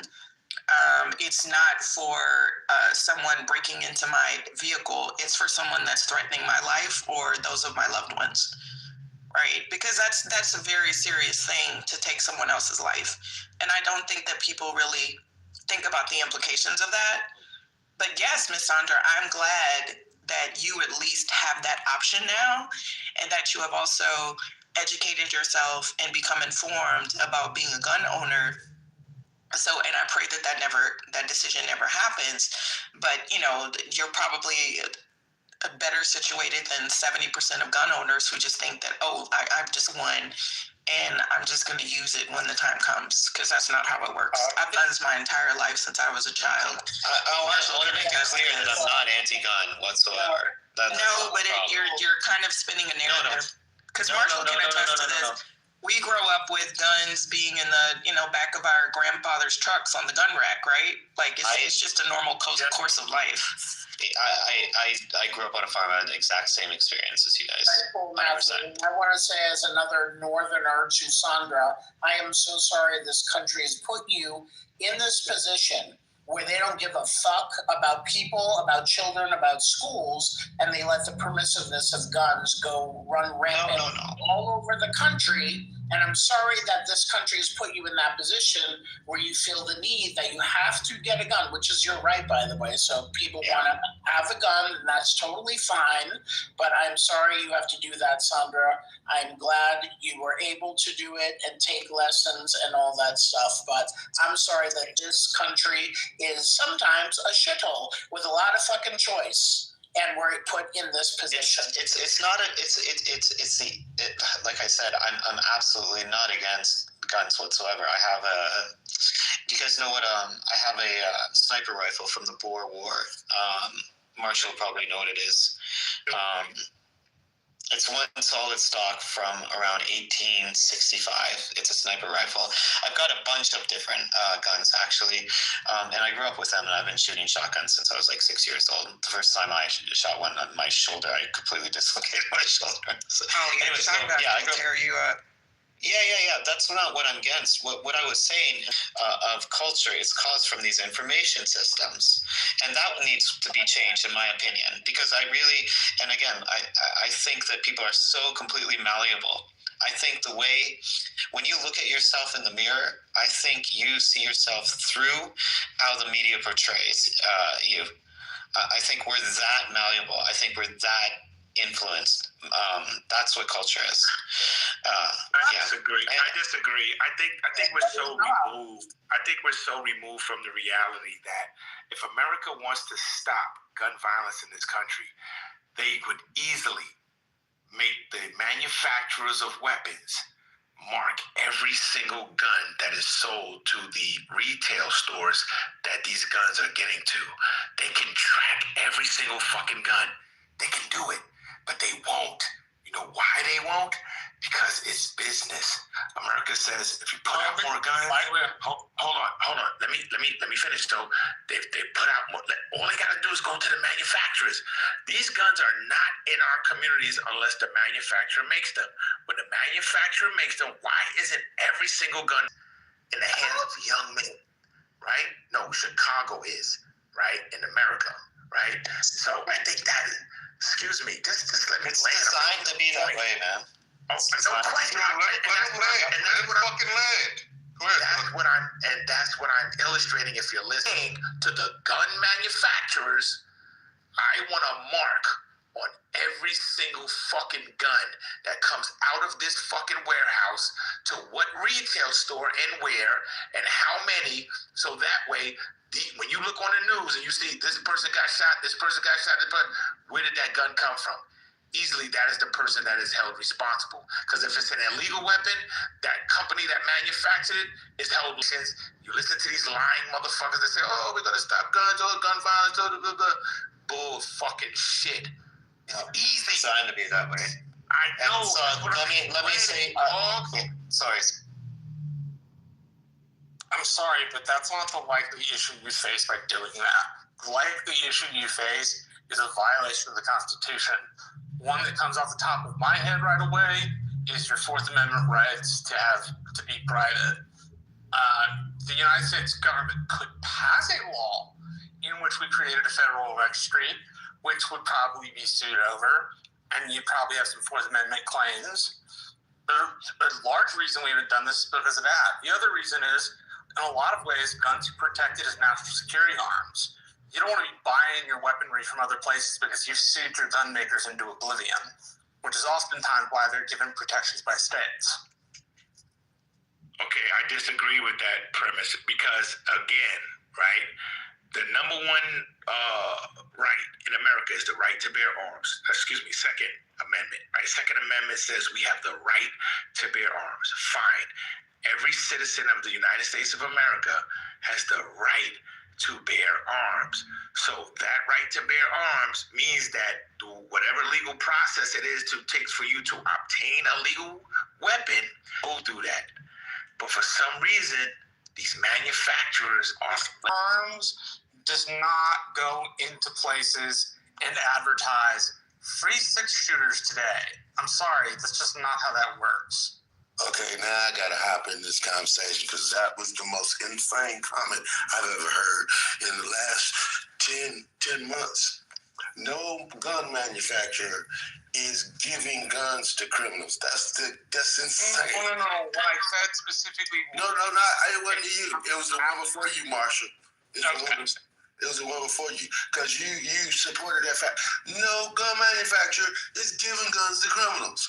This insane notion that we have in this country with people and that gun manufacturers are either allowing criminals to get their guns or letting criminals to get their guns. That's equally as retarded as saying, I shouldn't use the word retarded, I'm not using that anymore. That's as equally as ridiculous as saying, oh, we allow fat people to buy sugar. We allow, oh my gosh, these food companies are allowing obese people to box food that's making them fat. McDonald's allow obese people to buy French fries. That's crazy. The manufacturer is not responsible for whatever the consumer does with the product afterwards. They make a product. And hear me clearly. I think it was Miki that actually, her whole spiel, she said it before, 100% her solution about that, I particularly love. But I voted Democrat. But I also believe in the right for weapons. And yes, not just one weapon for protection. I'm one of those people that buy guns because I like them. I go to the range, I fire my gun. Yes, I collect them. I'm 3 weapons short of the whole John Wick collection. And that's just because 3 of them you can't get in their legal have in the United States. I enjoy that. And I believe that people should be responsible gun owners, but this idea, that's the most nonsense ever. Oh, I don't know. People are actually driving drunk. These car manufacturers are allowing alcoholics to buy good. No, that's good. Yeah, I don't know, man. There is something to be said about what Doug said about Chicago. I find it interesting that they have access to all these guns where guns are not even to be sold in Chicago. So as far as people bringing them in and dropping them off, they're somewhere. They are coming from somewhere, just like the drugs. You can go to Indiana and buy them. I'm not saying they're not thousands of people running to Indiana every day buying Black Lives Matter protests. Them bricks, they got downtown wherever they were going, and them bricks were laid there in a pile. They left them there so they could bring those and shit. It's other stuff. There's other stuff going on. Yeah, but banning guns is not going to work unless it's something that's done across the board. Like, yes, because people are about banning guns. Well, not banning guns. But no, that's what I'm saying is that if you're not supposed, if you have a state that has stricter gun laws, it's not going to help unless that's something that's across the whole country, in my opinion. Because I can drive there now. And I can have so that's just saying like you can't purchase something, within a certain area, right? Like we can't get it on Sunday. just means we can't buy it on Sunday, but plenty of people have liquor on Sunday. That's what I'm saying. So I don't think that those laws are very effective, to be perfectly honest. It probably keeps them, the people that are, I don't want to say that. You know why? Because I don't like to make statements in that regard, right? There's always an exception. I was going to say the people to go around doing it the proper way, I mean, a lot of those times, those are not the individuals that are doing the bad things, right? Like when it comes to gun shootings at the schools, a lot of times those kids were using their parents' guns, if I'm not mistaken. And then that comes to, like GA said, about responsible gun ownership. Like I said, I've been around guns my entire life, right? I knew not to touch them. And I've said this so many times on this app. We had the fancy gun cabinet in the living room, etched glass, and the, the inlaid oak and the, whatever. And then there were like the gun racks in all of my, papa's trucks and my uncle's trucks. Like, I knew not to touch them. They were right there above my head on the gun rack, right in the truck. So I think it is more about responsibility in that regard. But like for inner city kids and kids like me that never were around them, to me, I just knew they were dangerous. And then when I had my kids, I had boys. So I definitely wasn't going to have no guns in the house with my boys. In fact, my boys didn't even have toy guns. They were not even allowed to have toy guns. The only gun they got was a super soaker, and it was orange and purple. So, it is the combination. Yeah, it is the combination of guns with a certain culture. And a lot of inner city kids just watching, like I was a teenage boy, I was a boy in my 20s. A lot of your identity comes from, as I said again, the information system, watching TV, the culture, and stuff like that. So if you lay the groundwork, again, our identity, our moral compass comes from the information system, and it very deeply impacts how you see yourself, what you think is normal and what's right and what's wrong, right? There is no inherent behavior, right? Everybody, you take a white boy like me, you raise them all their entire life in Japan, their brain and their heart and their everything is 100% Japanese. We're all tabula rasa, right? You throw someone within a certain culture, they have expectations for themselves. You lay that groundwork, and then you. There's not going to be a solution to this. I remember having discussions about this. Keep having him lecture us about inner city culture, and he's living in fucking Manitoba. Okay, go for it, bro. Yeah, I don't speak to inner city culture because I don't know anything about. I do understand what Spirit is saying. Like, I don't think that's cool to do, to speak for a group of people. I'm talking about human behavior. I'm talking about the human brain. But it's not. We don't know the human brain. We know there's millions of books written about this subject, and I doubt none of them lived in the hood. Is my point. Let me just say that this is definitely a data place, just like everybody else. Sir, respect the green bean. I know that we like to reference data in this regard. We do, but get your information. Get the facts. All right, Walter Cronkite, all those people. But yeah, I'm with Spirit. Misunderstood here. Let me try to represent. How about this? I'm being misunderstood too, so there you fucking go, hard ass head. You don't listen. Mickey, thanks for doing that. Like the irony is talking about how we're manipulated by media culture, and he's literally being manipulated by media culture about how cities are, how America are, how the inner city is, how our culture is, and lecturing. Can people be like, bro? Come on. Thank you for pointing that out, Spirit, because I'm a little hungry and I wasn't paying attention. I understand. I was just saying how far we could let it go. That's all. I have a particular version. Hey, should you go back to bed? I have a particular aversion to Canadians, and I love Canada, by the way. I just want to say it. It's a lot to admire about them. But for some reason, we attract Canadians that come on these stages, not just in here, and want to finger wag us about what the fuck's wrong here, and we know what's wrong here. And a lot of us disagree about what's wrong, but there's a lot of fucked up things. We definitely don't need a fucking Canuck wagging their finger at us about what's wrong. He just watched Boys in the Hood, so he feels at one with the inner city youth. So volunteer or write a check. That's what I'll tell you to do there, sir. Okay? They've been having a lot of shootings in Canada lately. They're watching too much of our TV. That must be it. Mm-hmm. What's that game that they're playing? The game where they go shoot, shoot, shoot, bang, bang. What's that video game? Call of Duty? Yeah, no, not Call of Duty. The other one with the GTA? robbers. GTA. There's nothing wrong with his ass is watching. All right, there's nothing wrong with GTA. So just mind your business.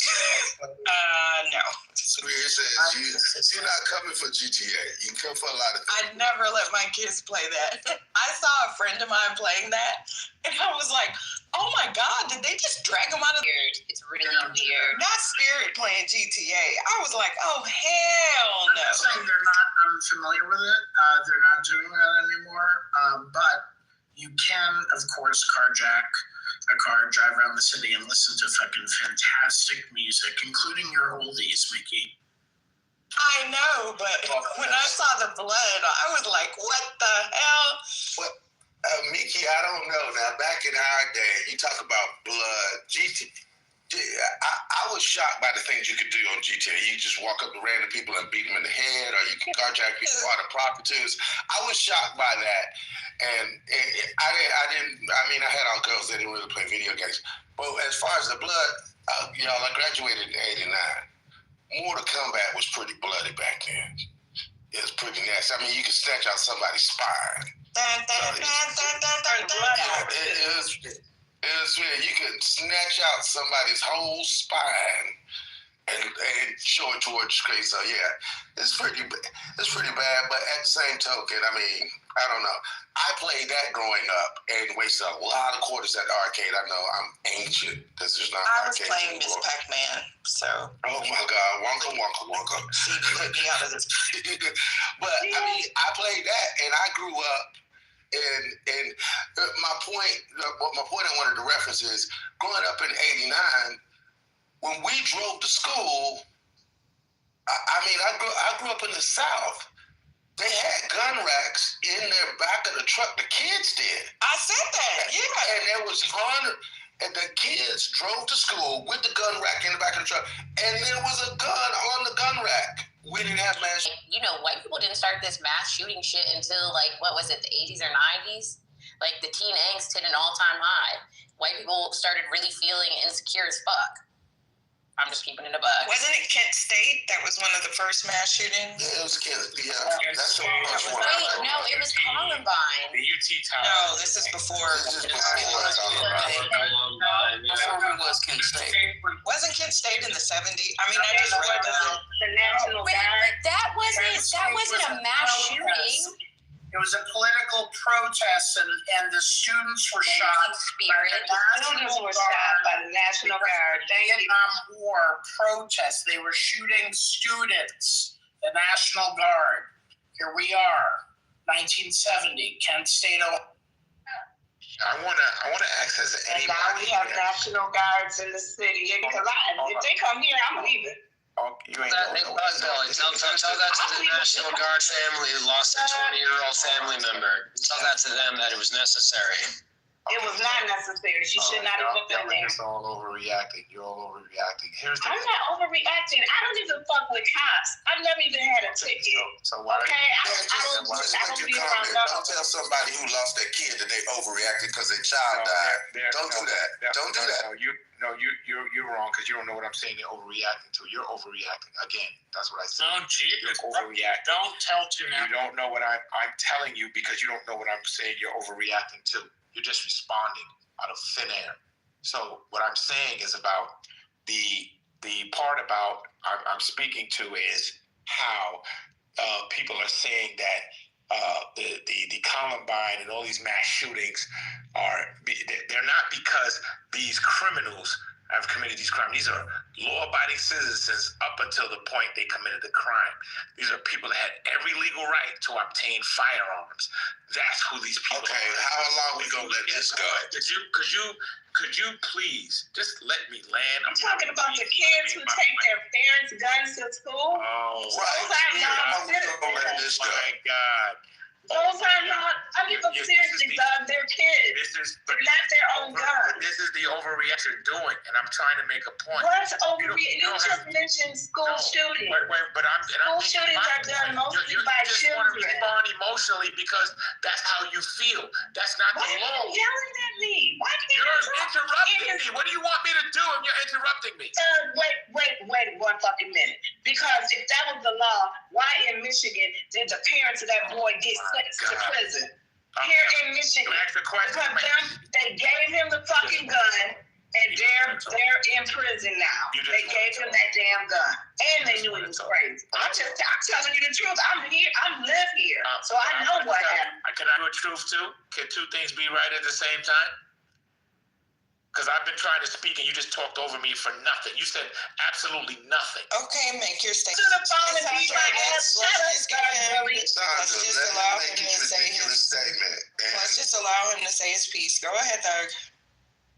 The problem is this, is that you're making all these overreacting comments about guns and children having guns. The manufacturers who manufacture these guns didn't put not one single gun in the hands of these children. These children obtain these guns by parents who have the legal right to buy these firearms. Now, how they reacted with these guns in their hands, that's another thing.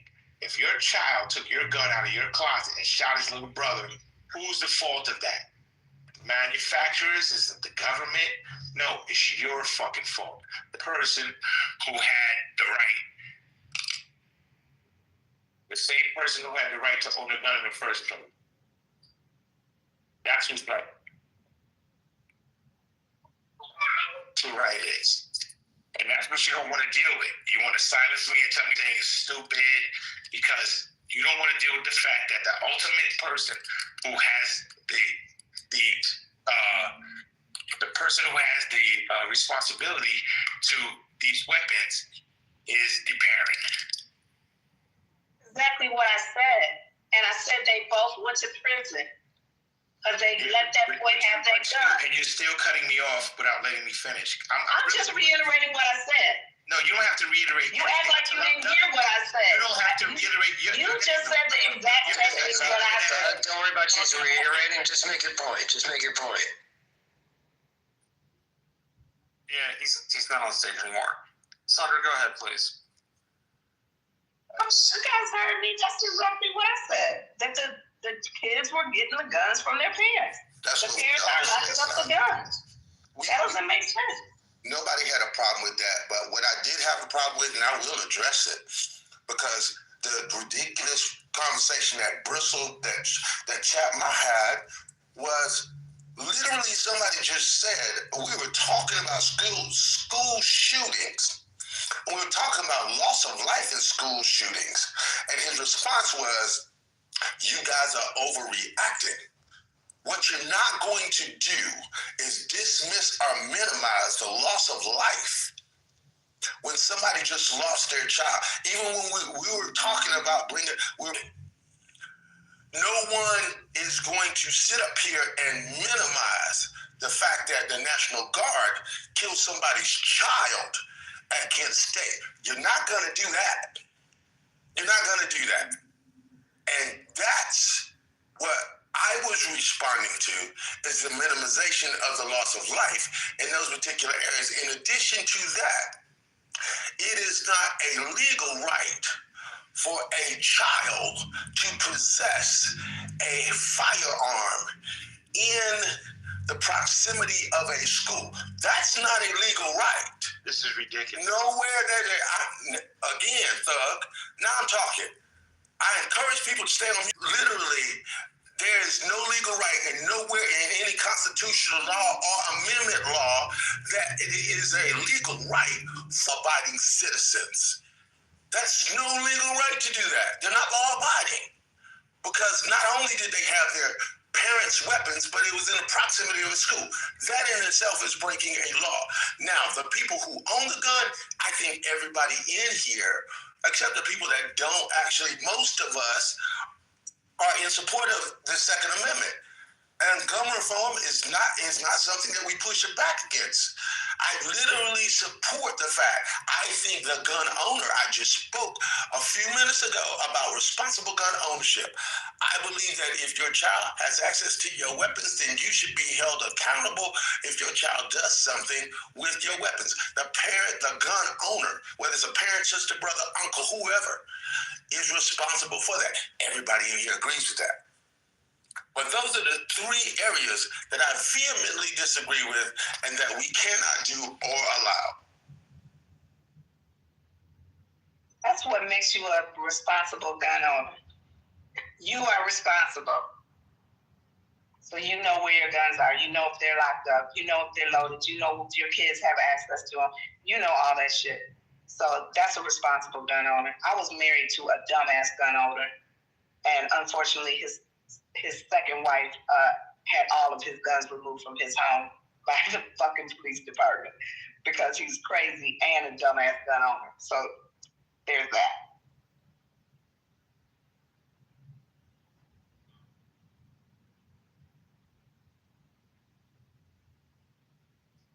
Yeah, I mean, the right never specifies whether people will be responsible or irresponsible. Obviously, we want them to be responsible.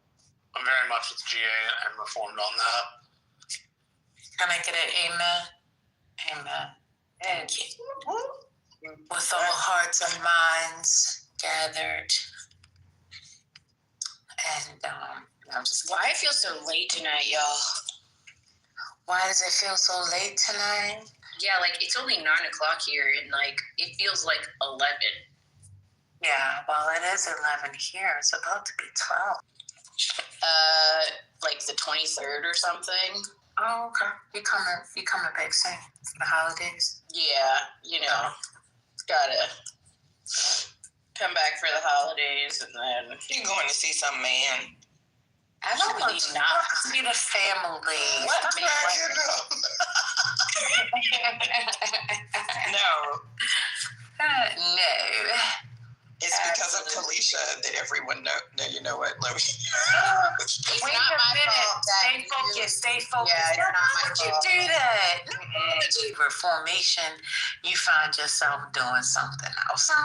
She fall off the wagon, First Lady. Jesus. Yeah. I just have to tease her. It's just something I like to do. But you're not teasing her. You're igniting her, man. Oh, absolutely not. This was about Miki hoeing and going. It's not my fault. You know what? Oh, tell it. Go ahead. Why am I going in? But why don't they remember your stories? Why is it always my stories that get remembered from 5 years ago? Oh, no, like, my stories are fucking hilarious. Yours were far more interesting than me dating somebody younger. That's all I'm saying. Well, that's because she gave more detail. She really would give a lot more detail. So you didn't give all that. You gave partial detail, and all the rest of it was kind of. I know. Now I don't know anything about this because of y'all back then. I'm just going by what I think I know. Alicia is the only Clubhouse person that's actually been in my house and met my children. So we go back and forth. This is like I'm like a fun auntie to this person. Hey, Uncle Ronnie, how you doing? She was going to say to this crackhead. Just know she was going to say to this crackhead.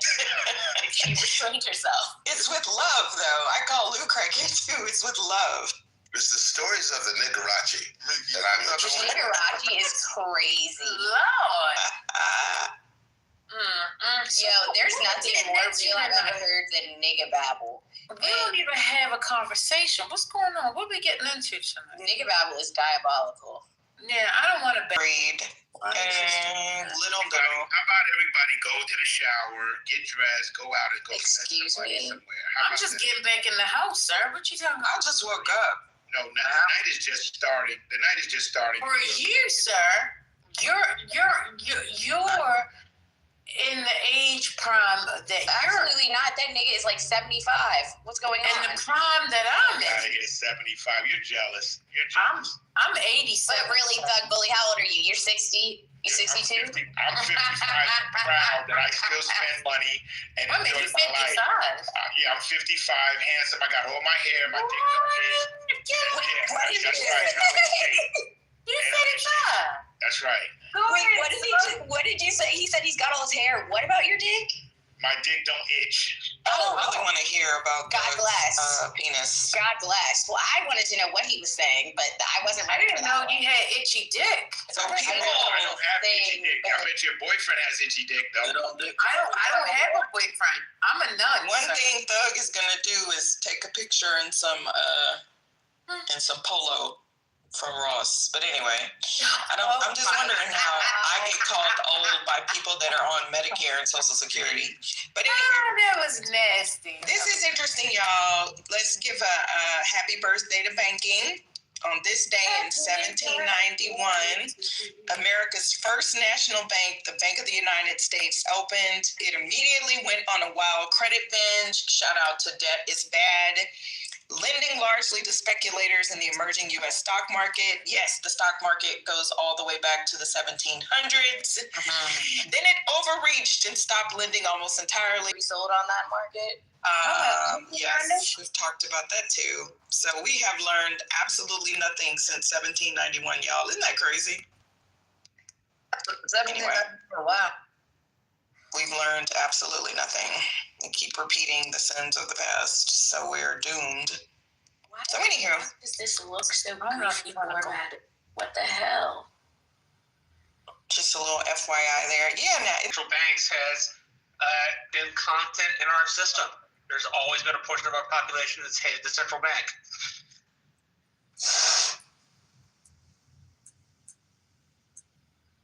you know what I'm going to do, Marshall, since I'm such a huge Hamilton fan, and when I found out that they were a little bit liberal with the with some of the story, I was disappointed.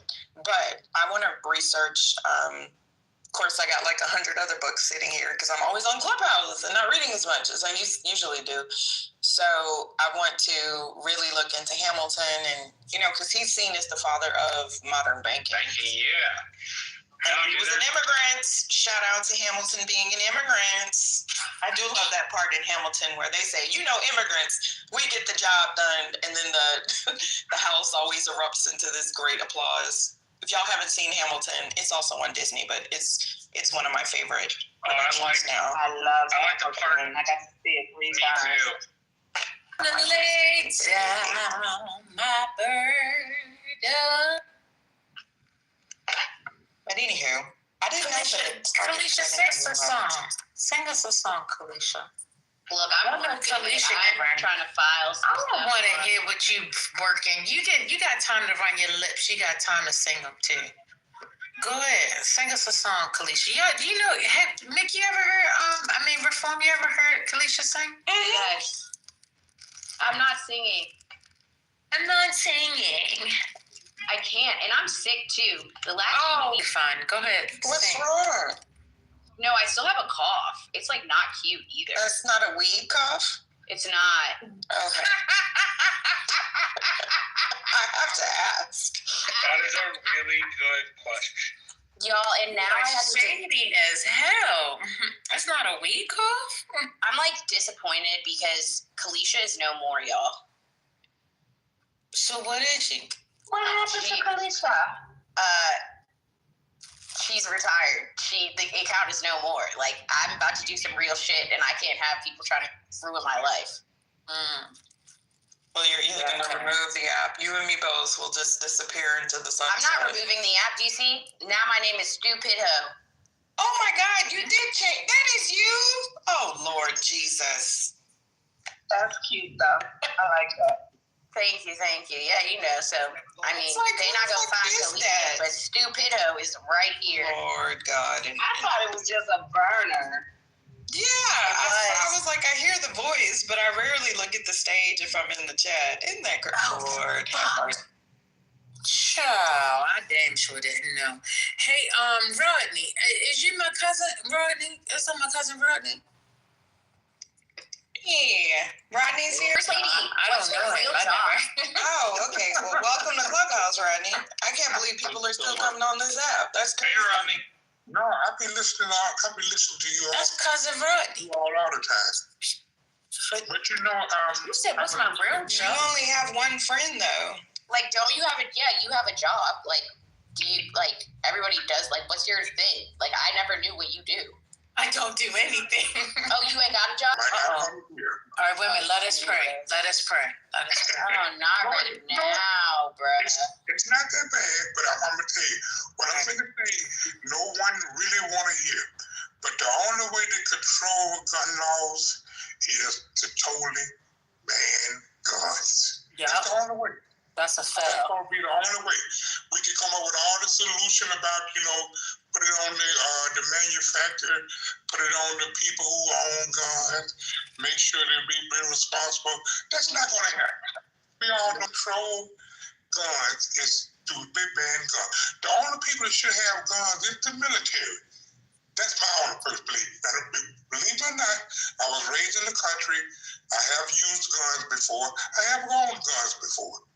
But I'm just saying, overall, the only way to control guns is stop some of this killing, and all of that is to totally ban guns. that's asinine. That's wrong, sir. Oh my God, I'll tell you why Doug, believe tell you why I don't that's think wrong. that what you said was that controversial. I was really worried about what you were going to say. The And reason that was why, very, Let me finish, sir. that Let wasn't. me finish. There's no way in the world that a person should own an AK-7. What the hell are you doing with an AK-7? no, it's an AK-47. Well, AK-47 then. You know exactly what That's right, Uncle Rodney. Go ahead, tell him. there's no way a person should own it. There's no reason for that. Go ahead, You Rodney. can't kill a rabbit with an Uzi, so you're not saying you're feeding your family. I'm dead. It doesn't make sense. It's all just a money thing. Yeah. When it come back down, it's just big business. That's all it is. And we are sacrificing our youth and our kids and our children just for the almighty dollar. That's all it is. Rodney, let me explain to you why. Rodney, let me explain to you. The only way you're going to control guns is to totally get rid of guns. Now you can say it's the youth and the people who buy the guns need to be more responsible, lock the guns up. No, it's not going to work. Rodney, here is the reason why the founding fathers of this country made the Second Amendment right to all citizens. In the event, right, let's say your premise to say get rid of the guns and the only people who have guns are the men. How against what the founding fathers have established? They say we go by your premise. Your premise is to say that the only people who are supposed to have guns are the people who should be military. Right? If the military should go rogue, how are you to defend yourself against this rogue military? That is why the Second Amendment was created, because they said an armed militia should be able to protect this country against those people that have that type of thinking. So if you don't have the right to have a gun, and you have this militia, you have this that has weapons that you can't protect yourself against, you become a victim. That is why, it's just asinine to believe that no one in America should have guns. That is why the founding fathers of this country thought of that, and they thought about it hundreds of years ago. You, sir, hold on a second. Let me finish. Are you talking about the motherfucker who thought that was you? Hold on a second. So then leave America. Leave America. He's not gonna leave America. Also, leave America. It's not just about. It's not just about leave America. Dude, stop. You're about to leave the stage if you keep talking. Go ahead, Mark. Well, I was going to say it's not just about that. At the Constitutional Convention, the Northern argument was for protection because their cities had been occupied: Boston, New York, and Pennsylvania. In the South, there had been a slave revolt in Haiti recently before the convention, the last 5 or 10 years prior to the convention. And for the Tidewater, Virginia, South Carolina, just about protection, it has a darker side too, right? And that got argued I can understand where the gentleman's coming from insofar as he says the only way to assure that you're not going to be dealing with as many gun crimes is to not have as many guns. I disagree with the idea that people shouldn't have guns, but what he's saying is not that crazy. He's saying if you want the supply to stop having the supply. That's really not very controversial. That's it.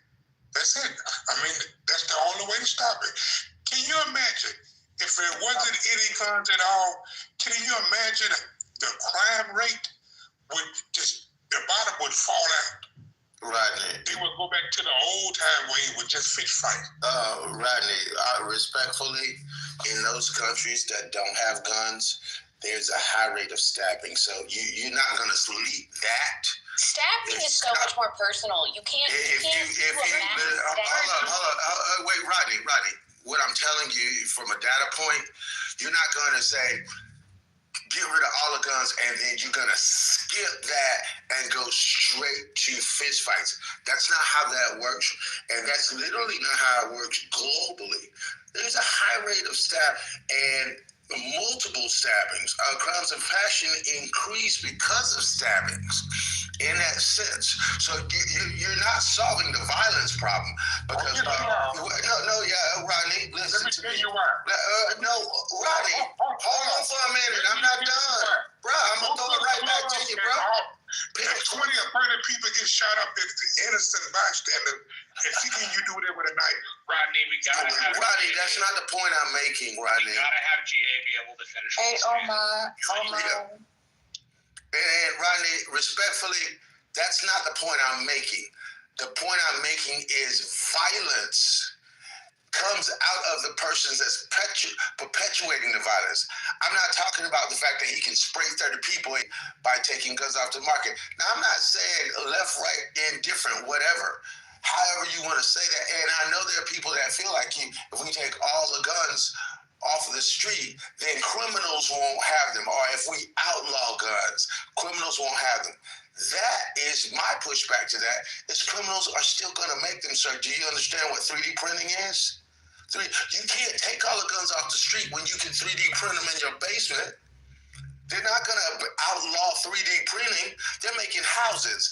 There's construction. It's not the same level. It's not the same level. Wait. I 3D print for a living. You can't do the same level. I'm not saying that you can. Arthur, you actually are pissing on a dog I don't care about. That's not my point. My point is that there's other industries and other ways, and the fact of the matter is that they will still have them. And because we're a consumer-based economy and we're consumer-driven, there will always be criminals with guns in the United States. I don't care what law you pass. Doesn't mean that you can't lessen the crime. You don't get in your car and not wear your seatbelt because you think you're going to get into an accident. Like, that's not how we operate. It's not about zero-sum. It's not binary, right?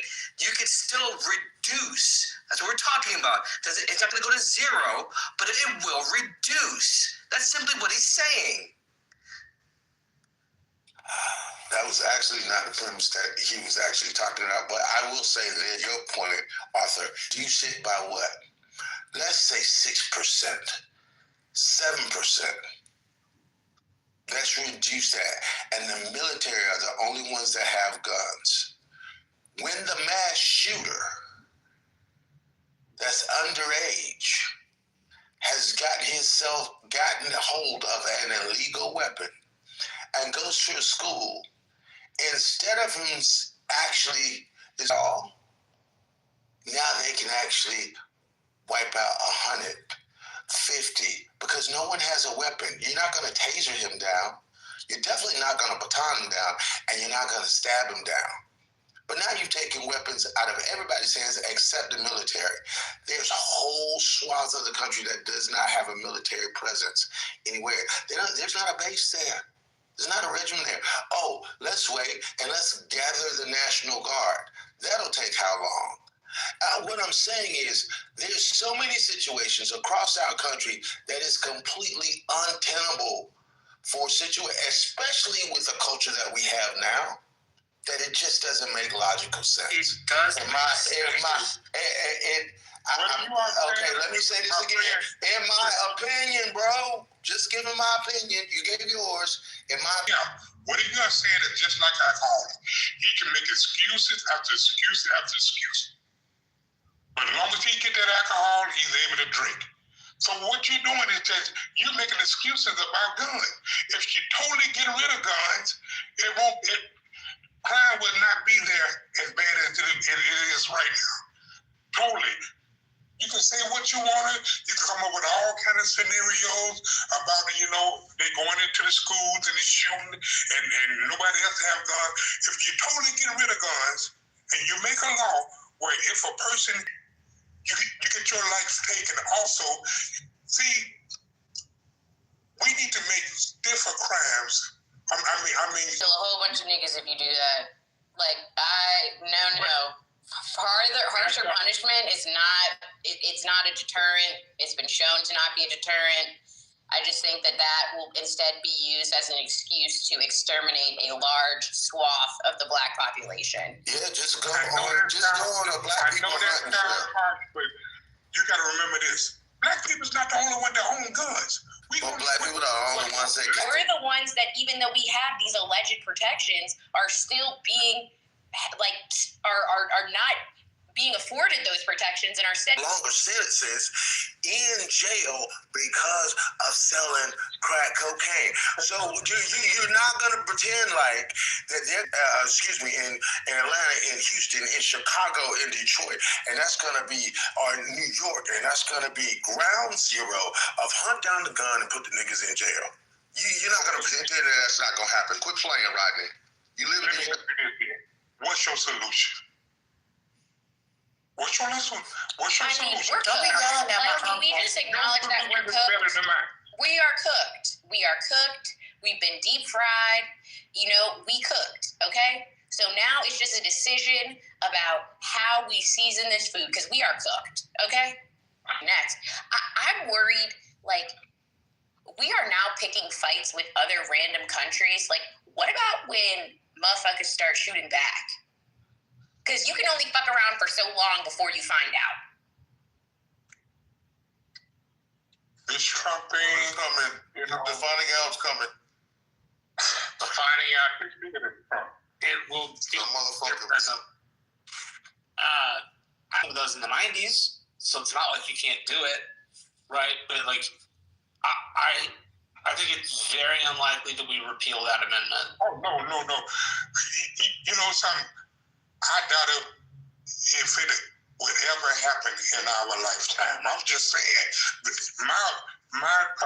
only solution that I see is to totally get rid of guns. But I doubt if it would ever have drugs. Getting drugs, so getting the pharmacy. They make all these drugs with the side effects, and and they make all their money. They know they got bad side effects. Once they make all their money, next thing you know, 2 or 3 months later, you see on the TV they're being sued.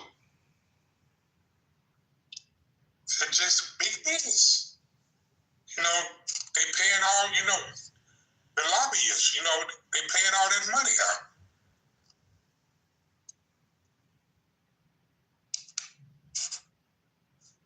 I just wish they'd come up with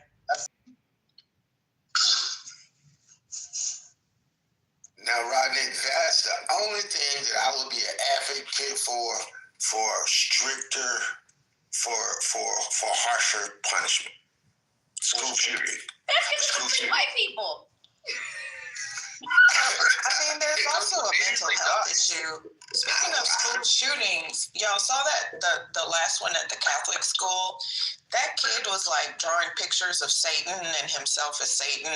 There's something. That's what happens when you tell your kid if they like the same sex, then they're going to hell, and if you put those your unredeemable beliefs just because your dick gets hard for another dude, they're gonna think they're Satan. Most of the problems we are suffering are self-inflicted.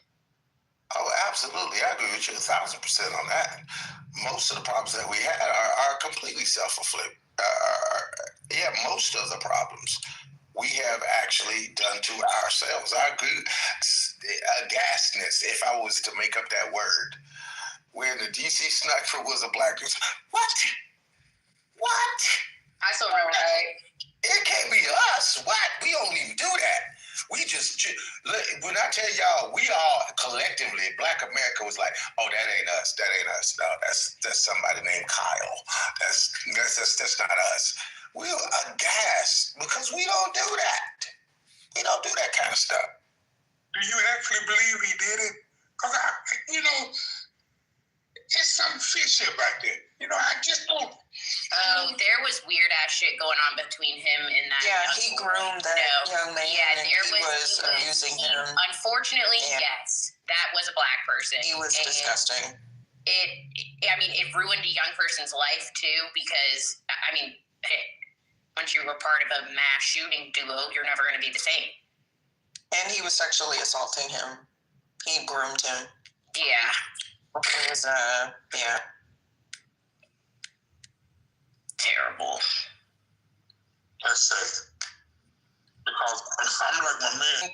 The mass shoot. I think it's all a problem, to be perfectly honest, right? It is, but we ain't been back since. Like, okay, we had the DC sniper. That was over 20 years ago. That was over 25 years ago. We ain't had one like that since. Well, look at the DC bomber guy. Was that in DC? The little young black man. And you know what? They haven't said anything else about it, have they, First Lady? Since they arrested him? That guy? I don't know what y'all are talking about. The pipe bombs. The one that laid the pipe bombs. Yeah, they haven't said anything else about him. Wait, when was this? What was this? I don't know what y'all are talking about. The pipe bombs, he made the pipe bombs for January 6th. It was early. He went early before everything started. But that was a young black man. I think at the DNC and the RNC. Yeah. Let me see if I can find it. We talked about it in here because he just didn't look like the type. Nice family, nice big house in Virginia. For, or was it just like he was, They said that he built them in his garage. Well, yeah, but he built them. Did he know what he was building them for? Well, supposedly they have him on video, but when we were looking at it, the young man in the video looked much taller. Or wait, the guy in the picture looked much taller. It didn't look at first glance like what they were saying it was, pretty much. But I haven't heard anything else about it, which is very odd. I think something fishy with that. I really do. I think something fishy with everything. I'm the queen of conspiracy theories. If something is fishy, I agree. If something doesn't add up, there's some type of suspiciousness there. Just like too much shit has been happening. Well, it was just in the way that they said that they went to look for him. So they said that what they did was they looked at the materials and they combed receipts from Home Depot and all of these similar type stores. They subpoenaed from Nike because he wore a particular type of shoe. They subpoenaed receipts from Nike and combed through the receipts to try to triangulate, the same person that made the purchases from Home Depot and Nike. And then they said they also looked at the cell phone records. It was just very odd. It was like some sort of futuristic breakdown of how they made this determination. It was very circumstantial. I get what you're saying. It could be a setup because that just don't sound like something that a black person would do as far as building bombs. Yes, the thousands. Well, I think you can build bombs, but not for that. Yeah. It's the reasoning behind it that doesn't make any sense. But yeah, I was just thinking about that, First Lady. We have not heard it made the rounds on the news for 2 days, and then it's like the story just disappeared. So, I hope he's okay. They got him somewhere. They arrested him. They got him somewhere. How old was he? He was in his early 20s. Yeah, graduating college. Black sites. Yeah, 2013, 2014, something like that. What did you think about that, Aisha? Wasn't that just weird? He was in his 30s. He's in 30s? But it was just very that's odd. Not very young. They only had one picture of him. They showed his pictures. He looked young in the pictures because I thought they was most recent. But no, they say he was in his 30s. I don't know. was something that seemed off about it. I don't know. Something seemed really strange off. Yeah. Just like for instance, when they showed him in the hood and everything. Oh, Lord, we done got Uncle Rodney started. Go ahead, Uncle. Welcome, Uncle Rodney.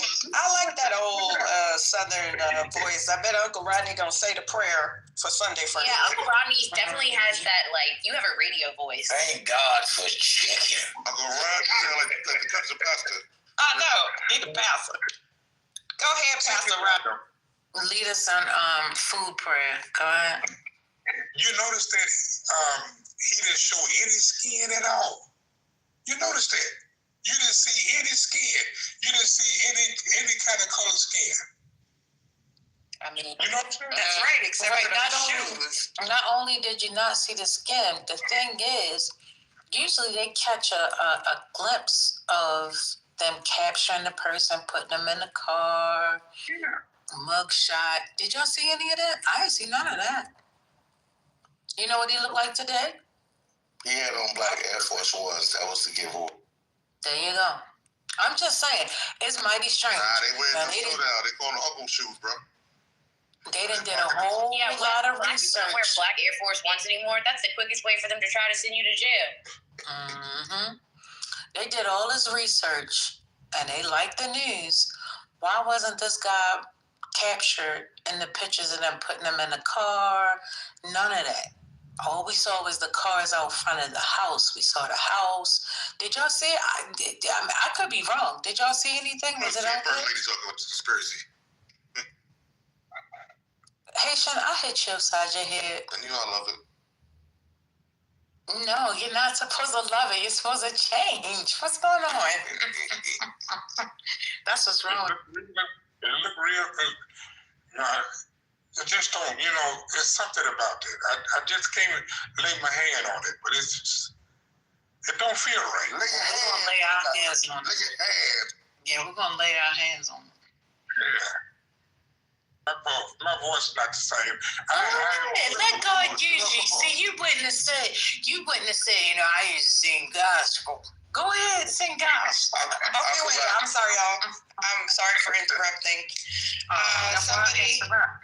Somebody wants to say hi to Miss Stu. Oh, hey, Miss Stu. Hello. That's Micah. Oh, hi, Micah. Brett, not Miss Stu. Micah, the name is Stu Pidho because these motherfuckers on this app. Don't make Micah say that. And unless they just stay away from. Wait, I want you to hear how deep his little voice has gotten. Oh, I know, it's gotten so deep, but he needs to know the name is Stu Pidho. Stu Pidho. Okay, say goodbye to Miss Stu Pidho. Stay away from. That's crazy. Uncle, you should tell him to stay away from. Girl, he's like over 6'3", full beard, going on dates. I can't handle it. I'm sorry, y'all. Thank you. Wait, he's going on dates? Yes. Are you controlling the funds? No. But we did have a conversation about not being an F-boy. Y'all would be very proud of me. I basically told him that you don't want to just collect a bunch of bodies and that you should not be intimate with young ladies. Yeah, that's absolutely not true. Well, They will be fucking for free, your mom is so do not be spending your money. These hoes out here will be fucking for free. Oh, he's a Southern man. He loves to spend money. This is not a 50-50 child. Okay, so spend the money on yourself. There you go. The more expensive you look, the more girls you will pull. Yeah. Ain't loyal. He's got his little ride and everything. Go ahead, brought it up, y'all. Thank y'all for this commercial. Rodney, sing her a song for her encouragement. Go ahead, sing encouragement. Encourage the sister. Tell us it's gonna be all right. Yeah, tell us it's gonna be all right. The song full of the. I never did learn that song. I do not know that. Song. Okay, I'm gonna do something. All right, and you can sing too. Hot day. Let's start a life all over. Okay, that's enough. I gotta catch up. Okay, well, y'all know we gotta protect him when people want to argue with him and do the Socratic method. We gotta protect Pastor now. Okay, I like Pastor. Just saying. He on the witness protection program. Uncle Rodney, let me ask you a question. You're under our protection support that back in the day? Did you use support that? Yes, sir. I knew it. Look at GA. He always knows something. The Nightingales. And the Five Blind Boys. I knew it. Wait, he was actually part of a group? Uh-huh. Are you serious? How cool is this? That's why I said. The Lonely Boys. I had my own group, the Lonely Boys, and I had a group called the Unity. I know my family when I hear my family. Oh, that is so freaking cool. Yeah. Mm-hmm. Look at that. You see that? And y'all was about to throw Uncle Rodney out. I knew Uncle Rodney had the anointment. Oh, we need that endurance around here, sir. Anointment. I'm sorry to interrupt. Were y'all talking about that young man? What's sorry? Wait a minute. You said sorry to interrupt while as we were talking to interrupt us to ask us if we was talking about something else. None of us are. Just call us Stu. You just call me Stu, but you know, when the wrong person catch me, just know that they a stupid hoe.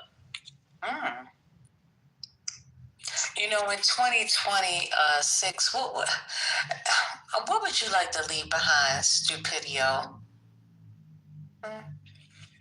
What would you like to leave behind, Stupidio? Oh, I don't even know what I'm leaving behind. I mean, literally, like, I'm about to pop leave a little bit of your pettiness behind in 2025? Oh, fuck no. But I have to channel all of that for this big lawsuit. Absolutely not. My pettiness will be on a new level, 2026. Really? Oh, for sure. These hoes, I'm not the one. Are you going into like 56 level pettiness? Because 50 Cent, are you getting to that level? Oh, see, 50 Cent is a snitch, though. Like, I don't need to be a snitch to be petty. You know, also, I'm not from the streets, so I can't be a snitch because 50 is that's weird to me. Like, he is a whole gang member, got shot 11 times, but now he's, like, telling on people. That just doesn't sit well in my spirit. Well, technically, Robert, what's wrong with you? What's wrong with you? He's doing a documentary. He's business. What's wrong with Robert? He out there with at the same club. He eats a lot of mixed nuts. You know what? I'm not even coming off my mic for that. But you did.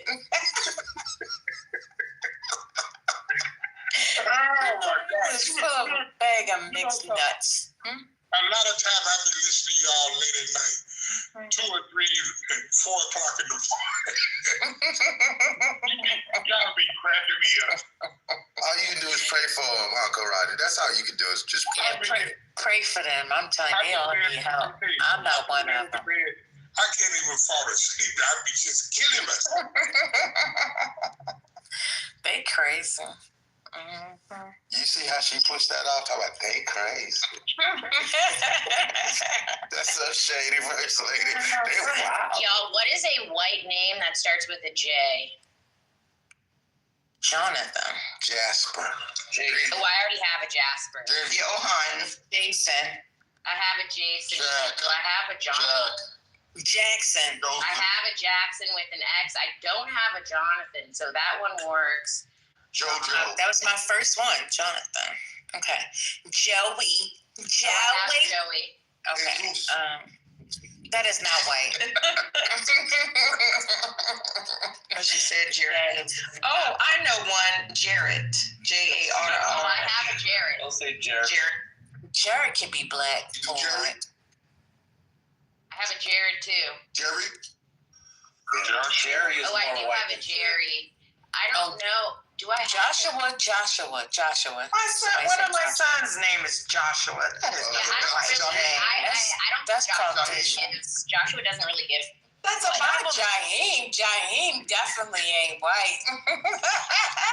Yeah, they might surprise you these days. Show me a Jaheim white boy. A white Wanda. I know Wanda's. Yeah. So you can have a Jared like with 2 R's and 2 T's. Jared, Jarrett. Yeah, I've only ever seen white Jewish Justin. people with that name. You have Justin. Yep, I got Justin. Jared. Justin is a white name. I know plenty of Justins that are black. I know both white and black. Let's see. Jelante. You know what? That is so black. You know it's my pattern, right, G? I got Judah, Jeb, Joe, James, Jarvis, Jefferson, Jake, Jason, Joss, Jonah, Jagger, Jax, John, Justin, Jefferson is a good white name.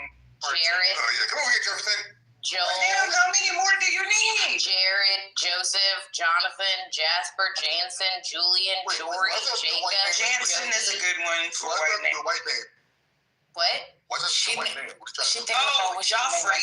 Do you have Joffrey? That's a good one. I don't have Joffrey. That's a good one. I got one for you then. Well, Joffrey can be spelled with a G.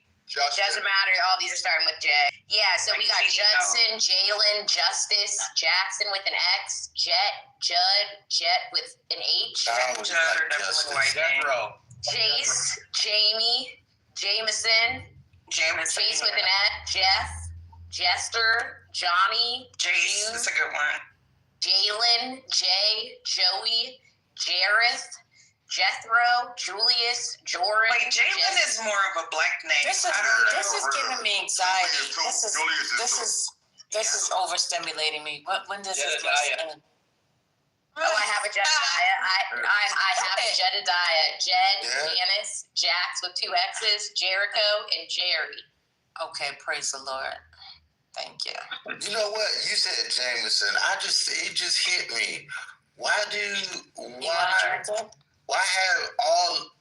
do black people name their girls after liquor, but not any of their boys? I'm dead. I'm interested to it's know. It's only Jamie. They don't name their child Jamie's son. No, they name him Jameson. Jameson, yeah, I know. Not the girl. The girls are named Hennessy. Alizé. They name him after liquor and hard. I ain't never seen a name like that for real life. Real life Haitian. I know real life. I know Alizé. I knew Alizé. So I got Joe too. Yeah, I know Mercedes. Yeah, I know Mercedes. Yeah, I mean it's always looking at cars. But they never name their boys. I mean, why is it no boys named like black little boys named Jameson or Ian James? There were boys named Ford. I've seen Ford as a first name. I've heard Jordy a white name? Jordy? Yeah, that's a white name. Yeah, I've heard. It's like a bougie name. Jordan is for girls and boys. There was a. Can you hear? Do you need to get your ears checked? She said Jordy. I heard what she said, and I said the Jordy. I'm not talking to you, Haitian. I'm talking to Reform. Oh, I've never heard of anybody named Jordy. Do people actually name their children Jordy? There was a receiver for the Packers some years ago named Jordy Nelson. Yeah, I remember him. Oh, what about Jesper? Is Jesper a white name? Jasper is definitely a white name. No, Jesper with an E. But do you have Jasper? Yeah, I have Jasper. She said that. The whitest name to me, what about somebody put in the chat, what is Richard with the nickname Dick. I don't know how the hell they get Dick out of Richard. I've never called somebody by that name. You put the Dick in Richard, and there you got it. But that was always weird as shit. It'd be like some 80-year-olds like, my name's Richard, but everybody calls me Dick. I'm not calling you Dick. I'm just. You know what? I was like, what the fuck is this? Okay, is Jaden? Do you think Jaden is the? That's black. No, that's black. Okay, Jamal is too black. That's black. Mickey, I actually did Jonathan. Johnston, yeah, Johnston. Johnston is white. Oh, that's a good one. Jebediah is the whitest name of all white names. Jebediah. You also got Jebediah. I don't have Jobediah, but I have Job. Oh. My dad's name was Jerome. I would say Josiah is definitely more of a white name than a black name. That's black. That's black. I might have a Josiah. Straight up black. But I have heard white boys, Josiah. Hey, Josiah, get down from there. Josiah. You know, I can't stand First Lady right now with all this exhaling. Josiah. Child. Jimbo. That's some white shit. That's super white from Alabama. Jimbo. Why are we coming up with white men's names that start with the letter J? Yeah. Because you can't have every client named John Doe, so I got to make sure that, you know. Oh my gosh. Oh, how This cute. is not for your CRM. I'm done. What's CRM? Client service management. Yeah, no, these are pseudonyms. Oh, no. Everybody has a name, but people feel sorry for white kids. I just want to tell y'all the room is spinning. Thank you. God bless. Mm-hmm. Johnny, Johnnnie. No, don't spell. No, I have an uncle, Johnny. Yeah, but if you spell it with an NIE, I feel like you're a bit white. It's NIE. Oh, well, shit. What about Josias? I mean, at this point, I think you have enough. I don't. I think you're at least at like 32 based on what? No, we're like. What about Jefferson? There's 100 of them. I got Jefferson. Okay, so you read off 100 names? I read off like 70. All right, so we're good. Like, what are you looking for? What's the goal? 100. I thought you just said you reached 100. Yes, JAY, and I could do a JAE. Mm-hmm. Did you do Jake? Yes, I did Jake. From State Farm? Correct. Ooh, Jace, JAYCE. That's a good one. Mm-hmm. What about Jaden? Is Jaden white? Jaden is white and black. It's mixed. Ooh, Jackson. That sounds like some white people. I thought we did that already. Yeah. Jackson. T-I-N or T-E-N? JAXTON. Oh, 5 to the stove. Yeah, I don't know what's happening. I can turn on my stove from an app in the car. It's so stupid, though. Right, but what about Jaco? JACO. I mean, that sounds like a gun. You stove on the car? Is Jaco giving white or black? So, like, if someone is giving gun. They can basically blow their house from the phone? You know, Draco is a gun. So, Jacobees. Jawad. That's a mess. Okay, Jacques is like a white name. JACQUS. See, I actually already have a JAQ. No, it's Jacques though. Jacques. JACQUES. Jacques. And Yappy is JAPPY.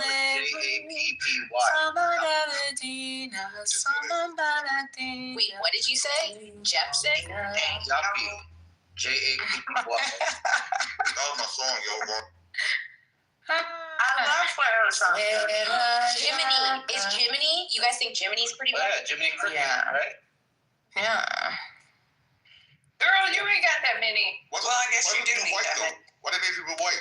Well, I know we done reached 100 by now. Why do they need to be white? Yeah. You don't feel sorry for white people. It makes me I sad that kids don't learn Frere Jacques. Because I learned as a child in French.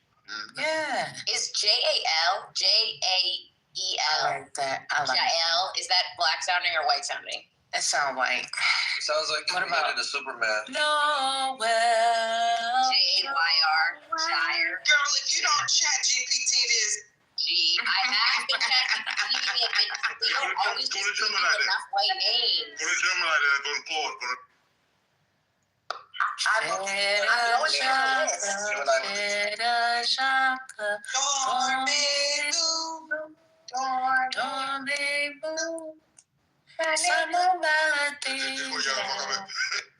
Ding, dang, dong. Is JoJo? That sounds white. No, that's not white. Drew with a J is crazy. I like it. RNAU in it. Okay, what about Jason's? Jacinthus. Yeah, what do you think about that? I like Think it. of a hyacinth. I've only met one person named Hyacinth. I thought that was such a pretty name. Jason. Oh, I missed my buddy on his ad. That was my boyfriend. His name was what was his name? It was something like that. I like the Hyacinth. It was something. Javon, Javante, Jason, Jean Pierre, Jebediah. Jean is definitely a white name. Jean. Jean. Jean. I know. Plenty of white French people named Jean. It's not really white though, man. It is white. French people are white. Yeah, not Jean. The name's the same though. Okay. Oh, I get what you're saying. My name's a French name, but it's not a white name. The pronunciation. What's your name? Haitian? Yeah, there you go. You know my name. I don't know your name, boy. You know. I know you're Haitian. Jennings a good one too. Is Geronimo? Does that inspire white? No. Jettison. Yeah, I like that. But these sound like some wealthy white people. All right, this is enough. It's really not. I'm about to pop out. That's what I'm saying. So I need. Like, this is a good time to be thinking of this. Okay, but we can't take it anymore. It's overstimulating us all at this point. Okay, so you need to smoke Job. I got Job. There you go. This is overstimulating. I'm sorry. Jarek? Jarek? Jarek? I just said it's overstimulating, and you still want to stimulate me. First lady said enough, but my last one is Jericho. I have that. Oh, okay. Well, child, you. Jericho Turnpike. Gyra, you're enough. Gyra. And lots of people like being overstimulated. That's how they get off. I don't like to be overstimulated. I don't like to overstimulate. Not listening to Jehovah Jireh. That's if you can stimulate. I told you, listen, don't make me laugh too much. That makes the room spin. Stay still. Keep still. Keep still. All right, young lady, we've had enough of this. I haven't said any names in like 3 minutes. Girl, are you? Tell me why. Jules gets black or white. It makes me think of that character. I'm gonna throw up. Jules is black. Yeah, I think so too. It's the Gen Z entitlement, first lady. It's like a bad time story, yo. Junie's definitely white though. Oh my god. Girl. Is there a window nearby? I need to jump somewhere. Somebody turn off her Wi-Fi. How am I?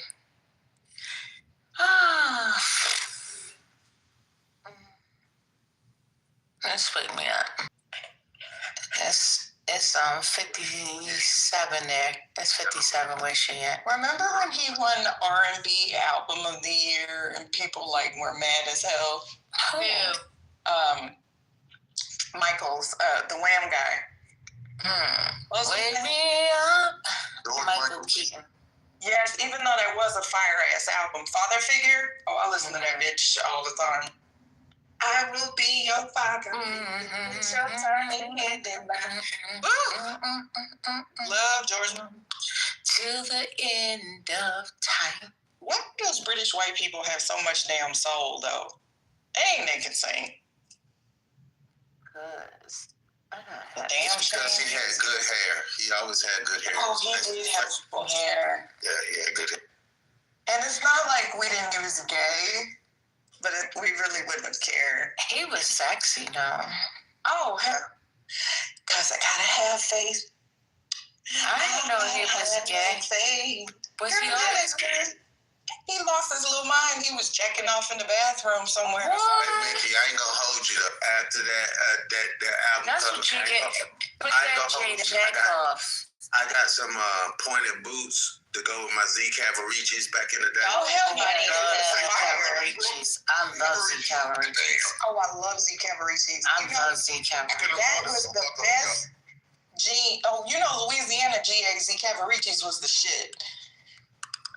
It was Z Cavaricci's and Chabot jeans. Honey, baby, let me tell you, a black man with thighs, slightly bow-legged, whoo! Jesus Christ, good Lord, have mercy. Jetson.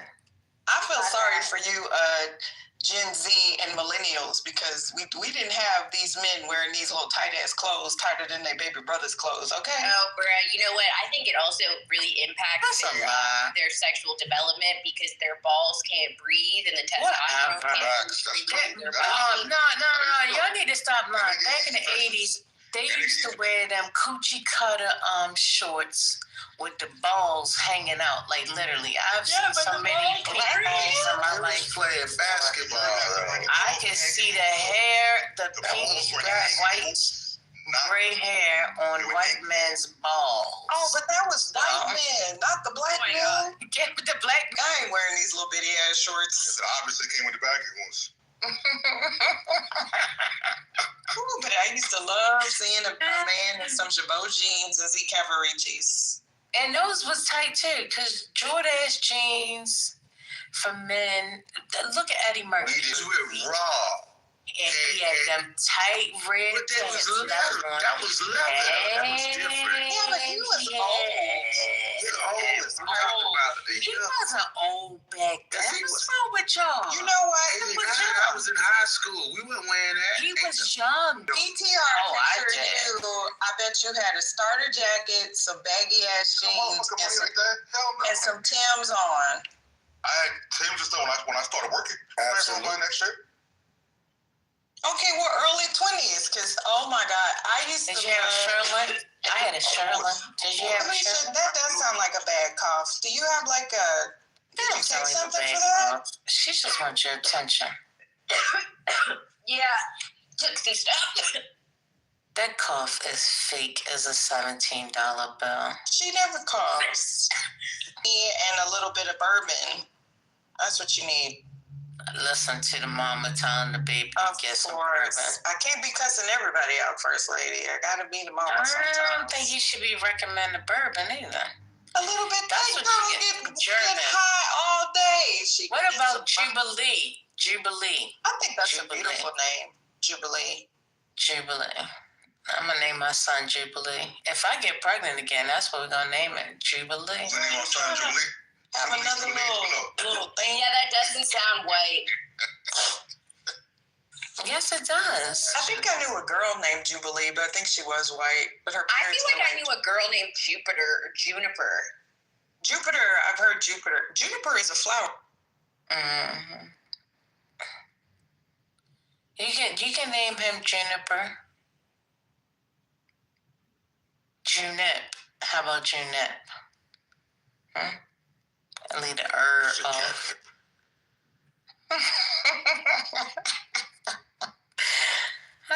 Chatnip.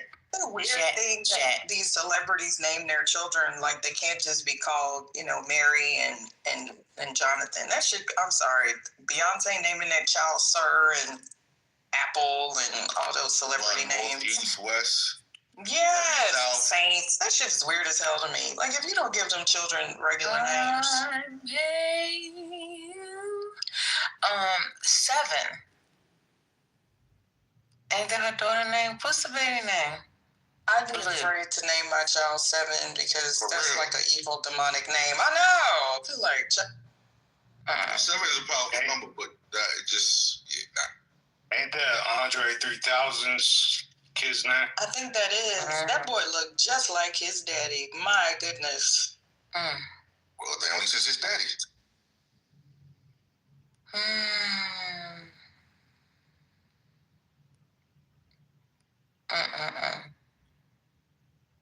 Ghostly? No, I'm about to smoke this. Smoke? And you coughing like that? Correct. Yeah. Go ahead, but you about to smoke?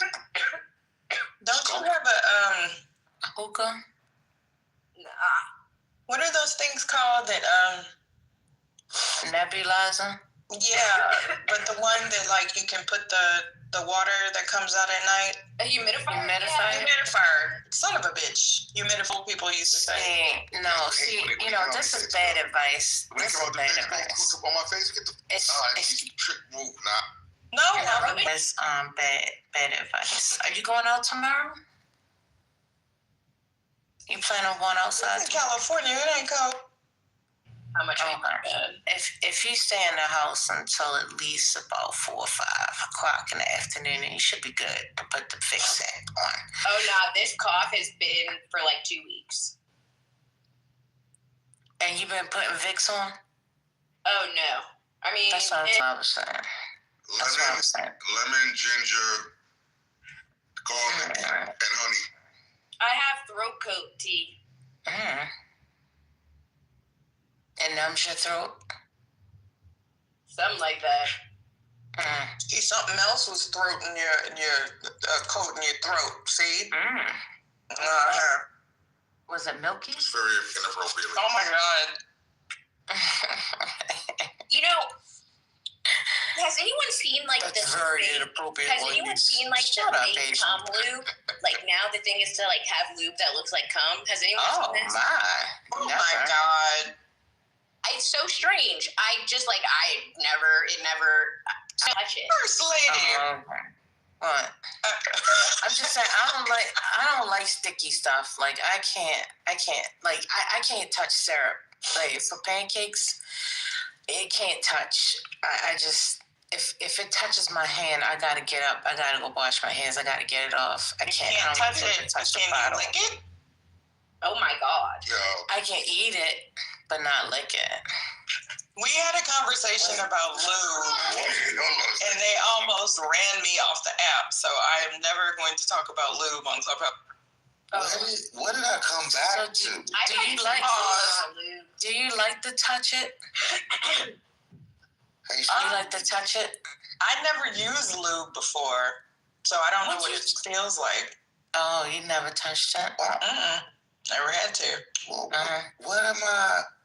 Oh, Jesus. I don't think you've ever okay, look, it's lube. Using lube isn't a Uncle Rodney, what you letting them talk about? Leave Uncle Rodney alone. That's exactly what happened the last time. They accused me of being a pygmisha, trying to please the man, and I was like, oh my God. Felicia, that does sound really bad. Quinn, come up. Hey, First Lady, you know what I feel bad about?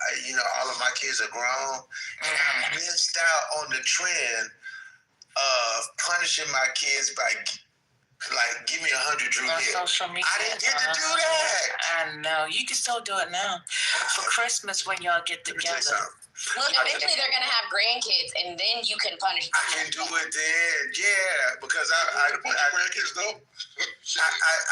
I took my oldest daughter out to lunch, and I said, Brittany, you know what? I'm so disappointed because this was my time frame. This is my era. I said, you realize I didn't ever make y'all do 50 Drew Hills or nothing like that. I said, Brittany, give me right. Let's just circle back to that.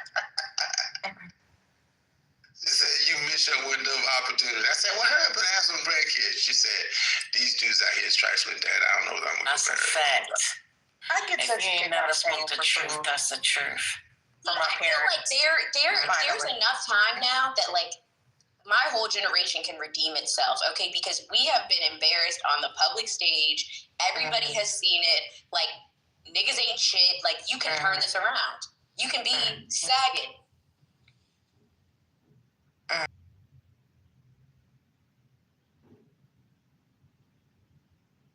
These niggerachos got me apologizing to my children. Niggerachos is amazing. IG? Yeah, I don't know. The folks in the church, they're really struggling extra right now. I don't know. I don't know reform because I come from the Church of God in Christ, and those jokers over there is just a hot mess. Especially AIM. I mean, those jokers. I mean, it's the fortune in them showing up with purses. I don't know how she gonna marry that. Oh, Lord. We love the Kojics. Don't do that. Hey, I was an ordained elder in Kojic, minister of music over Michigan for almost 8 years. No, I know what I'm talking about. Those Negroes over there don't even wear socks. They wear pantyhose, dress shoes, and carrying purses. I'm not doing this. I had to preside over AIM.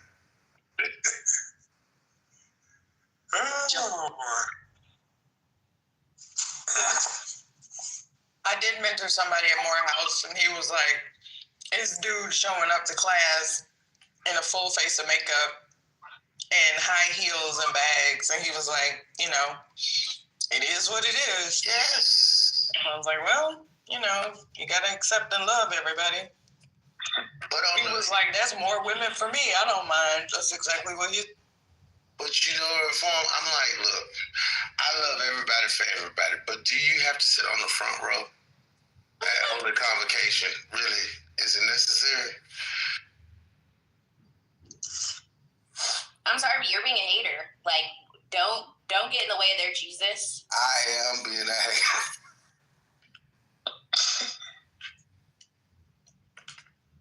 I own my haterade. I bought it. I got a receipt. That's all that matters.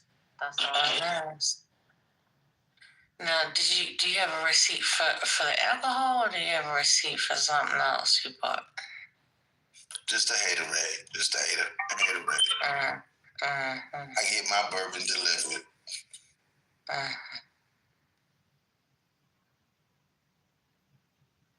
I don't mind the man purses, because I'm honestly like the little backpacks. No, I'm like, men, there's so many things that men need to carry that women do that is not necessarily women-like, right? A little mirror to check your nose, tissue, chapstick, your keys, your little mementos, mints, you know what I'm saying, your sanitizer. I'm like... What do you mean? That's why they have those big-ass pockets. They don't always have those big-ass pockets. That's tacky as hell, though. You don't gotta be, you know what to put in your pockets. You know, your cell phone. Purse on. It's not a purse. They're just like satchels. Remember, like men used to have satchels back in the day? Nah. Yes, they not did. My day. Nope. They had saddlebags on their motorcycles and saddlebags on their horses, but no purses. Okay, remember that Dwayne had that thing that went over like his shoulder? Yeah, when you just said Dwayne. Dwayne Wayne on A Different World. Yep.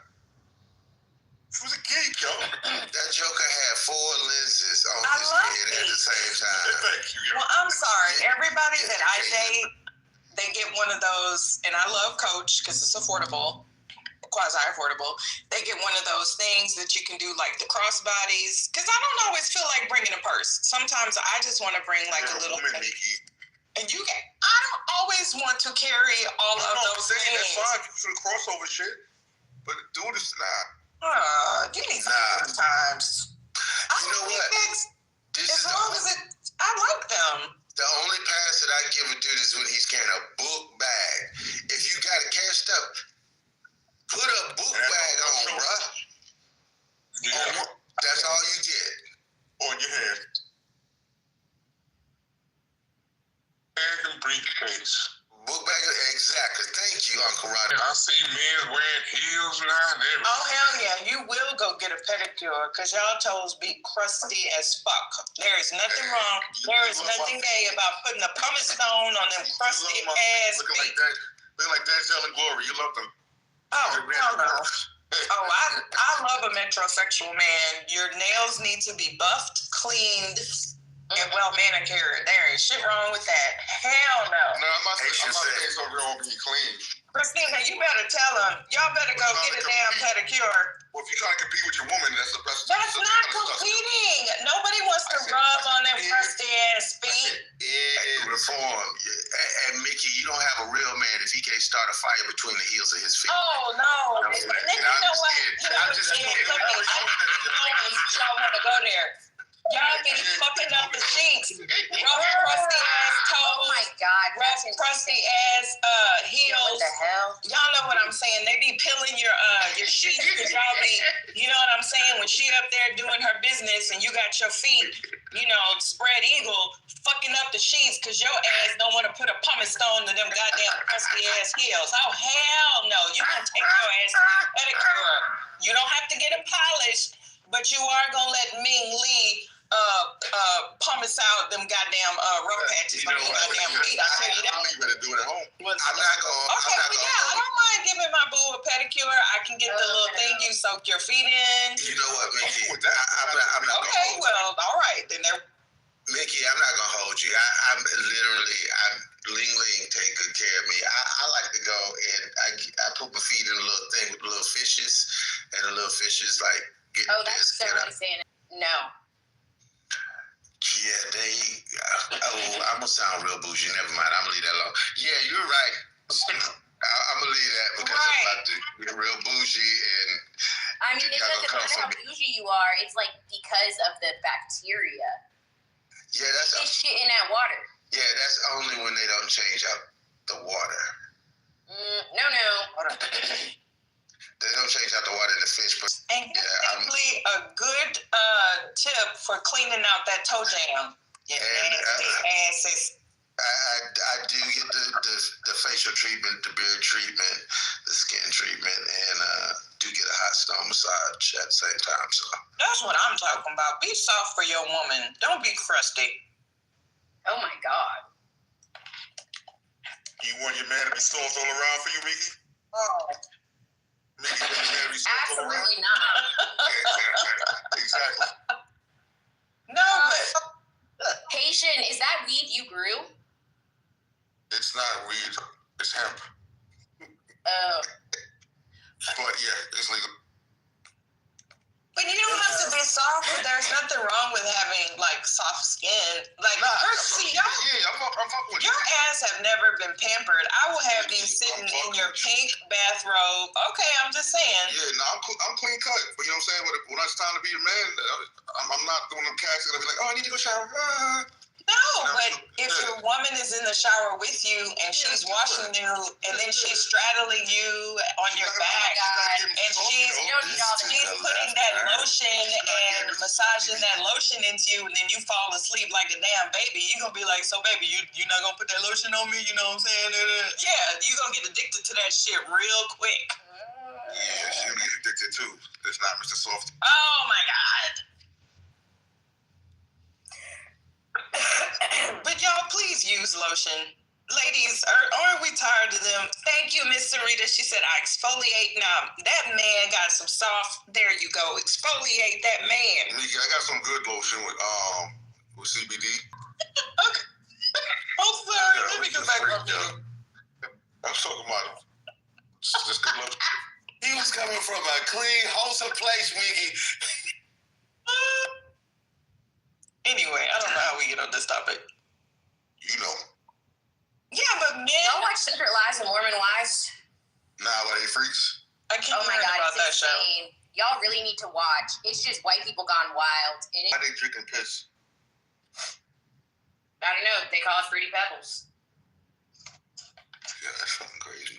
When I tell y'all, well, you know what? If you know anything about like mid-century and the monarchy, you know, white people have been doing some wild stuff for a long time. I mean, like wild stuff. I mean, when I was, I think like when I was in high school and I was studying medieval and realized that the cone skirts that like they wore around Queen Elizabeth's time, the aristocrats at that time, they literally had servants because they didn't want to leave like a long ball or a long dinner. They didn't want to get up and leave because it was considered rude, and they would have servants sit up under their dresses, and they would just lifetime. One when she was born and one, I think, before she got married. Yeah, but we know white people are dirty. Like, what? But I'm just saying, they've been wilding out. Let's not make those kinds of statements, y'all. Come on. Yeah, let's not make that statement. I'm just saying. White, okay? There's a different smell. It's the lack of using washcloths. Something has genetically modified in their skin. It is what it is. No, I'm just saying that whole time period is they've been wilding out for a minute. But but they used to have them sit under there so they eat and shit at the same time. Yeah. They were paid servants. I mean, they're servants. They were civilized though. The faces they actually had fans in front of their faces because they considered rotten teeth was a sign of wealth. It's crazy to me. It was slow. That's like King's disease. You know. But yeah, on the streets of that's where it comes from. And they would just throw it out on the street. I thought, I always thought that they had pale skin. That's where the on the heads. Empty the chamber pots. Mm-hmm. Yeah, so they would stay in the room. My favorite story is the rushes in the castles, like during Charlemagne's time and even before and past. They had the deep grooves in the main room. And then I've seen a castle in Carcassonne in France, which they're so tiny, y'all. You think that they're these huge things. They're not. And they had these little bitty windows, like just a little, like half circle, and you wonder what those were. And, the guys are like, oh, well, you could also shoot arrows from there, like if the enemy was coming, right? Because remember, they had the moats around them. Right. Well, what they would do is they would just kind of... It's like they're thinking that. No, they would push all of the food off of the table into the rushes. So the deep grooves, there were grooves on either side, like carved out. And then they would brush them out through those little holes. So they would literally have rotting food until the rushes were full. And then they would kind of brush, take something and push them out of those little holes. Yep. And that's why the moats were also disgusting. These people were nasty. They had lice. They had that's why the people that they gave the Indians syphilis and disease because they were riddled with disease. They used to wear that makeup to cover the pox from their faces, and they would wear those wigs because their hair would fall out. Their hair would fall out because they refused to wash their hair, and they just went to wigs. Yeah. And then they would use perfume powder instead of washing the wig. They used that. And they also had a lot of gout, dysentery. Yeah, that's what I'm saying. King's disease was gout. But it is true. A lot of the African, those nations taught them how to bathe properly, how to brush their teeth, because they did not brush their teeth. They didn't have any on hygiene. We don't remember how big a deal it was for Madame Curie to talk about, cleanliness, because it did have something to do with the water. The motherfuckers did not like to get in the goddamn water. It was crazy. How would they not get infections? How would they not get infections? They were getting infections. That's why so many of them died. Like, you think about the Black Plague, the rats that spread. Yeah. That's what I was reading. It was something that was just random. That was like, what if the Black Plague hadn't killed pretty much half of Europe? The devastation. So yeah, they were pretty disgusting, y'all. Even by today's standards, so many people died. Now we can say so many people died in childbirth because they refused to wash their hands. Absolutely. So something as simple as washing hands saved lives. Yeah, but they used to call those people demonic and evil because they were pretty much espousing that you wash your goddamn hands. They would call them papists. They would actually call them papists. They are things of that nature that we use. Think about all of the cholera outbreaks during that time. That was simply because they didn't want it because I like historical shows and I'm watching video again, but with The Crown and when they didn't have you know, a lady of the robes, you know, or a lady, they didn't take baths like that. That was they didn't play that nasty ass system. Now they weren't marrying their brother and sister, but you know, that's a whole different thing. Yeah. But at least they had smell. Right now. They did smell good. Yeah, I used to say, I would have loved to have been at court. Now I'm like, can you imagine the smell? That's why they always had smelling salts with them, because their ass was so goddamn nasty. Shit all over the place, funky asses. Anyway. I think it was Diogenes, even some of the philosophers that we praised them so that was part of being the natural state. Natural state, nasty ass. Anyway. It's disgusting. Okay, the last thing I'm gonna say, because you know I've said this before. They talk about the baths in Rome, and like you said, GA, when they tell us about it, they don't go into all of the explicit detail and how they had the public baths and da da da da da. They started out the morning with like a sponge on a stick, and that's what they used to wipe their ass. So if you took a shit, right, the first person, you were fine. And you know it didn't clean everything, so you know the motherfuckers was itching and shit, had poo-poo stains on the toga all goddamn day. Wait, so they kept... Shit? You say? Yeah. A sponge on a stick would be to wipe your ass. So it was a communal ass wiping sponge. Them motherfuckers, that's why they were always trying to kill everybody, because their ass was itchy. That's what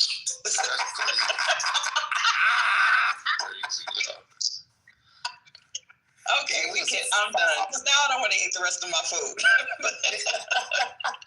What are you eating, some ass cake? But these are maggots and flies, but these are the people that we are told in history, like you said, that cultured us, and hell no. We had to teach them motherfuckers about soap and lie. That shit crazy, yo. What's crazy is you painting that picture to warm up to go eat. I was already eating, I'm sorry. She eating some pudding right now, too. I'm a mom. You gotta be sorry to me. I ain't the one that's gotta eat. You gotta get, and I'm eating Chipotle. But I'm a mom. You gotta. Yeah, you got a will of steel after your mom. Yeah, because I'm used to hearing, "Mommy, I can't watch." Oh my goodness. You know how cute kids are. Mommy. I had to change diapers of my children with hazmat suits. They was the foulest creatures I've ever seen in my life. Projectiles coming at you, bro. Nah, bro. I had the worst experience with my nieces. Like, I never had any of these experiences with my kids, but my niece, she was in her playpen once, and... they love to reach in their diaper and take stuff out and put it on the wall. I don't know what that is about kids. It's just fascinating for them. Well, when I was younger, one of my older siblings thought they were fucking smart and thought X-Lax was chocolate. They started sharing with the other siblings. All of us had fucking shit our brains out, yo. 4 kids at one time, yo. Group toilet is wild. Man, I just can't. Actually, never mind. I'll wait. I'm just glad I didn't have siblings. People's like, "So weren't you lonely?" I said, nope. I hear stories about siblings. You remember? Yeah, I'm glad I was the only child. I got all girls, and I used to go to the store and buy their pads and all that stuff there. Yeah, I mean, my children. I got all girls too. Well, my girls just come on their cycle.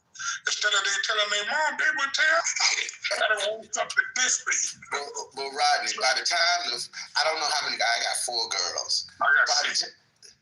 Oh, Jesus. You got how many girls, Mr. Rodney? 6 girls. But all my kids, they're my kids grown. How many? You have boys too? I got 1 son.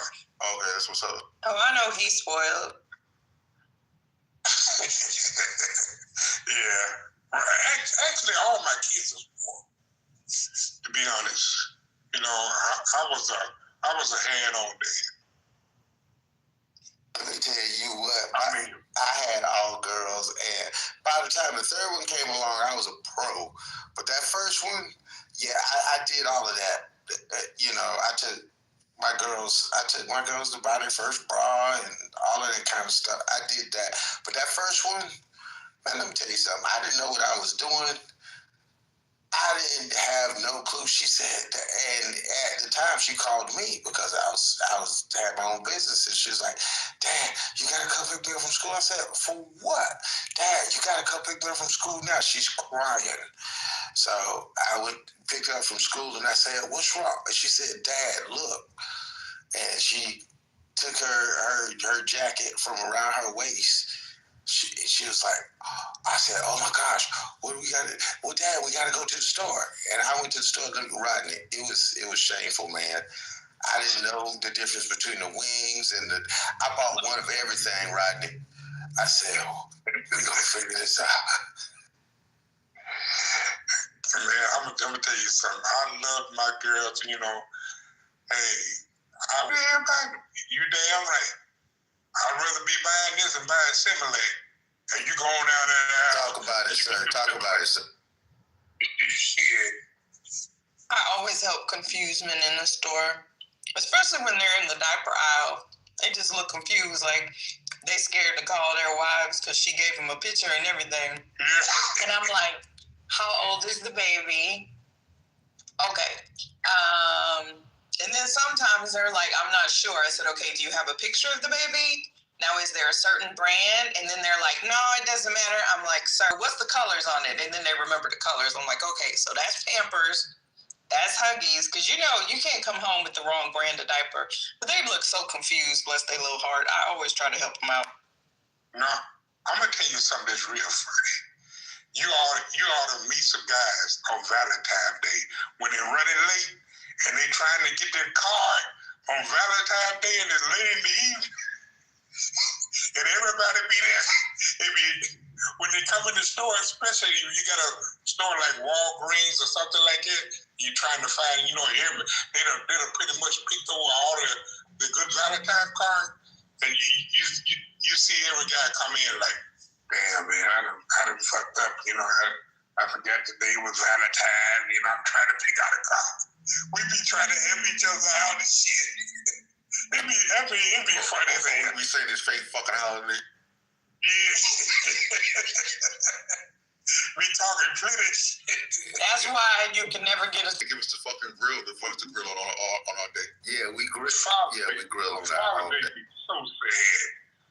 It just pitiful.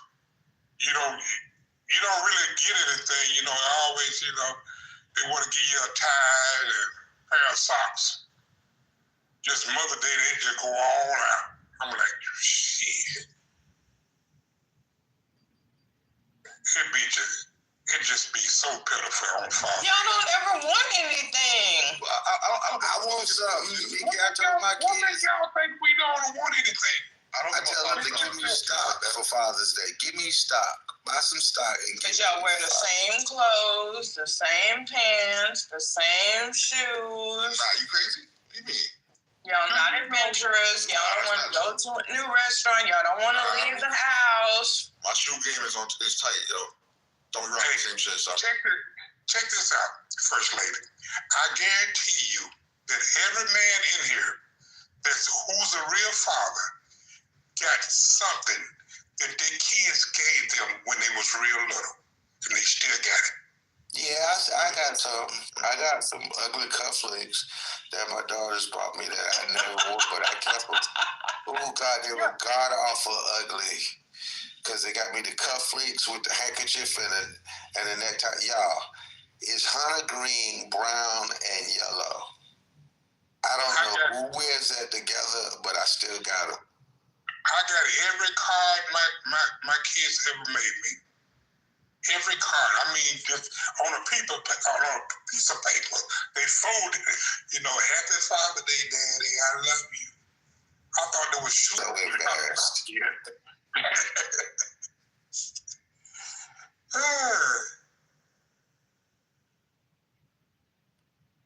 Shout out to Dad. thank you, because I love my girls, though. They can tell you, I love my girls. I'll take that back. They did get in their birthdays, not the year, but just the birthdays on the back. Yeah. My dad likes cologne, so when I went to France, I got him some cologne that you can't get in the United States, and he was super excited about that. I will say that.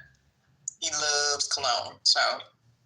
I do too. Shout out to items, shoes, clothes. I ain't gonna lie to y'all. I'm like, shoot, I'm happy to live with a dude, because if I say, hey, go get this suit or whatever, he gets men's clothes. He don't come back with something still not gonna wear it, because it'll end up in the trash or somewhere. Because I want somebody to be with me that's not gonna be judgy and don't wear that because you're a girl.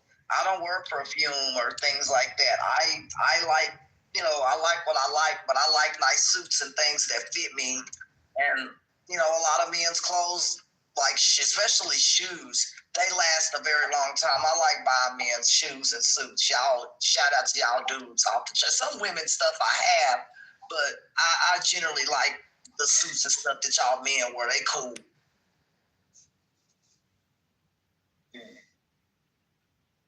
But now these kids want, man, that stuff be high as hell. The kids be like, Mama, I want Creed. I'm like, Creed is straight. Oh. Cruh. You can get the first two letters. you can get the oil.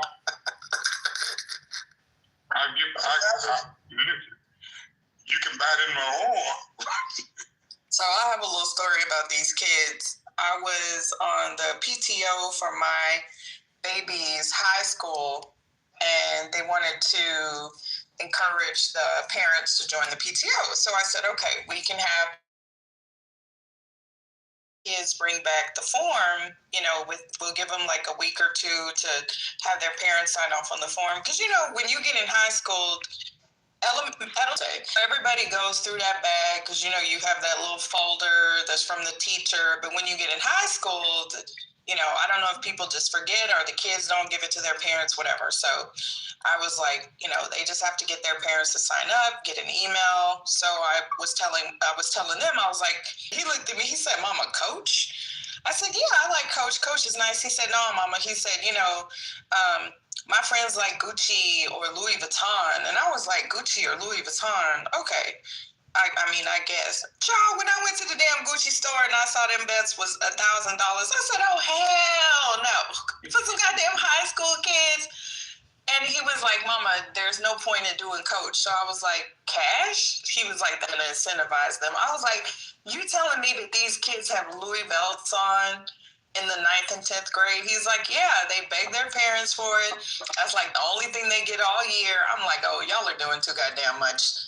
I have a whole ass job, a good ass job, and I don't have a belt that costs. Got McDonald's money. You got Louis Vuitton money. I know these kids are wearing like Balenciaga, and even if it's fake, that's not the point. I'm like, wow, we were happy wearing our little Guess and Esprit and Janera. I'm dating myself, but I'm like, man, I wish I would buy my kids a $1,000 something to wear to school. Forgot ball silk. Man, let me tell you something. I was coming up in middle school, happy to have some Husky jeans on. Husky! They still sell Husky at Walmart. You know they sell Levi's at Walmart now too? Stop it. Levi's was the thing. Mm-hmm. Back in the day, 503, 504, 505. That was the things back then. Those things are like $80 now. That's crazy as hell. Rodney, I wanted some butterfly jeans, and my grandfather told me that they was sinful and gay. Oh, no. He said, only the gay and the sinful men wear butterfly. You don't need nobody. You need a zipper. Real men have zippers. Ain't nobody doing no buttons. That's for my grandfather was hardcore back then. Yeah. Most older men were back then. That Haitian do it 100%. How the fuck are buttons gay? It's a fucking joke, Biggie. I knew you would respond. But they fashionable. He was like, no, only gay men wear buttons on their fly. A real man have zippers. I was like, what? How does that have to do with anything? They don't have, some pants do, but a lot of the pants, at least what my boyfriend showed me, they got buttons on them. He was like, whoa, we don't have, the zippers, for obvious reasons, but, no, but I like dress pants. I don't know. So some of that stuff looks very, very outdated. I do like one pleat that's one along the line with the crease, but those pleats that's on the side of the crease, I don't like that. That looks so weird. I'll never buy them kind of pants. I told my boyfriend, don't ever get me no pants like that. You'll get cursed out. That's because you don't have anything to hide. Some men need some pleats. Amen and hallelujah. Amen, everybody can't wear the flat front pants. But I like the pleats to look nice and that kind of stuff. So I will wear pleats. They just need to be custom so they don't look goofy. We need some fellas need some coverage. Black men need pleats, okay? Black men could be wearing them little flat front dockers and the little cute things like that. No. Y'all need. Y'all wore them too back in the day, the cummerbunds. Sarita, yes, thank God for the pleat. I had to tell a young man at a job that I worked with, sweetheart, you can't wear flat front pants. I know those are cheaper. Put them back. You can't wear those. Put them back. They're not for you. No, sir. No, sir. Those are for Jebediah. You know what I'm saying? Pastor Rodney, you gotta help. You gotta help. Be like, a little fella asked me, answer this for me. Why do young men wear the pants so tight? I don't understand that yet. I don't understand it. Either they're gonna wear them hanging off their butt. I don't understand that. I know. I gotta get on my son about that. I said, boy, don't nobody want to see your drawers. And I bought them drawers. They're nice drawers. Don't nobody want to see you got some Hugo Boss drawers on. He's like, but mama is. I'm like, no. Put that belt. Now I'm turning into my mama. Where is your belt? Where is your belt? They be pulling their pants up. This is the one that gets me is this.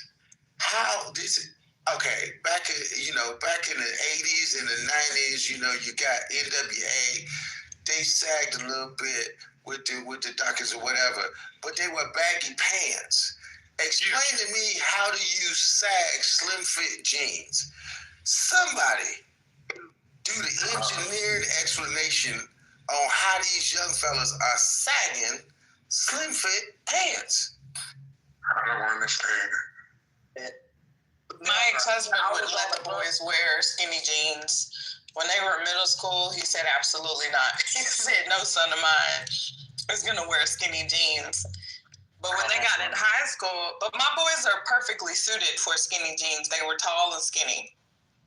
But it was like a little trend for a little while there, I will say. You know where skinny jeans come from, don't you? Where? Peter Pan. Not only that, back in my day, you had a person that had those skinny jeans. We consider them as, being a little sweet. Yeah, there you go. Now, I'm saying back in my day. Now, I don't know about now, but I'm just saying back in my day.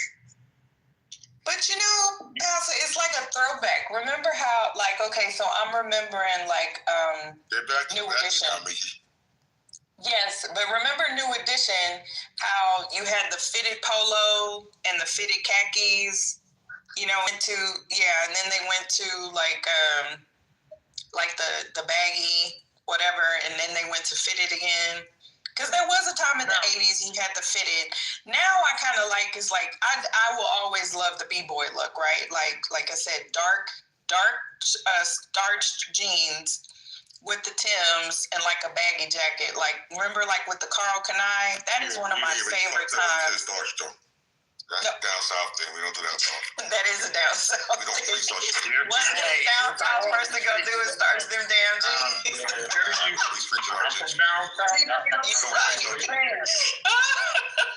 All right, you're right. That is a down south thing. can make a pair of jeans stand up in the corner. See? There you go, Pastor. Back in the day. They would send them jeans to the cleaners, y'all. Come off. Yeah. I mean, just like starts. Isn't that the song? Starts to press to death. Starts to death. Yes. I'm serious about that. You know, back in the day, if you didn't have your sting, your jeans start, it was like you were just. Roger, they were crunchy. They were so starched. They was crunchy. Y'all, I was a drill sergeant in the military, and when I tell you I could take my BDUs off and stand them up in a corner like a suit of armor with no hanger. Man, my BDUs was so stiff. And it was, man, what? Heavy start. My little cousins would get up at 6 o'clock in the morning to starch them jeans. I mean, be ironing for an hour, just get the steam, get the little spray bottle. I used to wear my uniform, but now with no fucking jeans. Hell no. I never thought about that being a southern thing, but you're right. Yeah, that's southern. That was a southern thing. I use starch for like spray light starch, though, not heavy starch. You know what I'm saying? No, I use heavy starch. That Niagara that came in the blue and white can. Oh, shit. Yes, sir. Yes, sir. You have to get a new damn bottle of starch. If you knew how to starch. They got that crease in the pants. Rice water in Korea and do that shit. That crease in the pants, JD. Look Crease in the shirts. Crease in the JD, my jeans were so starched, so heavy they were shining. Yeah, that's what we said. They be shiny in the front, like a thick layer of just whatever in the front. JD, I was telling you that shit don't happen up north, man. That wasn't. My dad did it. Yeah, it wasn't. But up north, I mean, if your clothes didn't get wrinkled, at least I still take my clothes up to the cleaners. I ain't finna stand up and nothing and be trying to press and iron anything. I told the guy, hey, there's a cleaners up here. He was like, cool, pay us, we'll do it. Here you go. And they just starch and stuff and give it back to me. You know what, Ashton? Turns out pretty nice, yes. You know what? Here's how southern I am. I take my clothes to the cleaners, get them from the cleaners, take the plastic off, and then fix where they didn't actually press it correctly. I do the same thing. That's how southern. That's not southern, though. I do the same thing, bro. Yep. And I have a steamer, a regular iron and a steamer iron as well. So I don't like no wrinkles in my shit.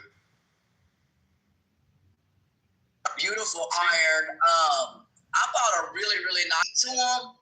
And they really, really do very well with pressing like thick fabrics and even ironing certain, very, very cool iron. It's made by Black & Decker.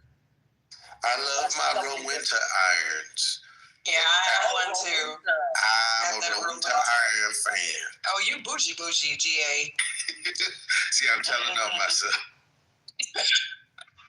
I mean, shoot, I like that iron too. A friend of mine bought me a Black & Decker, professional iron. It's got the little bent, pointy nose and stuff so I can iron the clothes. I said, that's what I'm looking for. I said, please do not come back with an iron from Walmart or places like that. I want a very nice iron. And they, I guess, order something online. I love it. I love Black & Decker. Rowenta is the best. But it does make a difference because when you, the fabric, so my mom taught me like to put like a towel over it if it's something silky. And then what I did because my mom was very big on that. My mom is pseudo bougie, and her big thing is the right fabric, because you know how people, I don't know if it's like this in the North because y'all really have to pay more attention to the weather.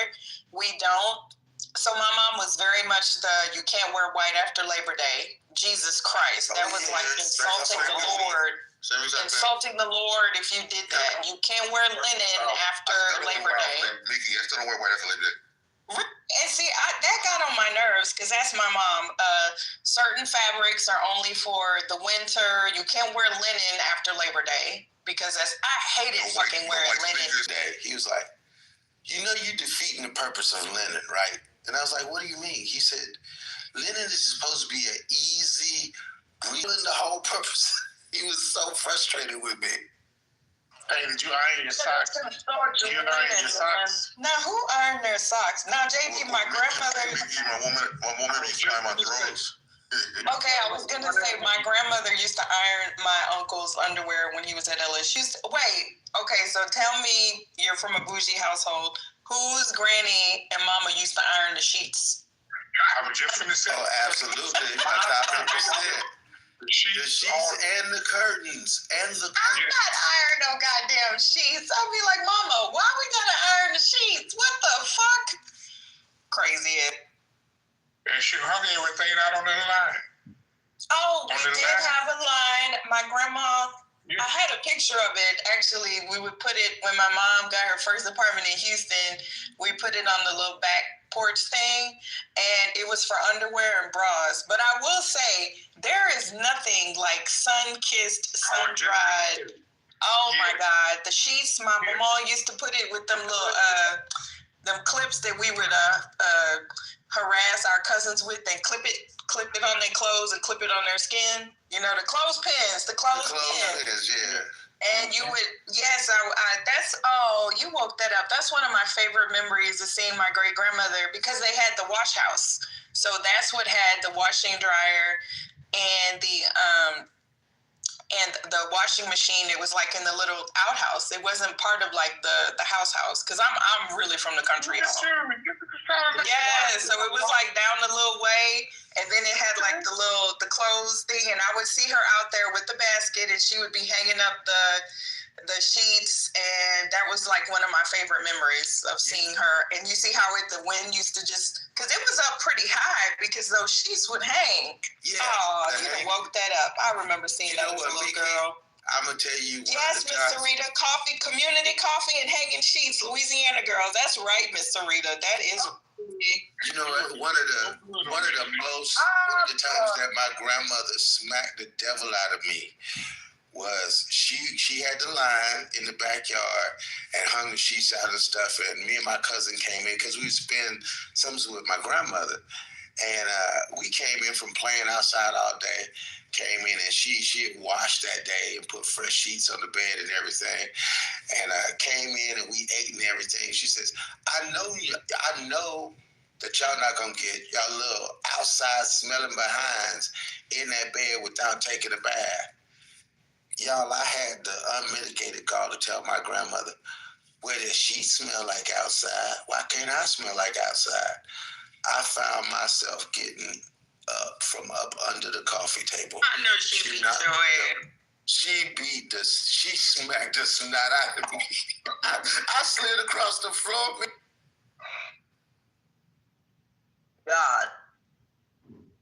Oh, I mean, growing up, I would say even for myself, my grandmother, when she bought the house, she flattened everything and built a 2-story house, because there was no way that we were going to be, drying our clothes outside. You know, the way that house was set up too, it had kind of a machine and all that would be downstairs, but inside, made sure we had proper plumbing and all that, brought everything up to code. My grandmother wasn't playing that. She was like, if there's a means to get it built, we're going to get it in here. And so my grandmother growing up made sure we were not freezing outside at the bus stop. She said, you're not going to wear a starter coat at the bus stop. She gave us some kind of fur coats, and, people kind of staring at us in school, but we wasn't freezing at the bus stop. School, my grandmother had a cabinet, and it had little notes in it with pictures on it, and you could pick a fur coat or whatever, she chose to put in the cabinet, or money, or etc.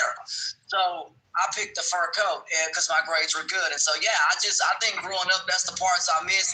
Being able to have quality clothes is what I got from my grandmas. Are great. Oh, they're awesome.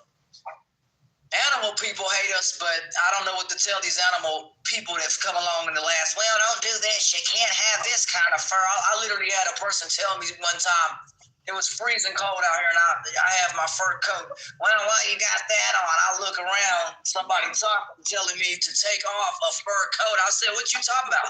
My coat? No, it costs $500. I'm not taking. We wear animals and stuff, and I don't know what to tell people. We ain't wearing no, starter coats are fine, but when it's cold, that animal fur lays right over top. I need to get my nails done again because they're too long. I can barely type. But Joe B, agree. And Miss Sarita, the rollers, yes, those sponge rollers. Remember, I don't know if y'all, it was such a big deal. Miss Sarita know what I'm talking about. The rite of passage for a young lady when you were and it was just like a little bit of a curl. Because, you know, that was grown folks. You know, back home, Miss Sarita, Southern Louisiana girl, you know, you could not cut a little girl's hair. That was a big freaking deal. Right? A lot of these stories is reminding me of The Color Purple. You know, I am from the country, JD. That's what I tell people. I am from the deep south. Yes, Miss Sarita said one roller meant you were a young woman. And Miss Sarita, we didn't tell them. So when you got to be a certain age, you couldn't wear your hair down. So the first time that I could wear my hair down, y'all, I will never forget this. I had a purple banana clip, and then I had my rollers, and I was able to wear my hair down to school for the first time. Boy, you couldn't tell me shit. You couldn't tell me nothing. I was grown. They let you work your hair down. I mean, like, all of the, because in the South, like, it's so traditional and you know, somewhat conservative, but they really policed a lot. Like Miss Sarita said, we could not wear red lipstick. You didn't put your purse on the ground. Girls, you know, you couldn't cut your hair. We had to sit and cross our legs. You know, it was very. What else could we do? Y'all had to wear dangly earrings. We had to wear a slip. I could not wear dangly earrings.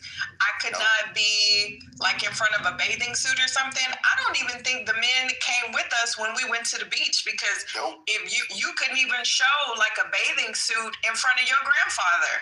Them older women in the family barely trusted. It wasn't like that, but you know what I'm saying? Like, you didn't parade around in a bathing suit. You know what I'm saying? Like, and I know that's part of that culture, and I don't, you know, people are like, but they shouldn't have had to police you. But it was just that girls were very protected. Like, we didn't go anywhere without a chaperone. I wasn't going down the street without my big boy cousins. You know what I'm saying? No skin show. Miss Sarita, I was in probably in college, 18, 19, before I even felt comfortable wearing like a spaghetti strap top. I am so serious because it was not modeled to us. And you almost had to have a shawl for that. Oh yes, we did. If you were in church and you sat like on that aisle, do y'all remember we had like these little they were the lace handkerchiefs. Thank you, Pastor. The little lace I don't even know if you a pastor. I'm gonna call you Pastor.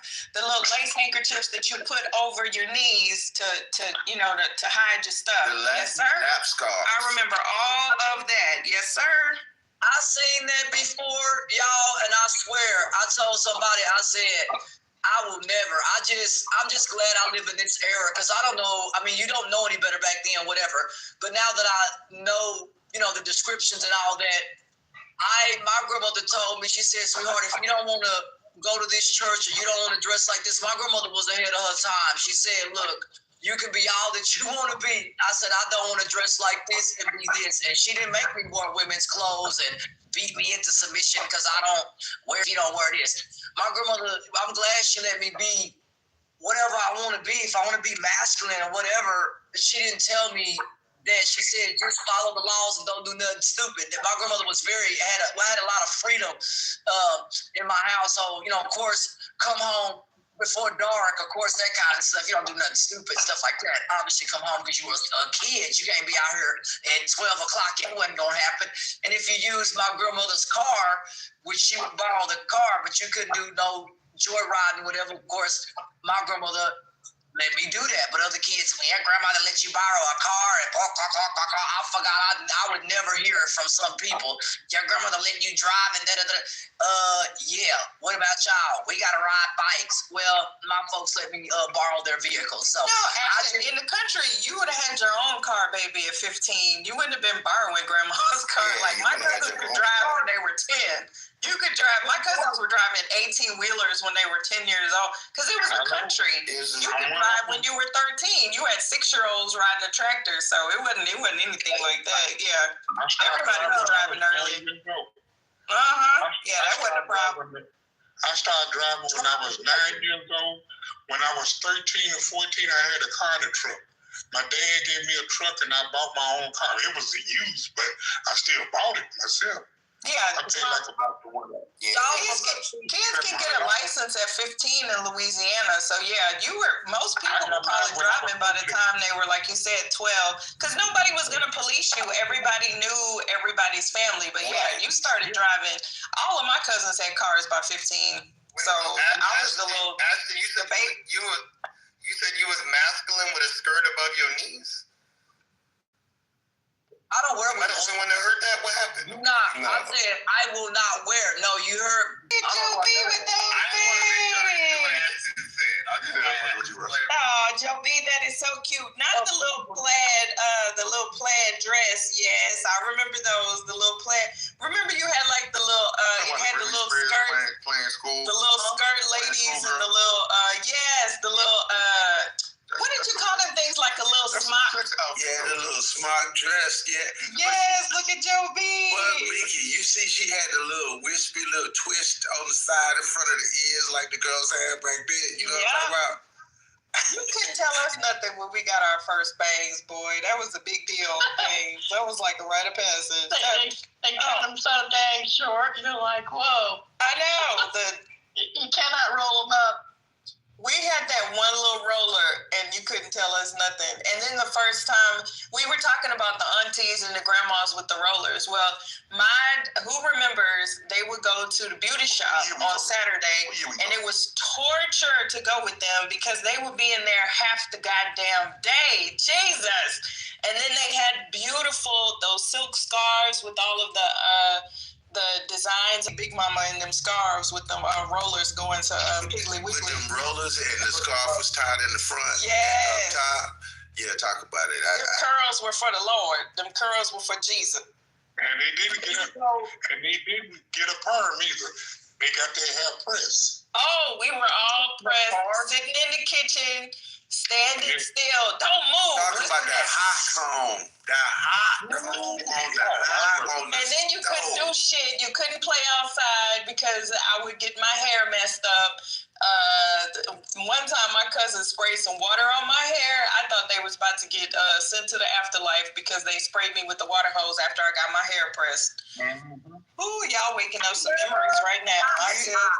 You didn't even know whether you was dating a real girl from the hood, and then she had them little dark spots where her mama burned the tops of her ears once or twice with the hot comb because she wasn't sitting still. You knew she was a real girl from around the way if she had like one or two of them little dark spots on the top of her ears. Mickey, the beauty salon is where I learned that it's a lot of ain't shit women in the world, man, having to come with my mama and listening to them conversations. Yeah, man, that's where I learned the game. Listening to y'all in the beauty shop. Not y'all. Tell it all. Them grown-ass women having them grown-ass conversations talking about they men and Mr. Johnny. And I was like, because I had super long, thick hair. Miss Sarita looked like she know what I'm talking about. It was down to my back. I had to stay under that son of a bitch dryer for 2 hours, y'all. Not the Hamilton beach. The Hamilton. Taught with the big-ass rollers. Them big-ass rollers sitting under that big-ass hair dryer that was hot as hell. I had to stay under that dryer for 2 hours. Listening to them old women talk about them nasty stories, Rob. Shout out to y'all with that hair though, Mickey. My 4-year-old, man, this shit is crazy. I tried to wash her hair about 3 weeks ago. Man, I called her mama like, I'm about to bring her back to the crib, man. That's for y'all ministry. Like,